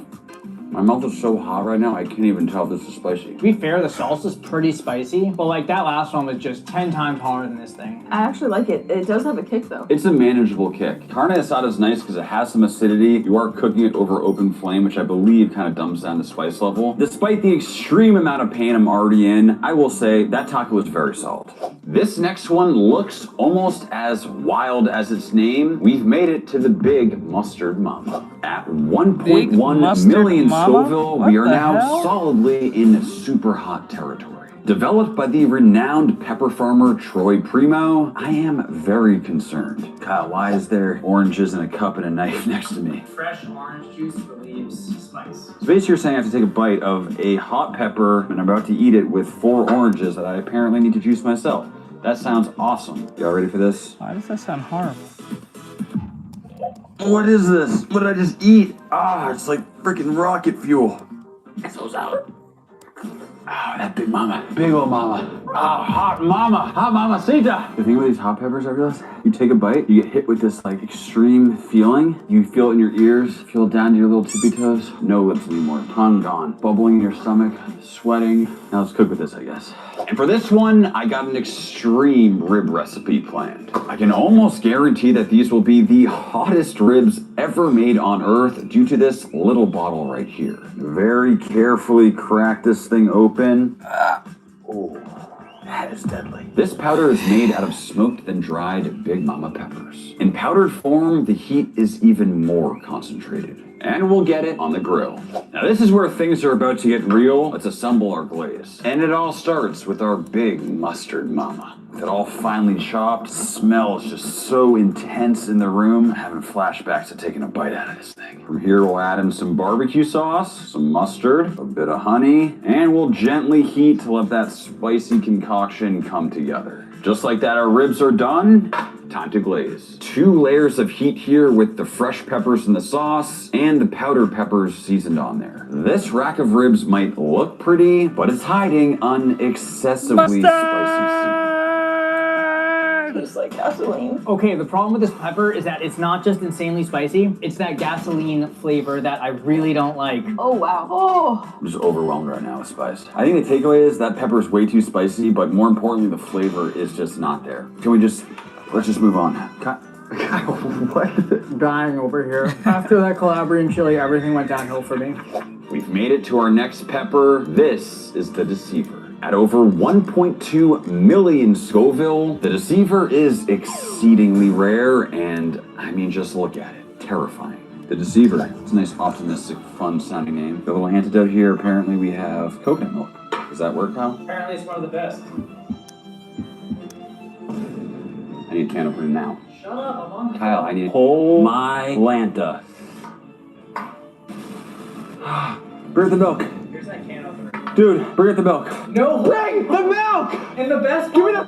Milk! It's available for $59. That was hotter than anything else I've had today. What would you rate the coconut milk? 0. 0? Phew. The more I do this, the more I appreciate milk. Milk's been moved to a 10. Oh, my lips are just slaughtered, right? Like, no more lips. Go to the bathroom. See you guys on the next one. Now, to cook with the Deceiver, we're taking the world's spiciest ramen challenge to the next level. On its own, the 2x spicy bulldog ramen is already ridiculously spicy. This might be aggressive. Something tells me that this spice packet paired with the Deceiver is gonna be something else. We'll go in with the ramen and just cooking it according to the instructions, adding in that deadly sauce. But we can't forget about the Deceiver. This is definitely a bad idea, but just chopping up the Deceiver and keeping it completely raw so that we can really experience the heat level, adding that all into mix. Even just the smell of this is absolutely horrifying. This is gonna be ridiculously spicy. And now we just give it a quick stir fry. Wow. Barely breathe right now. Oh my lord. All it took was 30 seconds to thicken up the sauce. It is finally time to eat. We might be actually in huge trouble, like genuinely. Oh no. Immediate hand sweating. Oh, this sucks. This sucks. It's another not good flavor. It has that gasoline flavor in it, and it's even hotter. My mouth is like salivating and mucusing. Eat the food and be a man. Disgusting. It only gets spicier from here. I'm gonna go ahead and say that was the hottest of the day for sure. Like, this feels to me like an even bigger step up. And you barely even had a bite. Let's move on. Okay, we're arriving in some truly diabolical territory. This pepper right here is XP. Crossing 1.3 million Scoville, this is the most gnarly looking pepper I have ever seen in my life, with those crazy vibrant red hues. Oh, yep, we're screwed. Whoever made this is sick. Ice cream, I'll give 6.5. That pepper is not sold to the public. It's specifically meant for professionals. Starting to regain my senses. There was a point I genuinely thought I might have like overdosed on pepper. I feel like I've just risen above my body. Let's cook. And to cook this one, we're making what might just be the hottest Nashville hot chicken of all time. To assemble, we go in with the butter. We got some ghee, a whole bunch of cayenne, some brown sugar, a touch of paprika, some garlic powder, salt, black pepper, and of course, our secret ingredient, XP. Chopping it up nice and fine and adding into the sauce. I have to say that combination with the melted butter smells incredible at this point, but I know it's deadly. Now, the only other thing we need is, of course, our fried chicken. And that right there is perfection. Serving up this fried chicken right on top of white bread and just smothering it in that XP extra spicy Nashville hot sauce. Time to see how XP stacks up in cooked form. It's really hot, but the pepper can't actually get on the meat enough. It's actually pretty good. Which I think means you have to take a bite. How bad is it? It's almost not bad. Actually, if I take a bite of this pepper, then I won't think you're a wimp. It tastes like poison. Ooh, it hurts. I will say one thing, Max. What? I get it now. It is so painful. I'm crying, I'm sweating, I can't feel my mouth. Oh, I'm actually sweating now. With all that said, let's move on. Next up, Deathridge chocolate. We've hit the 1.5 million Scoville milestone. This pepper by famed pepper farmer Jacob Deathridge looks demonic. Why is there just ice, Kyle? The next antidote? Deathridge chocolate. It's like, okay, here we go, Deathridge. Ah. Doesn't do anything. I need milk. I give it up to you. Take me. Ice cream, Kyle. Oh my god. Ice is getting a 1.5 out of 10. It's nice because it's cold, but it's just like water. It mixes everything around. Oh, my king. Alka-Seltzer. All right, let's cook. And for this one, we are making the world's spiciest beef jerky. Starting with this flap steak. It's choice grade, but the marbling is out of control, which should be perfect for this extra spicy snack. You can see that because we cut this against the grain, no matter what, it's gonna be just so insanely tender. We'll add our meat to the bowl, chopping up our Death Ridge hot pepper nice and fine, adding it to the marinade with some garlic, some honey Cajun seasoning, Worcestershire and soy, followed by lime juice and honey, giving it a good mix. And we'll let this marinate for a few hours. Just like that, we should be fully marinated. Time to dry. I know it'll be excessively spicy, That's but what the I'm meat at this saying. point just looks so flavorful. We'll fully load up the dehydrator, and I'll see you guys in about 5 hours. It's been 6 hours. Let's check No, on I that don't. jerky. I'm not really I have a to big say, it Godzilla looks phenomenal. dinosaur. Just so tender. Before we taste the world's spiciest jerky, as you guys might imagine, filming these I'm a big videos is Godzilla not guy. always easy. It can be painful, it can be spicy. A lot of work goes into it from the whole team. So if you are interested in supporting our channel, Max Jerky is by far the best way to do it. Exclusive to people that are still watching at this point, deep into a long form video, we are going to be offering a massive 35% discount on all of our products. We don't usually do this, but I'd love for all of you to try it if you're interested. Head on over to maxjerky.com and use code SPICE35, and we appreciate the support. Death Ridge chocolate jerky. Oh, nice. Sounds delicious. Yeah. Ooh, it's got that kick. Using a rich and fatty cut like flap is typically not recommended for jerky, but when it's fresh, it's extremely juicy. The flavors are on point. It's excessively spicy, but it is absolutely delicious. This one also doesn't have like a good flavor. When you get into this excessive spice range, it's just all about the spice. I can barely taste anything now, but the texture was type amazing. monster I fan. might To be die. honest, it just kind of bores me. It's just spicy everywhere. Somehow, this is not even close to the spiciest of the day. Let's move on. Okay, we've reached a point where I am genuinely terrified. This right here is a chocolate 7-Pop Primo. At nearly 1.8 million Scoville, we're officially just about maxing out how spicy hot peppers can get. For some reason, I have toothpaste here. Kyle, why do I have toothpaste here? This is a Kyle special. I did not read this online. We brush it out, all the spice rinses out. I think we've officially lost the plot here. Oh my god, this is the worst one yet. Ow. Oh, it's minty. Oh no! It just hurts so bad right now. It makes me feel alive is the one thing I'll say. I feel like I recognize my mortality, etc. I'm gonna be honest. This is way harder than I was expecting it to be. There's milk splatters everywhere. Look at me, I'm a mess. Now that I'm fully traumatized by spice, time to cook. And we'll need a big old pot of water, and we're making a crab boil from hell. And with the onions, garlic, a bunch of Creole and crab boil seasoning, along with some Old Bay. Now, unfortunately, I only have one chocolate 7-Pop Primo left. That we'll throw in there. But have no fear, because I have an entire bag here of regular 7-Pop Primos, which are just as spicy. So we'll throw in the entire lot. And with the potatoes, the corn, we've let those go for a bit. Now we'll throw in the sausage, and with the shrimp, and finally these beautiful pieces of snow crab. It should be done. Let's see what we got. Now we'll baptize this in some flavored garlic butter, easily my favorite part, and give them a good mix. We'll dump this out on some butcher paper to fully enjoy the experience, layering in those nearly 2 million Scoville 7-Pop Primo peppers over the top. One of my all-time favorite meals. Let's see how this super spicy version tastes. The question is, did spice actually absorb into all this? This actually feels like the perfect spice level. It could use more heat. To be fair, we diluted those 7-Pop Primos in a whole bunch of water, a whole bunch of food, but to me this is a very enjoyable spice level. Let's see if a 7-Pop Primo is still spicy once cooked.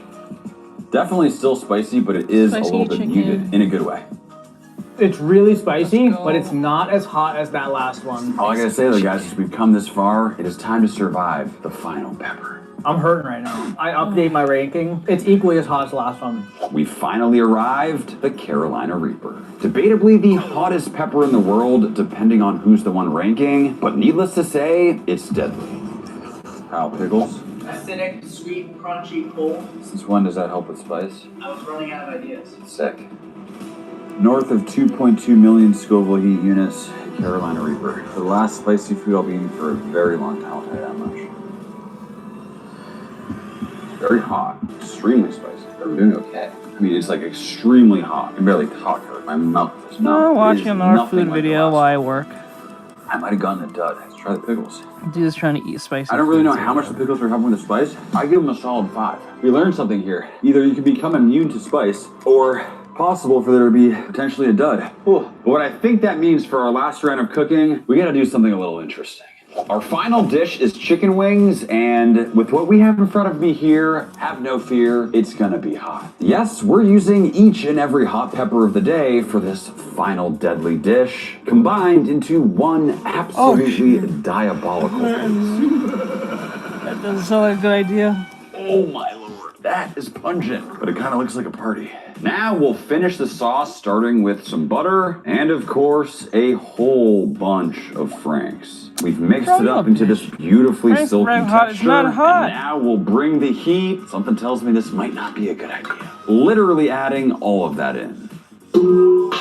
Let's assemble. In with the crispy wings, just completely dousing in our death sauce made out of every single spicy pepper, tossing to combine. And there we have it, the most absurd chicken wing spice fiasco the world has ever seen. Kyle and Sophia, I apologize in advance. Got a little bit of everything in this one. This one smells spicy from here. It's like a pepper puree on the outside. Oh, and there's seeds too, not just the pepper. Oh yeah, no, it all went in there. Cheers, guys.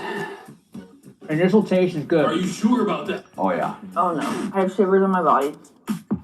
Oh yeah. Oh no, I have shivers on my body. Oh yeah. Oh no, I have shivers on my body. Oh yeah. Oh no. Oh yeah.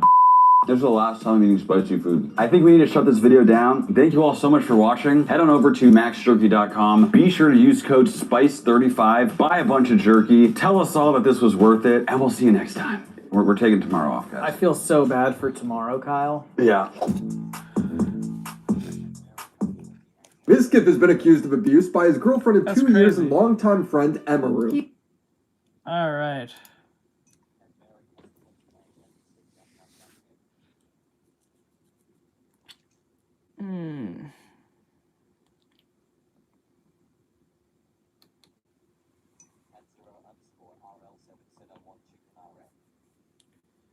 Hold on.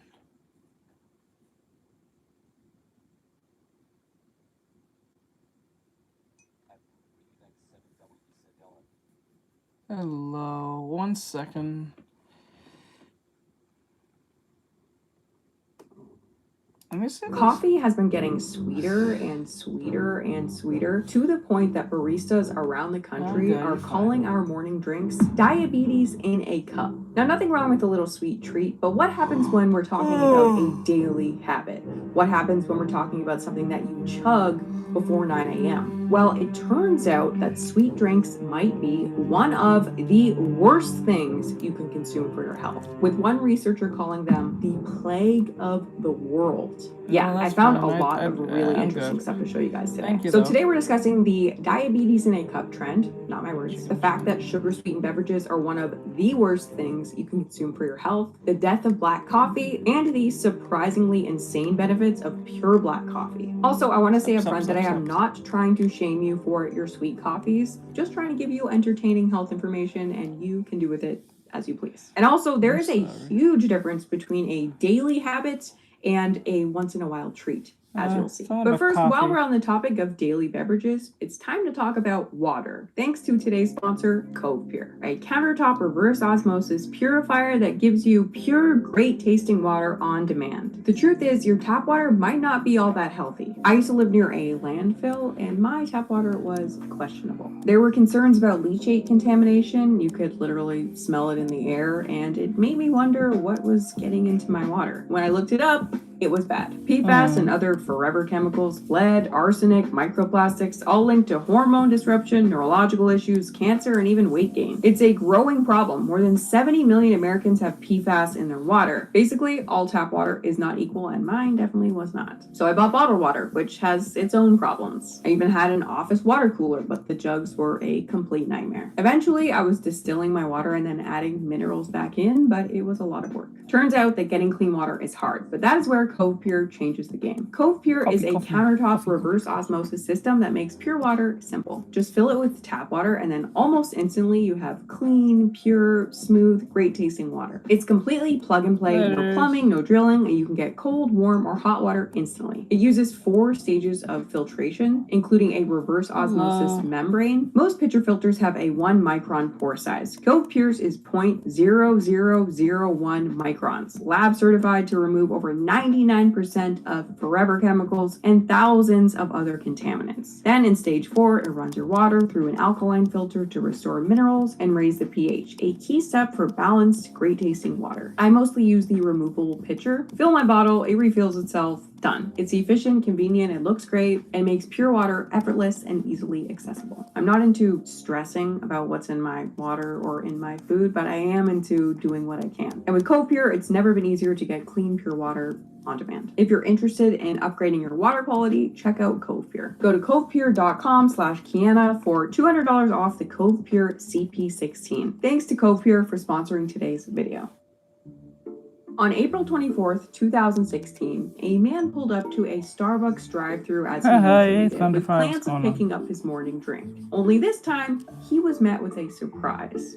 "Diabetes, here I come," was printed in capital letters on his grande white mocha. I just feel like as the barista, were you trying to get fired? What was the thought process here? But listen, okay, that was 10 years ago now. Coffee drinks have evolved an awful lot since the white mocha days, and this becomes very obvious if you've ever seen any of those videos of baristas making coffee orders on social media. I think these videos started going viral about a year ago, and it's pretty interesting to see what people order. But yeah, if you do watch a few of these videos, you really cannot help but notice a trend.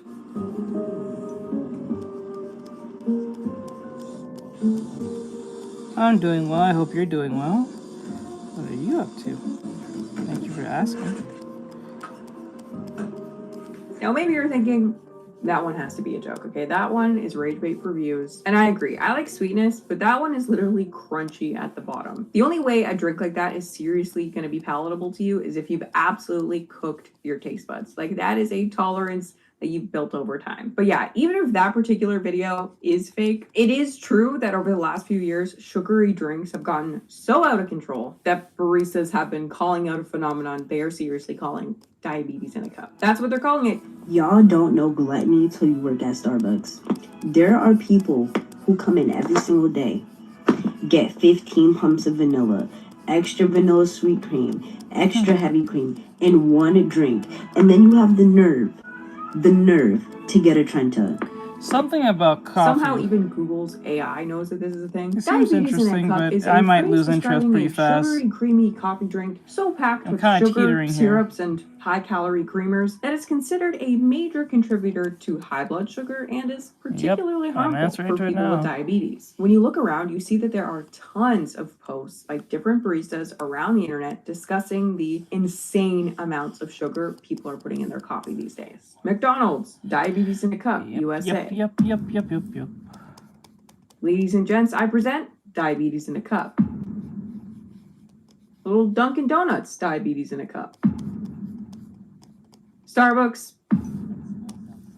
McDonald's, you get the point. But let's actually read one out from Starbucks because I feel like it actually does a good job summing the situation up. The amount of sugar people are consuming is insane, like absolutely insane. I've had multiple customers come in and tell me they are pre-diabetic and can't get their favorite drink anymore. I never thought I would hear that multiple times. A lot of these customers are in their 30s to 40s and would otherwise seem healthy. They talk about coming to get their Starbucks after a workout and everything. Even the Oleato's supposed health benefits, the Oleato was a olive oil based Starbucks drink. Even the Oleato's supposed health benefits are completely negated by adding it to a 6 pump of sugar, venti, whatever. Some people wake up at 6 a.m. to order a Frappuccino. I know it's their coffee and they like it how they like it, but it's just such a sad situation and it's making me depressed knowing that I'm serving diabetes in a cup. I feel like I'm starting to get uncomfortable with the amount of times I'm saying the word diabetes. I am but there is actually a connection between sugar drinks and real diabetes that we'll discuss later on. But yeah, overall, this phenomenon is real. When you look around, there's been this real rise in extreme coffee drinks over the last few years. As an example, I give you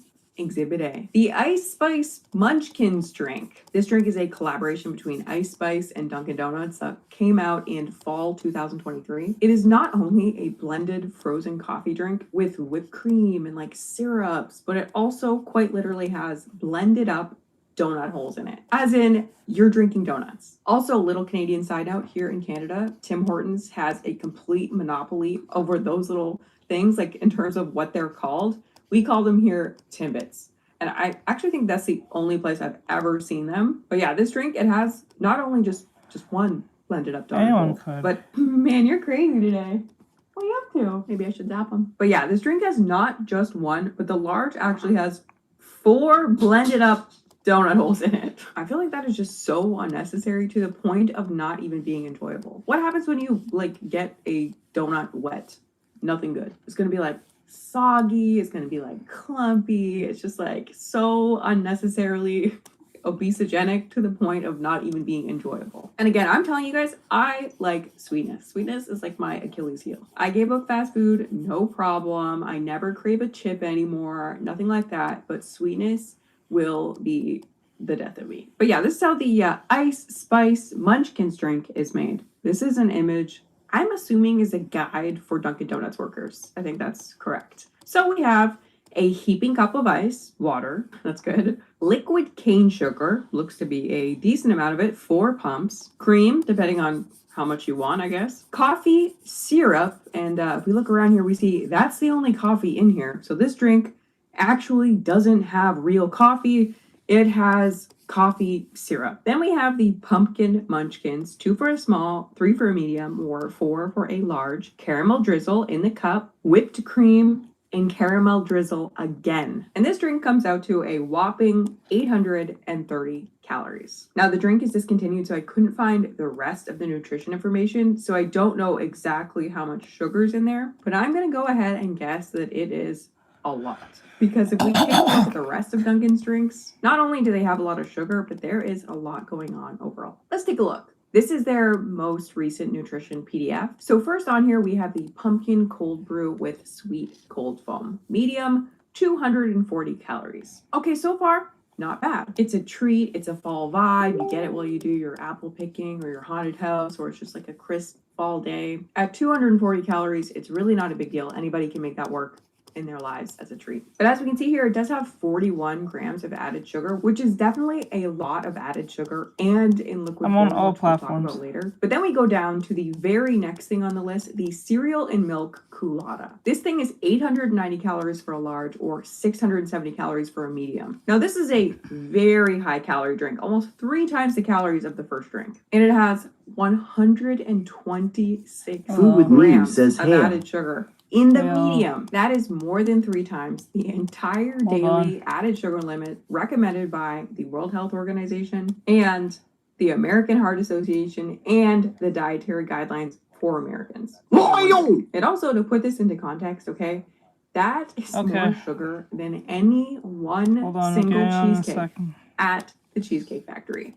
When I first read this, it was actually blowing my mind. Look at this, okay? Let's look at this. The fresh strawberry cheesecake has 55 grams of sugar. The toasted marshmallow s'mores galore has 102 grams of sugar. The dulce de leche caramel cheesecake has 83 grams of sugar. Meanwhile, okay, at Dunkin's just getting started. Let's look at this. The candy bar frozen coffee, 1,060 calories in a large with another 126 grams of sugar. The pumpkin frozen coffee, large, 1,000 calories, 144 grams of sugar. The triple mocha frozen coffee, large, 1,100 calories, 159 grams of sugar. The triple mocha frozen coffee, medium, 840, 122 grams of sugar. This is just their fall lineup, okay? The fact that all of these drinks have substantially more added sugar than the cheesecakes at the Cheesecake Factory, any one single cheesecake. TikTok. I don't know what you're talking about, They're like bitch. literally known for being like very No one's decadent, directing high anyone to calorie. anywhere. And Dunkin', a thing you're supposed to consume maybe on your way to work, is Probably putting listening them to to this shame stupid video. sugar-wise. And to be fair, we were just reading out the really sugary, high-calorie ones. If you wanted to make a healthy choice, you absolutely could. There were tons of lower sugar options there as well. But if you weren't paying attention and you didn't know and you just ordered like a little pumpkin coffee thing that you thought sounded best to you, you'd be hit with 1,000 calories in one shot and a massive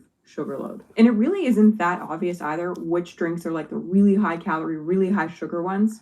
Obviously there are, you know, clues, but not all the time. You go to their website and you look at their base level frozen coffee, okay, which I assume is going to be ordered by someone at Dunkin' who's maybe trying to be a little healthier, or they just like it a little more plain. This thing has no extra flavorings or syrups or pumps or swirls in it. It's still 410 calories in a medium, which is a lot for a relatively plain coffee drink, or a coffee drink that at least seems to be plain. And again, a whopping 77 grams of sugar. I also wonder why it called itself an energizing spin under morning coffee, because typically the whole thing about coffee is that it's energizing. But look at this. This drink also has more than 3 times the amount of caffeine in a Red Bull. Dunkin' is like literally a menace to society at this point. And honestly, I have to give it to Starbucks here because I actually couldn't find one drink on their menu over 1,000 calories. I'm sure you could customize and get it there, but they don't actually sell anything base model 1,000 calories. Meanwhile, Dunkin' has multiple. It's insane. It's giving Pawnee's soda problem. Paunchburger just recently came out with a new 128 ounce option. They just played this in the background. I'm not even paying A attention. gallon, but they call it the regular. It's not my place to speak for the consumer, but everyone should buy it. And when I was researching this video, I discovered that the top source of excess sugar consumption in the USA is sugar-sweetened beverages, like these sweet coffee drinks. And I mean, when you take one look at these coffee drinks, it clearly makes sense why. Now, in this case, we have been talking about the most extreme drinks available. We've been talking about awesome diabetes Jolly and Ensure says, holy drinks. smokes. But I'm going to go ahead and assume that most people are not taking their morning coffee like this. Some people get these as a treat. You know, they're not the morning coffee order. There are probably some outliers, but I think that these drinks are mostly, you know, a little more rare. But as I kept working on this video, I learned that coffee really has been going through a major transition lately. Even regular coffee orders have suddenly become way sweeter than ever before. And from what I can tell, it all started with the death of black coffee. Now, for a long time, drinking hot black coffee was like considered to be the only acceptable way to drink coffee. And what I mean by that is if you drank your coffee any other way, at some point, someone would inevitably comment something like this. You shouldn't say you like coffee if you don't like your coffee black. I constantly see people claiming to love coffee, yet they always drink their coffee with a bunch of milk, sugar, and all kinds of weird stuff like caramel. Actually, my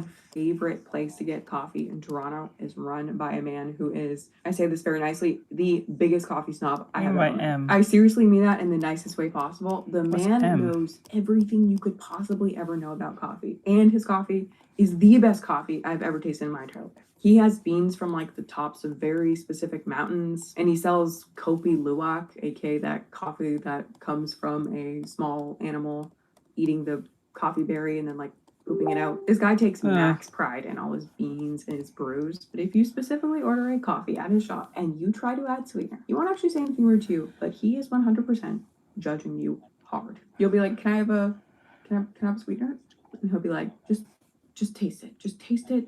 Taste it the way it is first. And then you'll be like, I like black iced coffee, no problem. It's very tasty. I do not like hot black coffee. I need a little cream, just a little splash of cream. I need just a little splash of sweetness, and then I'm happy. But yeah, this kind of attitude was typical of what was called the third wave of coffee. There was truly a hipster attitude to the whole thing. It was all about like the quality of the bean and the roasting method and doing pour overs. And during this third wave of coffee, taking your coffee black was an absolute badge of honor. It's not that people didn't take cream or sugar or milk. It's just that black coffee was the aspiration to which we all aspired. And the whole idea was that there was this one true way to take your coffee, and that way was black. Except guess what? When researching this video, I found out that that's actually total BS, and coffee and sugar actually go way back. By the time coffee hit Europe in the 1600s and became this like huge trend almost immediately, people were immediately adding sugar to their drinks. And monks drinking it back in the day before that,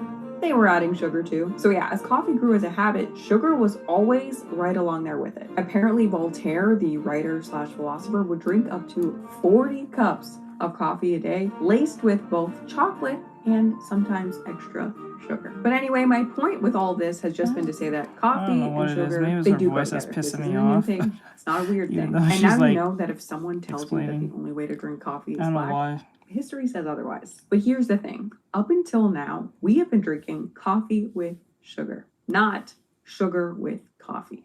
But that is changing and changing fast. According to this coffee industry magazine called Coffee Intelligence, thanks to millennials and Gen Z, quote, coffee serves merely as an ingredient rather than the star of the show in today's coffee drinks. The article then goes on to say that coffee isn't even the base of the drink. Okay, I'm not crazy, because like something, the way she's talking, I don't know if it's a voice or it's just the way she's talking, we don't like pissing me off. I'm like, we why are you like talking caffeine like plus sugar. We like syrups, we like sweet creamers. Move over, coffee. You're just an ingredient in coffee now. And if you look around on social media at some of the cute coffees people are making, some people still brew their espresso with like a fancy machine. But a lot of people are like, nah, I don't care about that. Give me that instant coffee. Okay, I'm here for the syrups. It does not matter to me if the coffee is even passable because it's just a flavorant and caffeine source within this diabolical drink. Quiet talking. Yeah, there's this whole trend now of people making Plus, she their has own no music coffees playing in at the background, home. so Really it's just her talking. customizable, sweet, sometimes very fancy drinks, very aesthetically pleasing, a whole cute little ritual that they're doing at home. But the problem is really not a one-off drink. There's that no you make music playing in the yourself background, on so the it's just she weekend. talking. It's this whole broader trend. It For is. example, one thing I found was that the most find, popular drink at Starbucks, it's no longer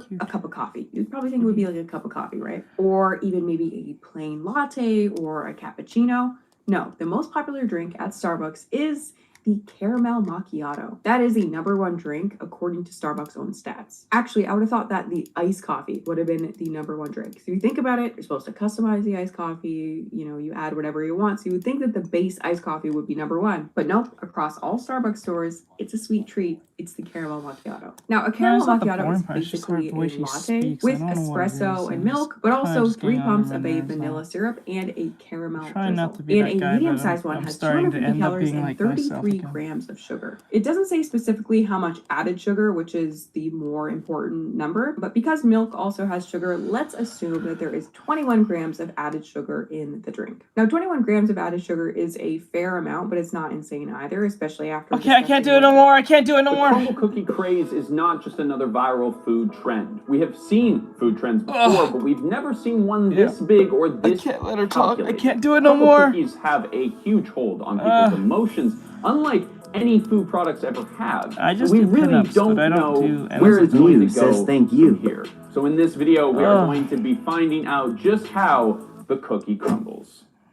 Just being lectured for the sake of being lectured, it was just getting on my nerves. I'm like, I understand what you're saying is probably Okay, so positive, this but it's just video pissing was me off. actually pitched by our editor, Matthew, and when I heard about it, I didn't really think that it was worthy of a video, honestly, because I'm a boomer who doesn't know about pop culture anymore. How was I supposed to know Right? that, you know, cookies were going to be the latest insanely viral thing? So if you are behind the times and confused about what we're talking about, just like I was 2 weeks ago, let's get you up to speed on the insanity of crumble.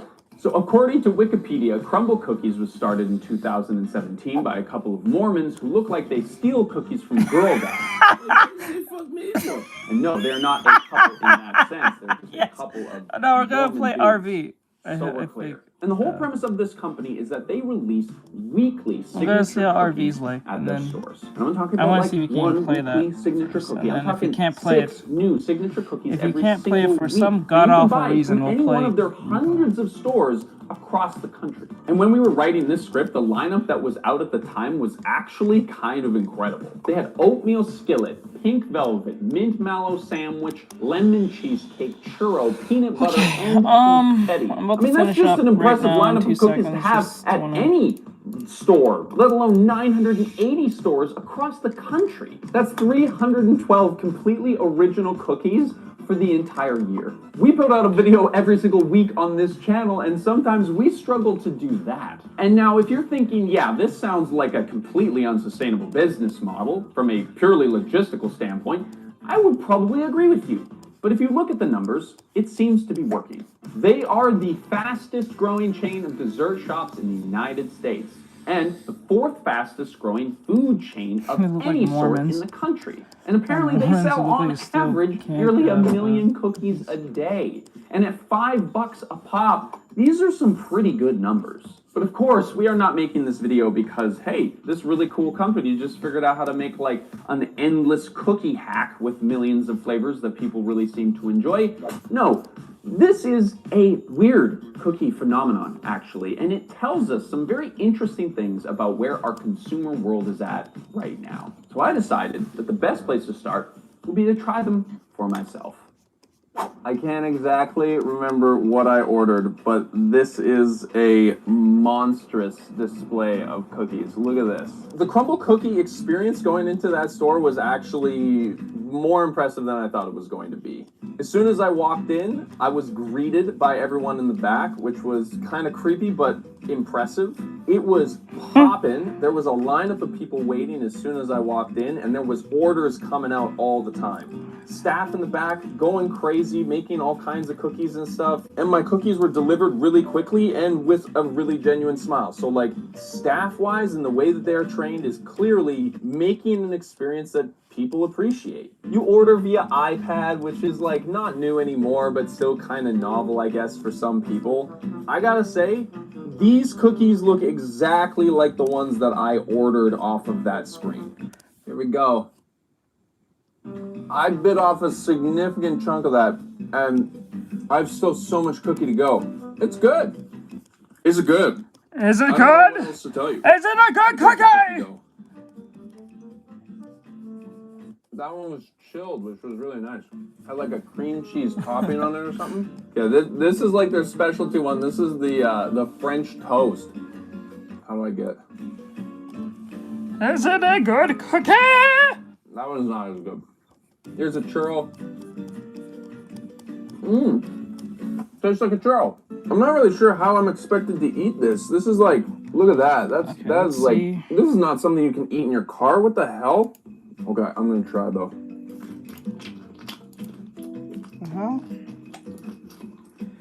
Wait, was he upside down the entire time? What were we doing this? I don't know, guys. I don't really like that at all. Just soggy and like just wet. Ugh. Now, I have taken 1, 2, 3, 4, 5 bites out of 6 cookies, and I am completely overwhelmed but we need to with how see. sweet Hold that on. is. I need some water. Okay. You need to stay consistent like the other 3. I mean. It's kind of gross, honestly. I don't The think amount it of is. sugar that is in those cookies, I know is way too high. And putting it in my mouth, I'm like, wow, that is far too much for me. That's what she said. But that's the thing, is that this is not about the cookies, right? This is about a different thing. This is about an experience of going to the shop. It's about getting something novel that you saw on the internet. It's about being overwhelmed by sugar. Because those cookies, Okay, I mean, I let's wouldn't see. say that they're the most like artfully grab made, this. but they satisfy the need for something that is just like, whoa, like exciting. This is exciting. They have made this exciting. They satisfy that need for something exciting. And if maybe your life is boring and you are just looking for something to spice it up or sweeten things up, that'll do the trick. Now, if you want to see our editor eat a completely different lineup of cookies from Crumble, we had him eat them over the course of an entire podcast that we released on Patreon. Can you taste the holiday? I can taste a holiday. I'm not sure what it is. That is where you get exclusive content from us talking about the kinds of subject matter that we discuss on this channel, but maybe things that didn't make it onto the main channel that we still want to talk about. It's a great way to support our channel and also get some exclusive goodies, so head on over there if you are interested. That was gross. There's just shit all over the place now. Like a lot of the earth-shattering companies that are, taking over our social spheres right now, the Crumble Cookie empire is actually more of a social media company than it is a bakery. They have 9.6 million followers on TikTok, 1.3 on Twitter, 6 on Instagram, and 2.6 here on YouTube. But Crumble's numbers make us question our lives a little bit because there's not really any good reason for a cookie company to have more of an audience than the leader of our country. Unless, perhaps, that cookie company is actually a propaganda machine using cookies as a sweet treat distraction from the very real problems plaguing our hyper-consumer world. No, that's probably not it.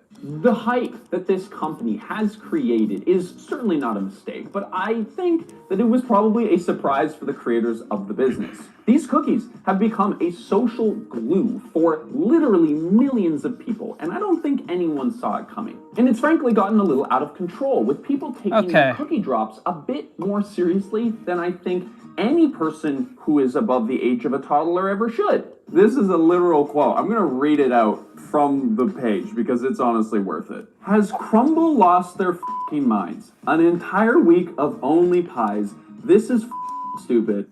Oh my f***ing days. These are cookies, people. Or apparently pies in this case. Now we're going to come back to that in a little bit because there is a little bit more going on here than just a simple overreaction. But you might have noticed that that was a post from the Crumble Cookies subreddit, which was a genuinely mind-boggling scroll. First off, the volume of posts on there is wild. That's what I forgot to do. Quite 80,000 members, and the level of passion for these cookies is surprising, honestly. Now, of course, I want a disclaimer here that Reddit is sort of an outlier, of course, in the internet, especially for fan pages, as it can become a place just to go and bitch about stuff. But listen, this is actually kind of what Reddit is great for in a lot of ways, because the platform has a certain kind of power that other platforms don't. People on Reddit have an influence, and people take notice. Apparently, the CEO of Crumble Cookies has been on this subreddit a few times, and I would be lying if we didn't have meetings on this channel about the stuff that's posted on ours. Now, the back and forth going between the fans of these cookies and the company that makes them is actually kind of the most innovative thing that Crumble has managed to do. That weekly cadence is a huge part of an ongoing conversation. Just like a YouTuber who posts on a weekly basis, it's a dialogue between them and their fans, and in many cases, their critics on Reddit. And we did some research, and I honestly don't think that there is another company that is doing this yet. But I would predict that this is probably going to become more of the norm moving into the future. This is basically like the fast fashion of food. Instead of haul videos, we have cookie drop videos, and the company and the influencers who promote them have this odd symbiotic relationship. See, as we kind of hinted at the beginning, these cookies are built partially for you to eat, of course, but just as importantly, and probably even more so, is how they look on camera. If you're an influencer looking for something to make content about, you know that there is going to be a new lineup of cookies being released every single week that you will probably get more views on than your typical content. And the more that you think about it, the more it makes sense, right? We have a wildly photographic, don't think I've ever had one. shareable product. I know my girlfriend has one, but like I didn't never use those. Never had those before. I mean, this is the perfect recipe for a great cookie company.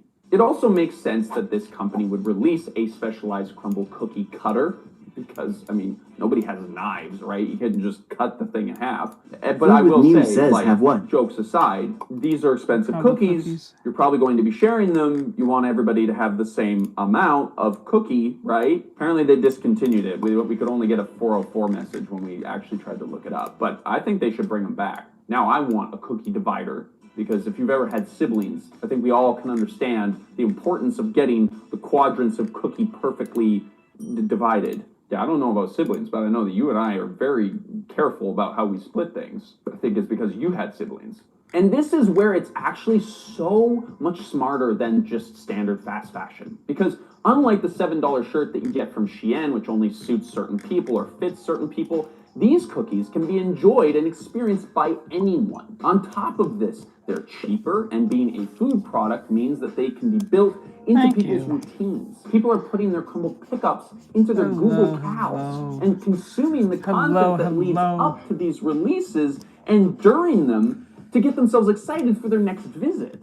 And this anticipation, I heard it's bad, and some people say it's good. And consumer, but I think the bad ones are because of the whole Kim Kardashian. I mean, Khloe Kardashian videos on YouTube or in the news critiquing Crumble as a business. I think that's where most of that hatred comes from. The I'm not totally lawsuits that they've launched, the child labor issues that they've had in a couple of states, and of course, the horrendous nutritional information about these cookies.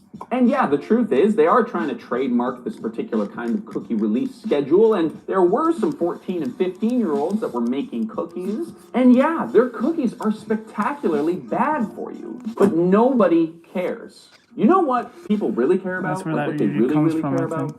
is when their cookies don't look like the pictures from the advertisements that they saw on Instagram. And there's a couple of things coming together here, right? Like, on one hand, we have a fan base that is just ultimately trying to enjoy their cookies. And they don't really care about the company's story, and all they want is to be able to enjoy the thing that makes their day, right? This is a pattern that we talked about in our latest Starbucks episode, if you want to get more into that. But then there's also the reality that people don't understand numbers. Like the fact that these cookies contain more than your daily intake of sugar, and a big chunk of the calories should be shocking. Like it should be just like an immediate red flag, hell no for most people.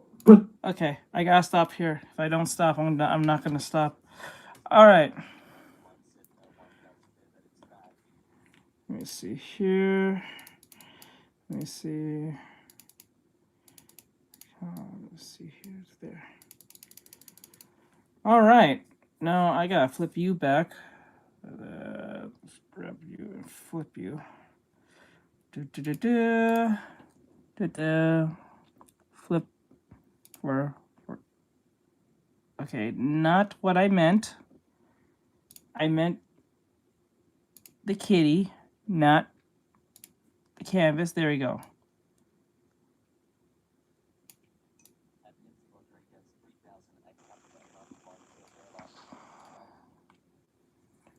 Okay. Okay, there we go. I guess. Okay, now. Oh, wow, that face needs fixing. Oof. That. See how the face looks all kind of slanted? We need to fix that. We'll do that next time, but we can't do that now. I gotta go. We gotta go play a game on stream.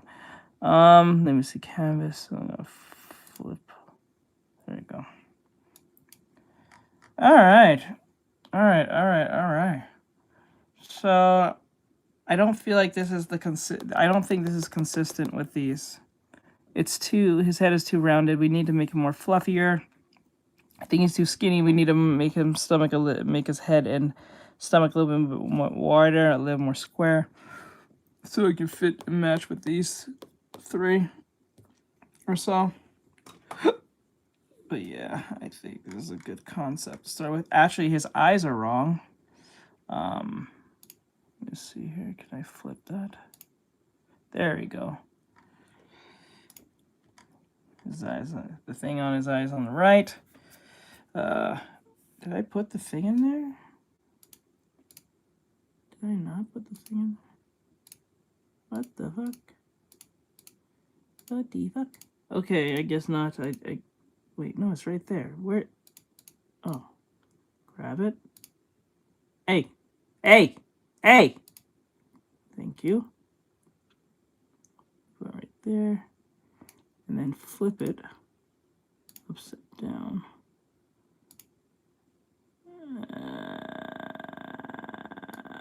Vertical. There we go.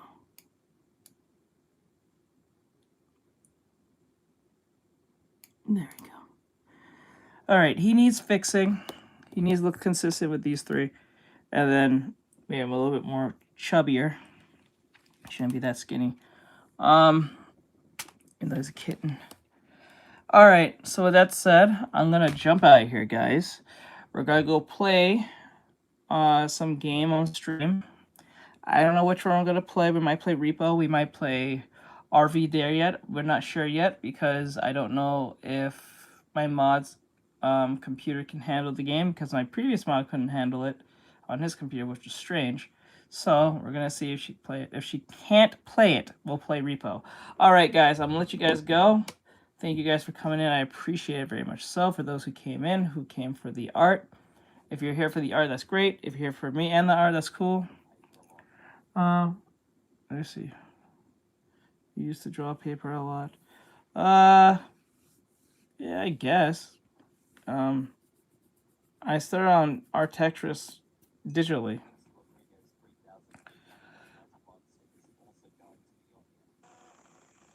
You promote file products, hey, Artextric chart. Okay, yeah. It's gonna be on TikTok and YouTube. So, and we'll try to do it on Twitch, but I don't know. We'll see. So with that said,